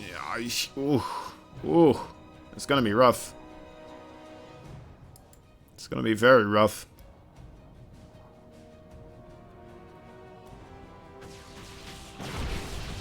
Oh, that final's gonna go down too. Might give him the moment though that he wants. Yeah, there he goes. Moving in now with the Adepts. But Art, being a smart guy, the smart guy that he is, moving back with his units. After realizing that Estrella is aware that he's moving out. And that means these Adepts actually, one of them immediately getting killed off, and a nice block as well. Those two Stalkers chasing them down, and well, yep, that's the end of those guys. Not gonna be seeing those Adepts anymore anytime soon. Because they're in Protoss prison.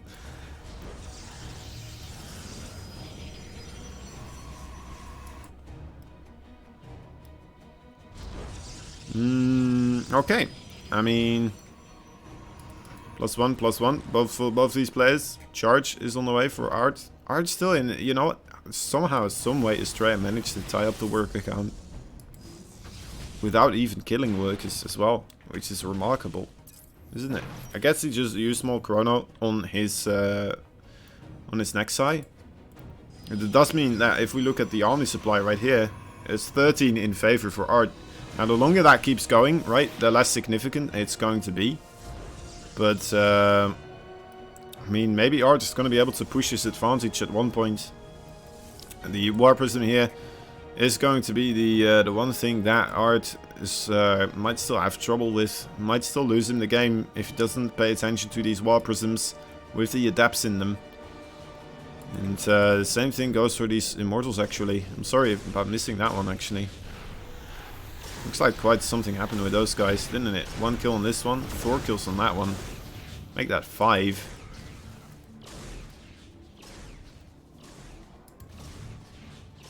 So a couple of probes probably getting taken down there. A good scout as well for Art. Let's see if he actually saw the High Templar archives here. No, actually. Oh. Oh. Okay, okay.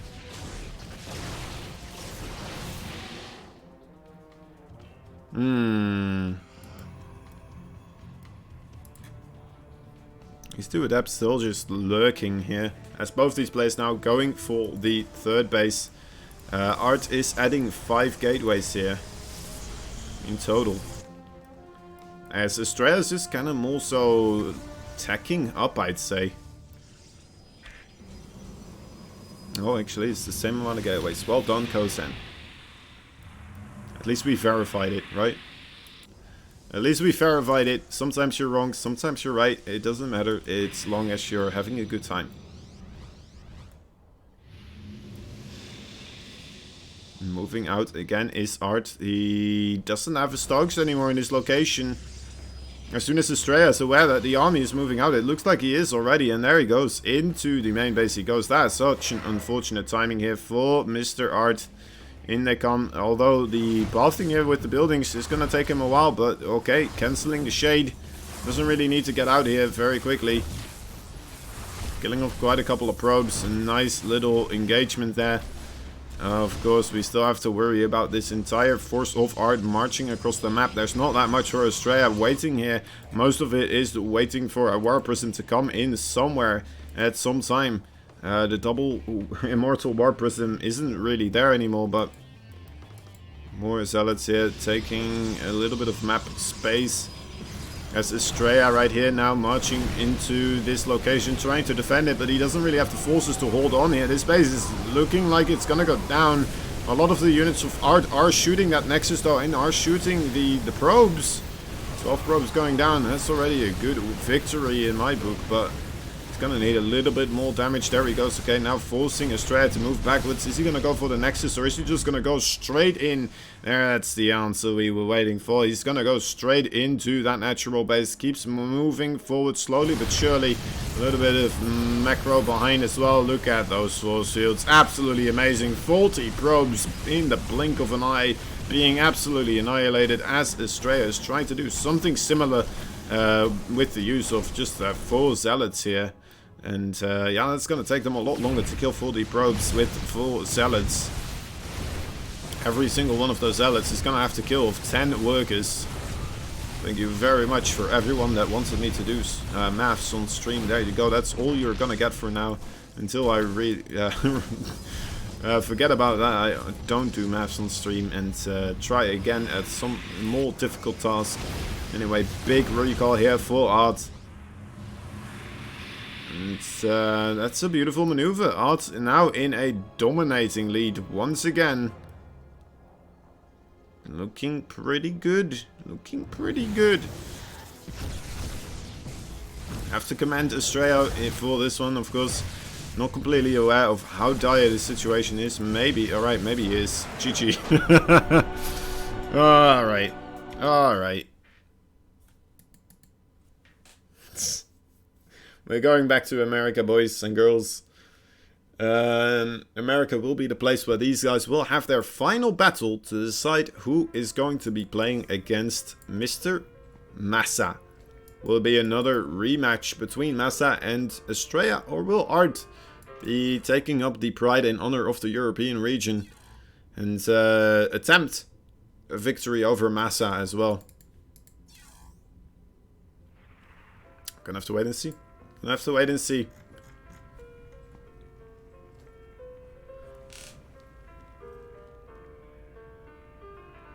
Ah. Sorry, it's getting a little bit late here.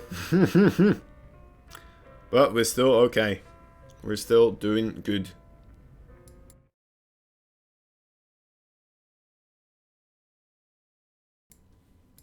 I'm really loving the background music now for Mengsk.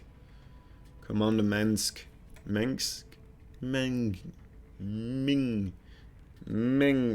Alright, I don't know how to pronounce that. It's another name I'm butchering, even though I've played the campaign quite a bit. I should know. I just never really tried, I suppose. It's been a long time. It's been a long time ago, alright guys.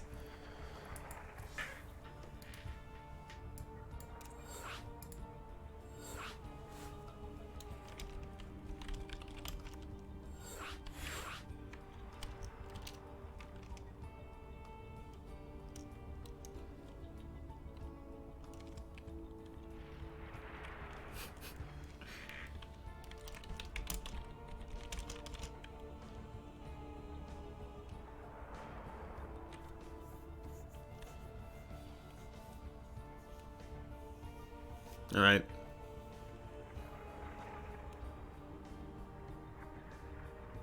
Who will be victorious here in the end? One more game.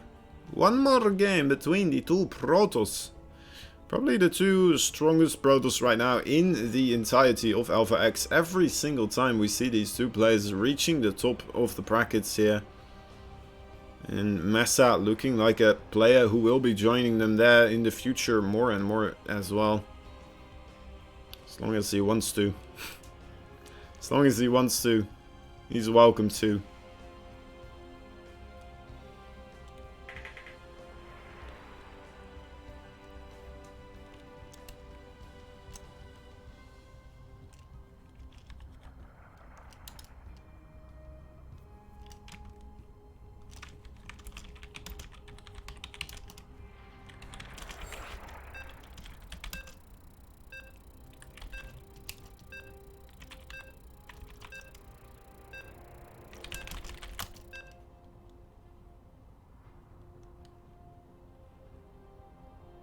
I don't know.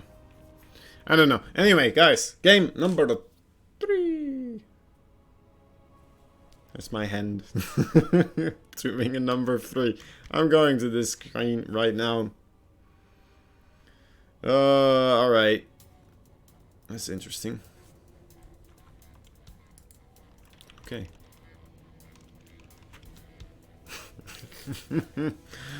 Okay.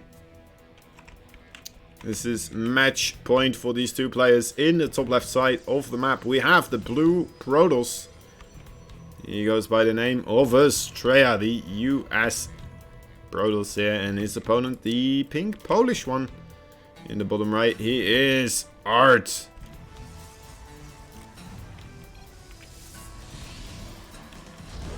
I should draw those out a little bit longer.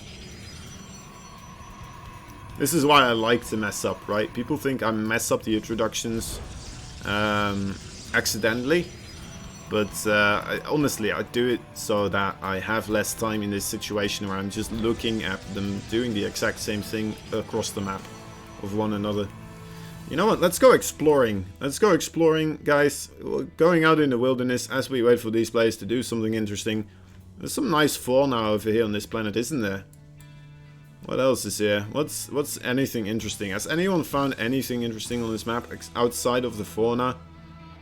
I guess there's some sort of weird statue somewhere, or like some sort of big alien creature hiding in the bush. Doesn't look like it so far, does it? Just a lot of plants and crystals. I mean, they look nice. They definitely look nice, but there's not much to see, is there?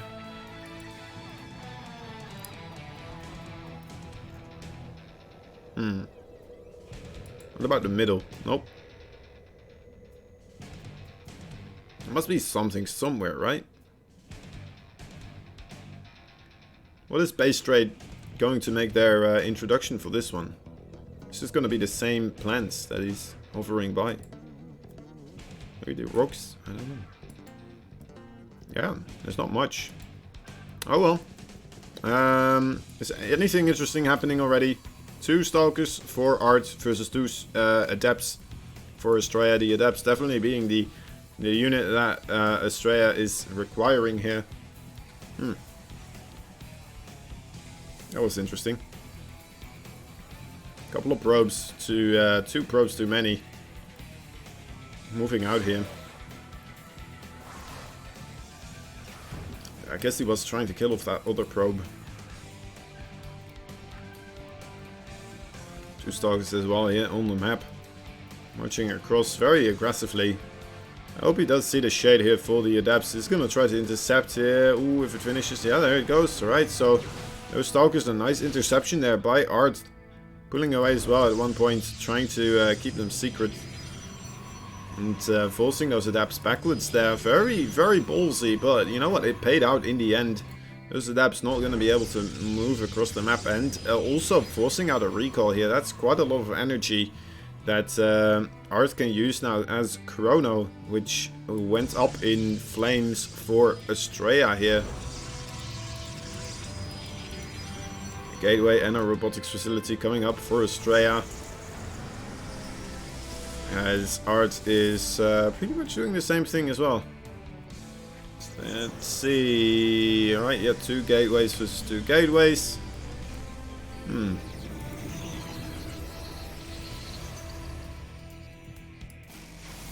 Okay. The hallucination being able to see absolutely everything here. Wait, is that a fourth? No, it's actually... No, it's fine. I don't know. I don't know, actually. One more gate for here, Estrella.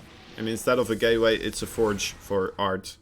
So Art going for a little bit quicker of the upgrades here. And also going for the War Prism instead of the Immortal. Which is going to be the choice for Estrella.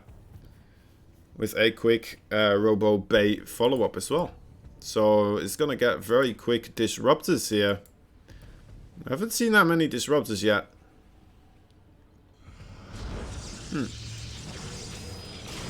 Overall, even within the PVT matchup again of Estrella versus Massa, haven't really been seeing them. But yeah. Oh, the hallucination. Does he see it? Oh god. I think I just crashed the game with you. Alright, never mind. So yeah, he didn't actually see the robotics bay. Only seeing the robotics facility there. Trying to come in with this War Prism. Sending all 4 of them actually onto the low ground here. I thought he was gonna leave 2 behind. Oh, what in the world? He's targeting down the sentries. Gonna try to attempt a great old escape, but oh my god, the War Prism going down. The Adepts as well. That is not fancy micro. It almost was though. Oh, that could have been so cool. The idea was there. The execution though, a little bit lackluster unfortunately for Art. And Estrella realizing, you know what, you just lost a lot of stuff there. Let me try to return the favor and just a move actually this time around. Since I still have a lot of stuff. Even getting a base behind this as well. So yeah, this is going to be quite dangerous here for Art at any time in now. Yes, there they come. Okay. Oh, the War Prism. Oh my god! That's it. That's it. That's GG. That's rough. That's really rough. I mean, I don't see how you can come back here. That's just it, isn't it? What are you supposed to do? Like pull all your probes? Oh, dear lord. Okay.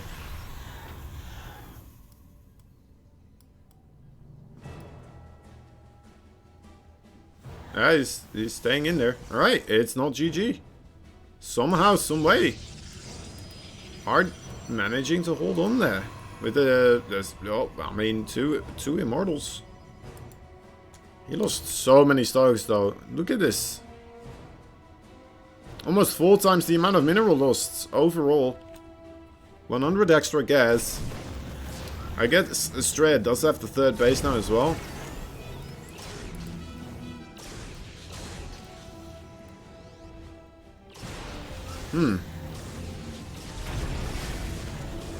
Oh, now there's a real Phoenix here. The recall. Dropping the disruptors first though, just in case. This is a nice little touch. Oh, the Immortal's doing some damage as well. Look at that. Killing off a Artosis pylon.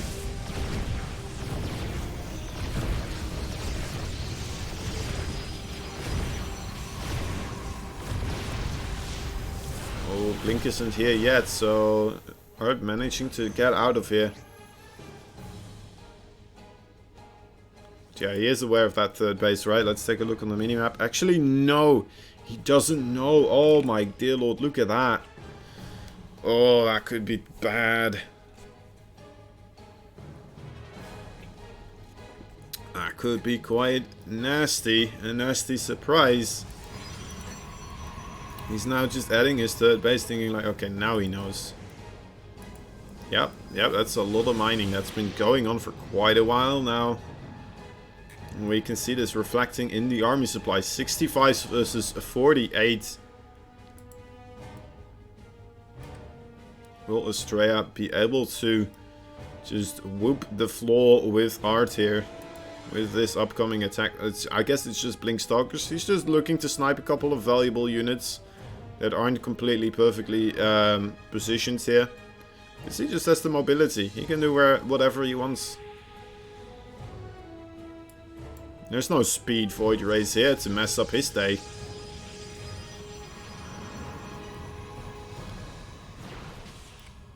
Something I want to see more often actually. The speed Void Rays, they seem pretty cool. I think they're going to be more so used in the ZVP though, to be fair. Just because roaches are such a big thing in ZVP. Oh, nice pickup with these Phoenixes. Gonna be able to pick off all the, well, most of the Stalkers, all of the Stalkers. Oh my dear lord. Yeah, those Zealots, they do not care about Blink anymore. They're just like, yep, we're like teleporting units, but we just walk.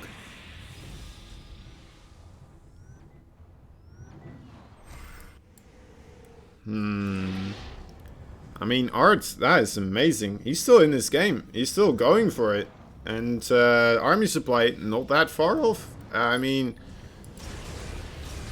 he doesn't have disruptors though, which is worrying me a little bit here. I would love for him to have disruptors. I feel like that would be his best shot. But you know what? Well, maybe he's gonna prove me wrong. I don't think he will. I think that's it. That looks like a GG here. Although, I mean, nice pickup on that disruptor.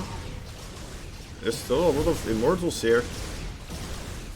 Estrella using nice pickup micro. More zealots coming in. Huh. I keep calling it, but it's you know what? The tenacity of Art. It's remarkable. It's impeccable. He doesn't give up easy. He's a strong player, and he wants to show his strongest play.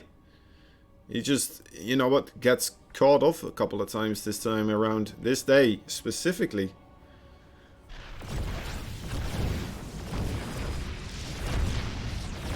That's nice. Couple of workers killed off. Look at that. 4 workers. Actually, tying up on timing here, a little bit ahead of the Nexus, the 4th Nexus of Estrella. Art being able to kind of get really close again.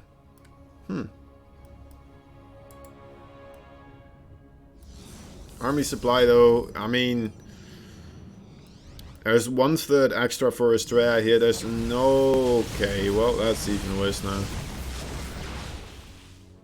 Okay. I mean, I've been playing Negative Nancy here for a while, but I mean, this has to be it, right?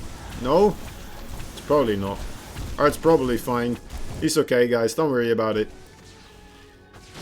Nothing's gonna happen to him. He's good. Oh god, this is bad though. Oh god. Oh dear lord.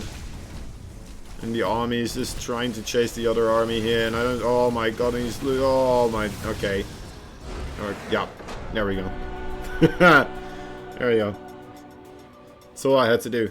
All I had to do was say that he wasn't... That he was fine. And then... That's when he wasn't anymore. That's when he died. Alright. Congratulations to Estrella. Congratulations to Art as well, of course. Gaining 3rd place there. And Estrella securing himself the position in the grand finals here. Getting to do the rematch between Massa this time around. It means that Massa, of course, coming through the winners match, that he is actually up already with 1 point in score. So yeah, Massa only needing to win 2 games. Estrella needing to win 3 games here.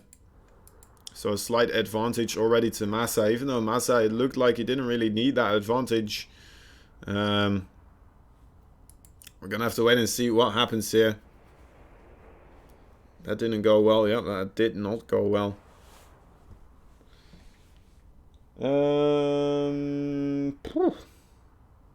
Alright, as they are doing their vetoing process, I might as well just do another shout out, guys, because we wouldn't be here without our sponsors.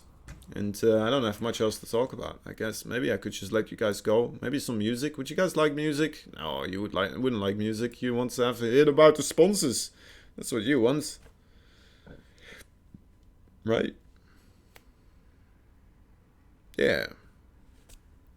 Alright, so GameStop, they're working on you know what, making these great series that show you all sorts of pro insights in the gaming industry, not just the gaming industry, but more so the actual gaming of the gaming industry, where players are playing and the makers of the games are, you know what, also probably playing games. Anyway, yeah, so they are working on this video series at GameStop.com/esports.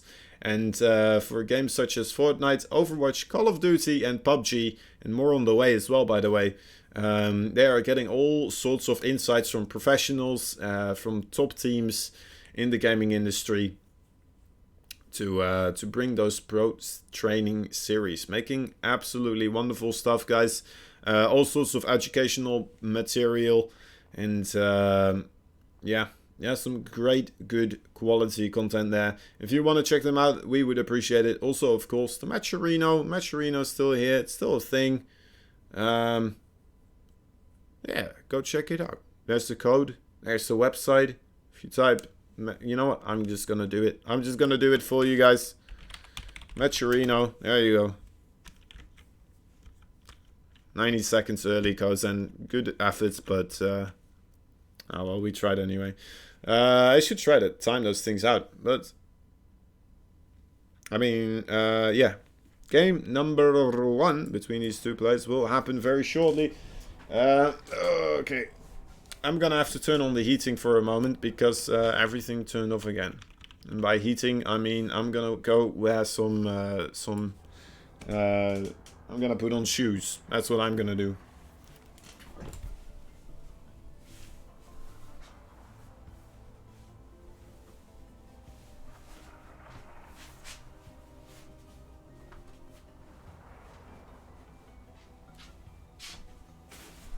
All right. Oh, so comfortable. So comfortable now. Look at that. Nice and warm feet will accompany me throughout the next matches. So I'll be good to go again. I'm good and ready. Oh, God. Oh, God, my shoe is stuck. I don't know how that happens. All right, anyway. Anyway, Massa versus Estrella gonna go down pretty soon. Okay, the second time around. As soon as they're ready.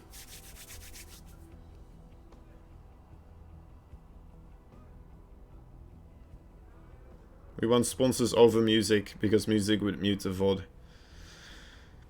There's music that wouldn't mute the VOD though. Yeah? Yeah?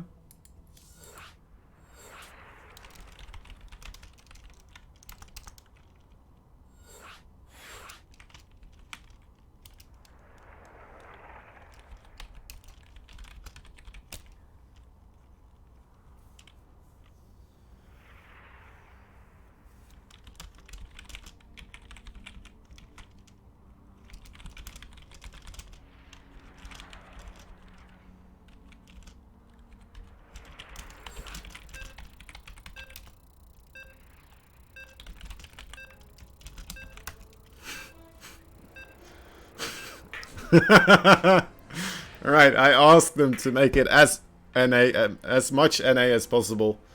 And Massa said, make it NA. Okay. Let's see what happens here. I'm curious what will happen in this time. Alright, we have the grand finals. In the top left side of the map, we have a red Terran player, new player from on the Alpha X roster. He is the red Terran. He is Massa. His opponent on the left, well, the bottom right side actually, is the blue Protoss player. Can he make it happen this time around? He is Estrella. Let's see. Let's see if he can do it.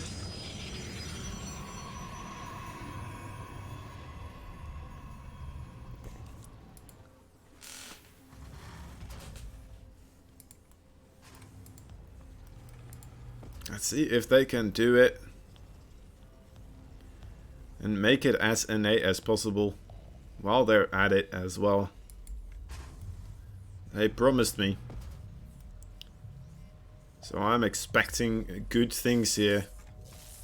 Oh, look at that. A little bit of hokey pokey. The love that shouldn't be. The probe and the SCV. Nice escape. Oh, oh. Hey. He's trying to get the block here on the command center again, but ooh, actually nicely done. Oh my dear lord. Alright, just for a short brief moment of time. Actually still again 80 minerals. Yeah, still above. Reaper here for Mr. Massa himself. There's no hidden bases yet, so far disappointment. But you know what? Shit might hit the fan at any time here. We have to keep our eyes peeled.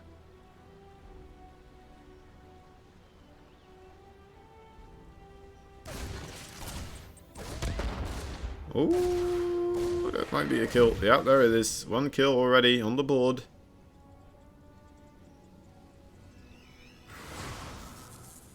Nice block there, actually, with the probes. Valiant efforts for that Reaper, but didn't work out this time around. Oh, is that an armory I see here?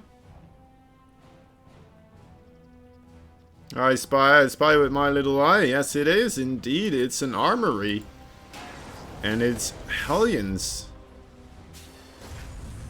Hellions and an armory with a Marine. Okay, there's the starport. The Adept isn't really being able to see anything here.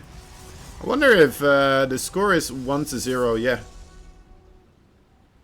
Massam is from the winner bracket, although yeah, the bracket of the winner bracket. That sounds weird. The winner bracket, the upper bracket, I guess they say.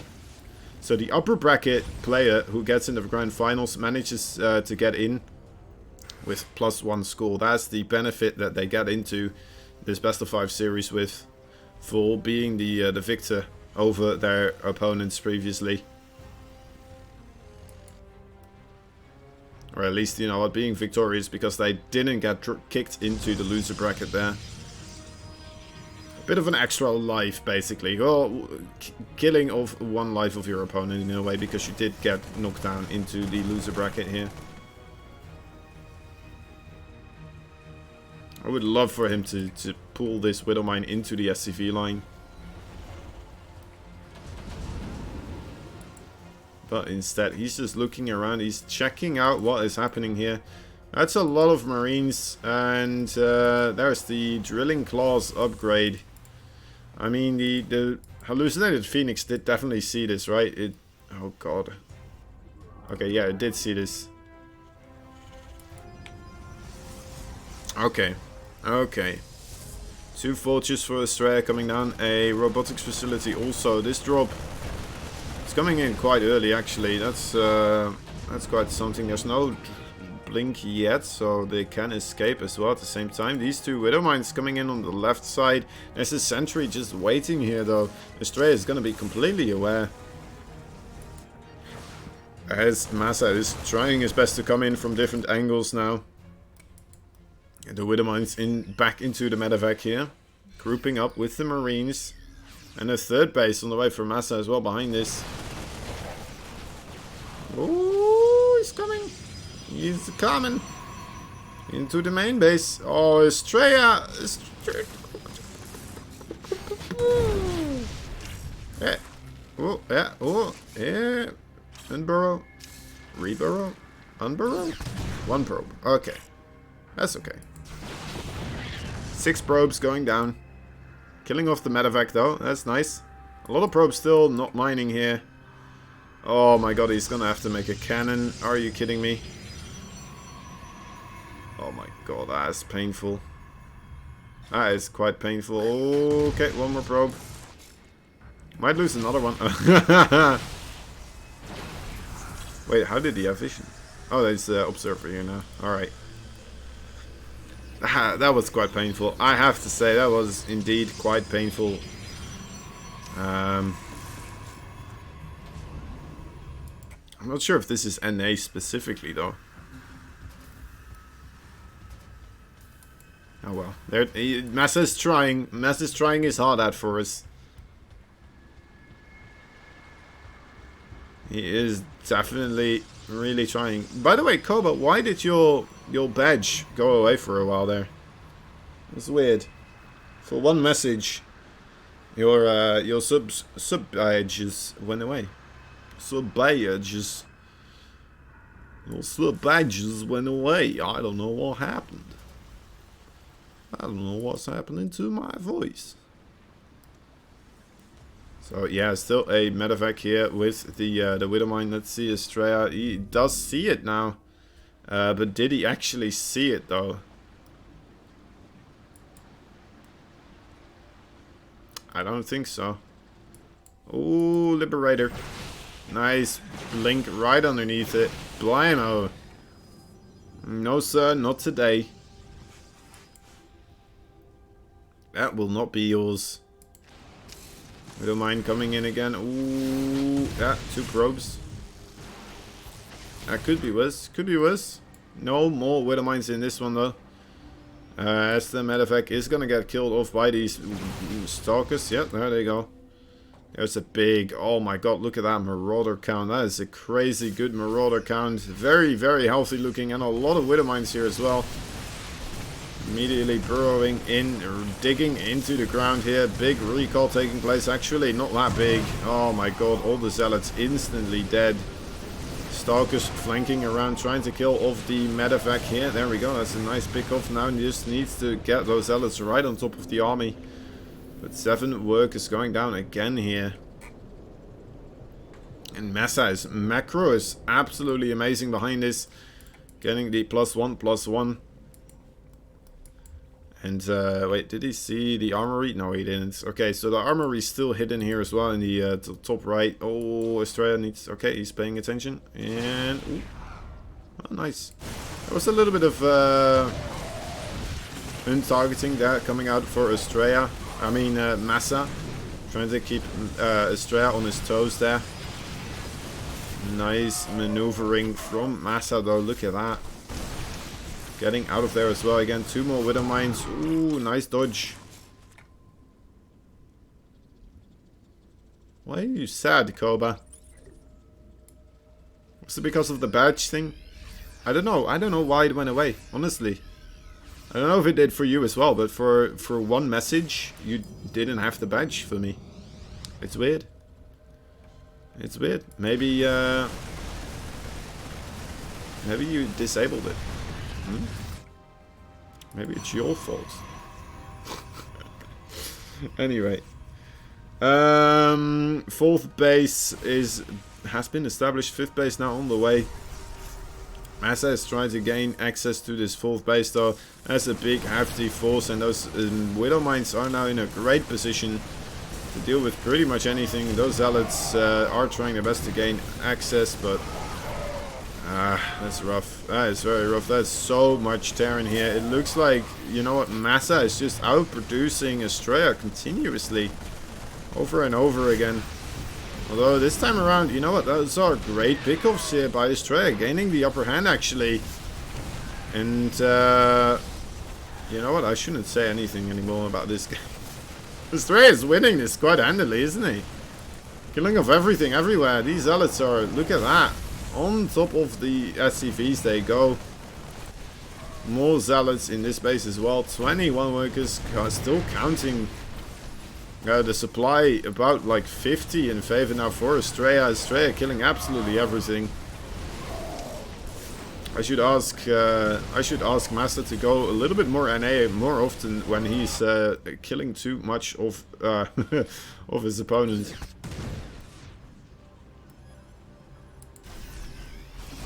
And GG is scored. Astrea tying up the series here. 1-1. A 1-1 series back tied up again. Nice start here for Astrea. That must feel very nice. Massa probably not going to do that one again though. That build order, precisely that one. I mean, it looked cool, right? It looks cool. It feels really good in a way, but it must delay some other stuff, right? It must delay the upgrades, potentially. It must, like... You can't just make a armory appear from the get-go, right? So you need to take away from something else. And I feel like that may very well have been the upgrades there, potentially, for a little bit. I'm not completely sure. I wasn't paying too much attention to the upgrades. I guess, wait, I can look back on it right now. Yeah, I think Astrea was building +3 weapons, as Massa had +2 on the way at 9 minutes 50. So yeah, that seems like quite a bit of a difference. Astrea's doing it. Cuddlebear all excited and giddy. Yeah, man, he's doing it. Look at that.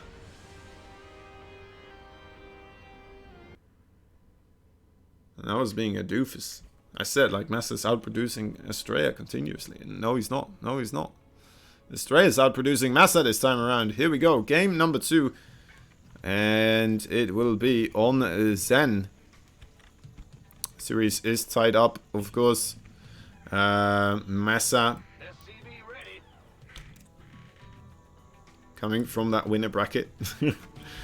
Did manage to secure himself the free win here. And that's why he is also 1 point on the board here. He is the red Terran in the bottom left side. He is Massa. And his opponent in the top right side, it is the blue Protoss.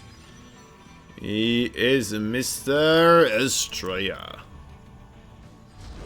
Mr. Alpha X himself, basically. Don't know how many people would disagree about that one. But yeah, definitely a pride and joy member of Alpha X. As Massa is quickly joining him there. Okay.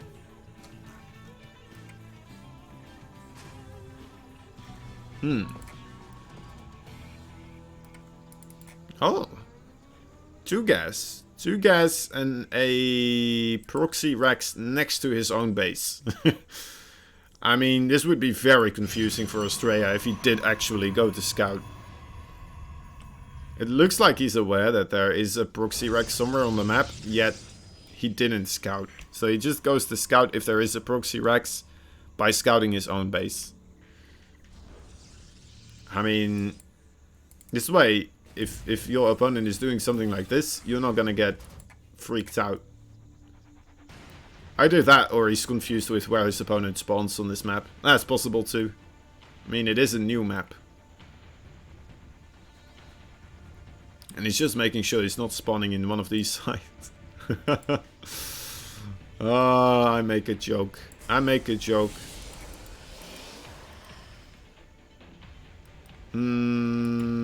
Alright, I mean...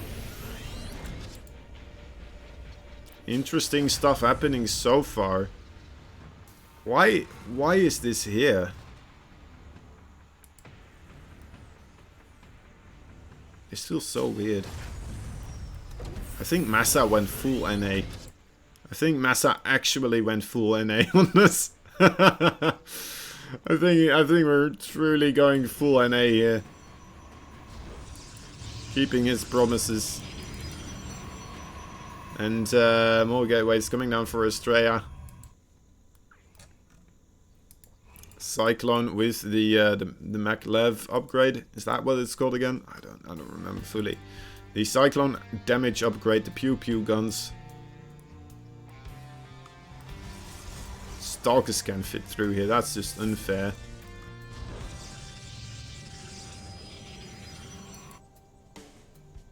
I guess Archons can't fit through, right? That's the unit that can't fit through.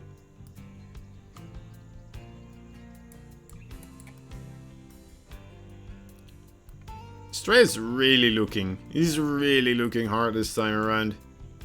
He's just not finding it. He's actually gonna scout this location. Are you kidding me? Are you joking?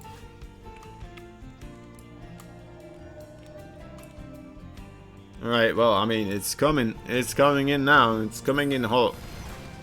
Look on one of the probes. I guess that's pretty good, right? Now he can't look on to a second Stalker for a little bit. Now, although he does do it anyway. And then he runs away from him. So, Okay, Massa, though. I haven't really seen this before. Huh.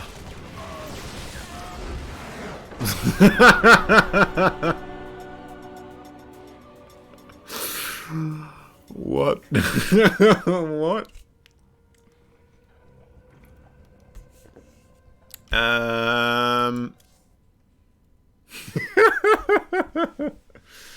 That would have been a cool build, honestly.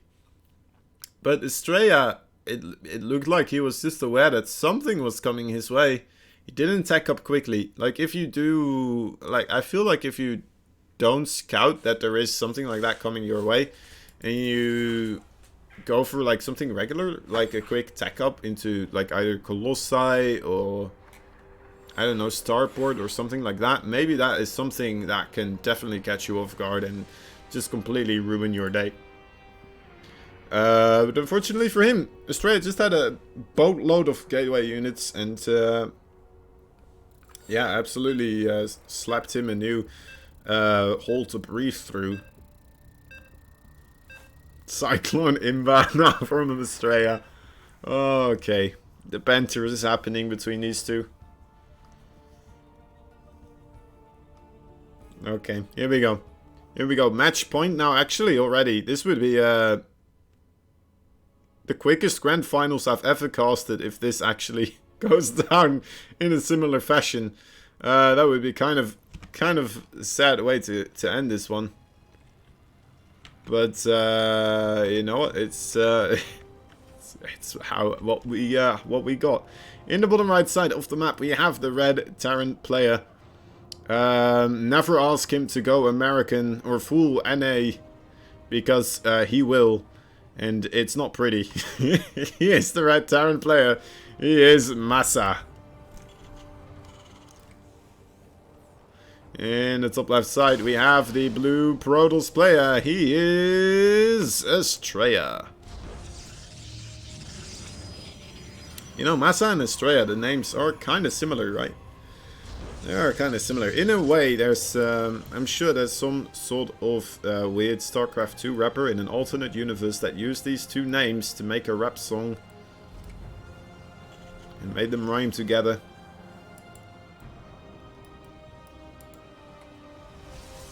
Rumsley, how you doing, buddy? There's a bit of a delay on the stream, so it's gonna take 90 seconds for you to read this, but hey, how you doing, buddy?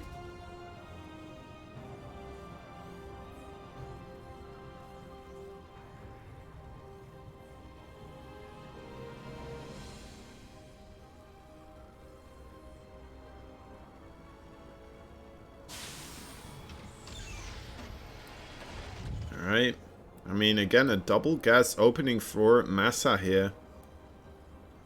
It looks once more very aggressive. And Estrella in the top left here. Just going for the expand. Regular things. Is he gonna go for a third base? Or is he gonna go for...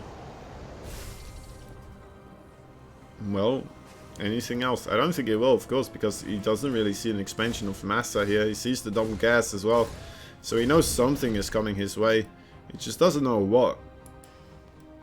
And you know what? I don't know either. I mean, I can see his base, but I'm not willing to call anything for Massa anymore.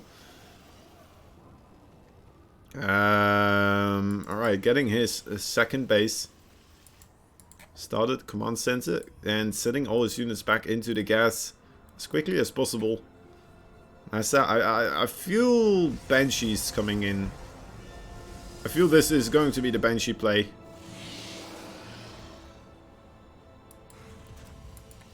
I'm feeling it. Are you feeling it too? Are you feeling it with me, guys? Are you feeling the Banshee play coming through? I think Massa is going back to his roots.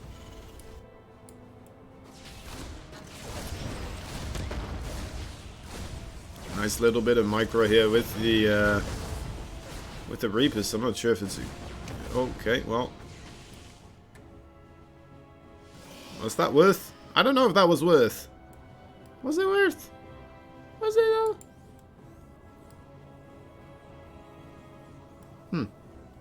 Now Australia scouting the natural base here and also the ramp area of Massa, seeing that you know what, there's not much to see. There's a command center, so he might feel okay about getting himself a third base at this point in time. Let's see if he does do so though, or if he's just gonna stay safe here. I mean, he still knows that the double gas was there. He still knows something is coming his way. And he's gonna go for the observers, quite a few of them as well. Already has 2, 1 more on the way here, 3 observers straight ahead. Having more observers than he has Stalkers, actually, that's not something you see every day. Except for if it's like 1 observer and 0 Stalkers. For some reason, because they're going like Sentry Adept or like, I don't know. Zealots, even Zealots, right? This, what's that? Siege tank? Why are the siege tanks going there? The Banshee? Did the Banshee get scouted? Ooh, that would be nice. Yep, it did. Yep, it did. So Estrella going for the Immortals afterwards here, making more Stalkers, realizing that there is Banshees on the way here. He should have observers absolutely everywhere, but where in the world are they? There's one here, there's one here, and there's one in the bottom right.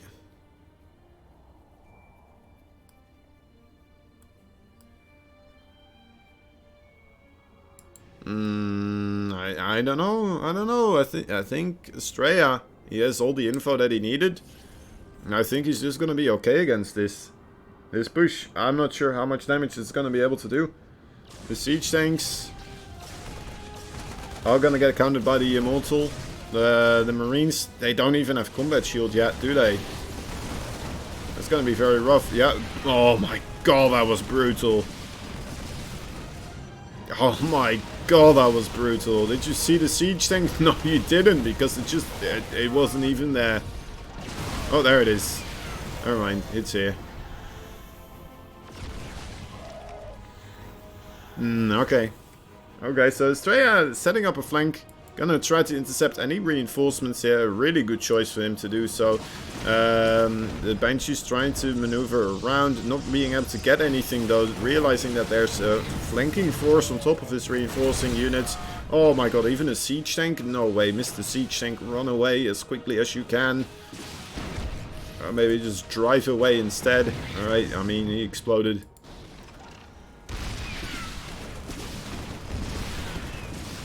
Would be something else if you could take the Marines out of a siege tank and then run them around. I don't even know if they would be Marines. Maybe they would be like just regular civilian guys that can't do anything.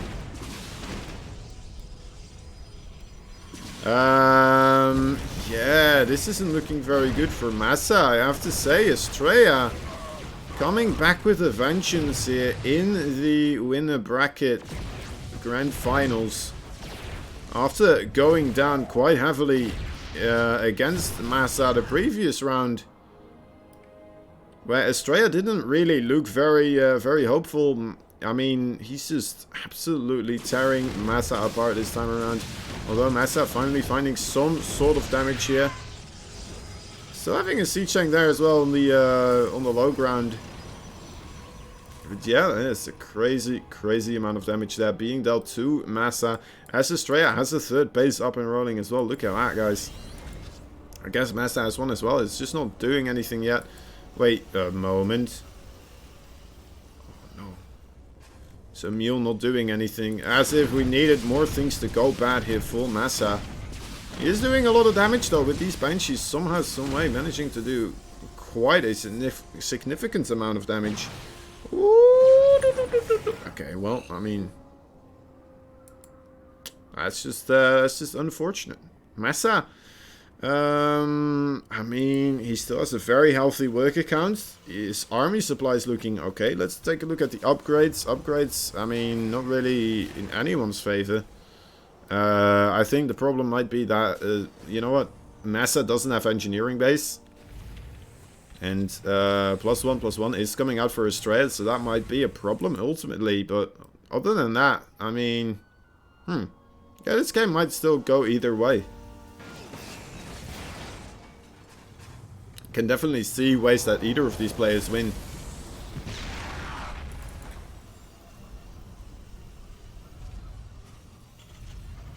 Oh my god, 4th base on the way here. And Massa as well, going for a 4th base. He hasn't even flown over his 2nd or 3rd base yet. Going for a 4th base location. Realizing it got scouted though, so disabling it or cancelling it immediately. And these benches are pretty good at cleaning up those salad run-bys actually with the War Prism. It's pretty cool. You don't see people using benches enough in my opinion. Benches are absolutely amazing.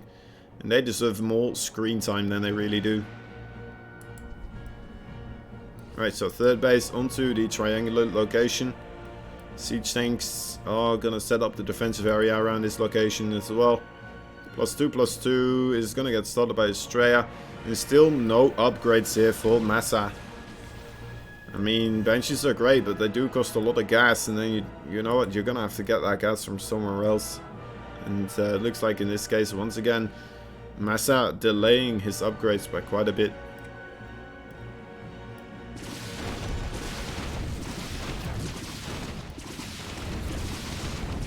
More damage being dealt though, these Banshees. Look at that, 9 workers killed in total. There's gonna be more as well. This is crazy, 14 workers killed. What in the world, 30 in total. Wow. Wow, the problem might be that Estrella does have that 4th base. And I'm not sure if Massa knows about it. Oh, he doesn't. I don't even think he expects it. Alright, killing off an observer there. That's a nice little start. Estrella has all the map presence though. Look at this. He's completely aware of anything that's gonna happen. Oh, well, I mean, the sensor tower is a good thing, of course. Oh no, that's Colossi. Don't want to go into those. Uh-oh, it's Colosso. I don't know what that means. Anyway. Disruptors on the way for Estrella. Estrella, you know what? I'm liking his position. I'm liking his position a lot here. I gotta say, I would like for him to get these guys up and rolling as well. Oh, did Massa see that probey? Did he see the probe moving out through here? I don't think he did. He's still unaware of this base. Trying to zoom on forward. That probe though, I mean, Estrella did see the probe, with the probe, this drop coming in. And once again, oh god, that's a big engagement actually on this side. The rocks being used here by the siege tanks. Being abused, really. And immediately being taken out. Oh my god, Estrella managing to get the Zealots though into the mineral line once again. He's absolutely marvelous with that. Managing to do it over and over again, continuously, just having Zealots in every nook and cranny. And this base, you know what? He can sacrifice this base. It's fine. He just put Massa back on 2 base. And he's on 4 base. Estrella, look at that supply. 190 versus 155. That is 76 workers versus 56.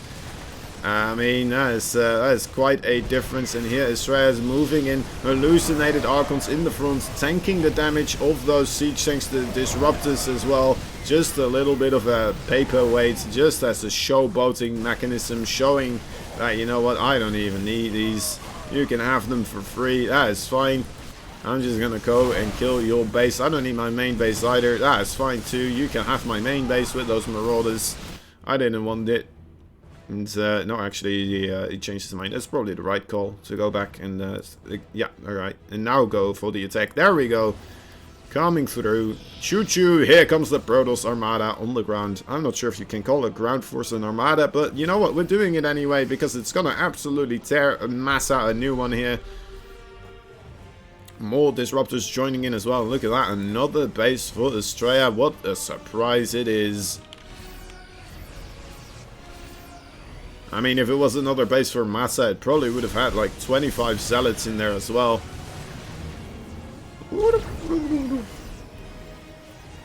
Just barely missing here. Oh, nice attempt at a flank. A second disruptor ball. Gonna be able to... Oh, another nice attempt at a flank here. Both these players setting up flanks, but not being the greatest with the timing of them. But it looks like Massa just doesn't have the forces. GG! And, well, Estrella takes that one. Massa, unfortunately, not being able to really clean that one up. And, yeah, not being able to repeat the series in the end there. But that means Estrella being able to take home the trophy, being the champion of the Alpha X MVP Cup of November. And that means we are gonna wish you all a absolutely wonderful evening. But before we go, we still have the MVP Cup Matcherino page. If you want to help out, guys, you can do it right over there. And use that code as well. Use the code, add 50 cents for free. If we all do it, pitch in a little bit, right? It's going to be absolutely amazing. Wonderful stuff. We would all very much appreciate it. Anyway, I've been really Kozen. I want to thank the players for playing. I want to thank you all for watching. Thank you so much for watching. It's just so much more fun with actual people watching instead of me just talking to myself. And I very much appreciate it. Anyway, I had a blast. I hope you did as well. And yeah, let's not ask players to go full NA anymore. I don't think that produces great quality games at every time. Anyway, thank you Alpha X, thank you sponsors, GameStop, 24 Hour Fitness, Matcherino. I've been Kozen. I'm waving like the Queen. But then, in a weird fashion, as if my hand is a helicopter slowly going upwards. Alright. GG Protoss.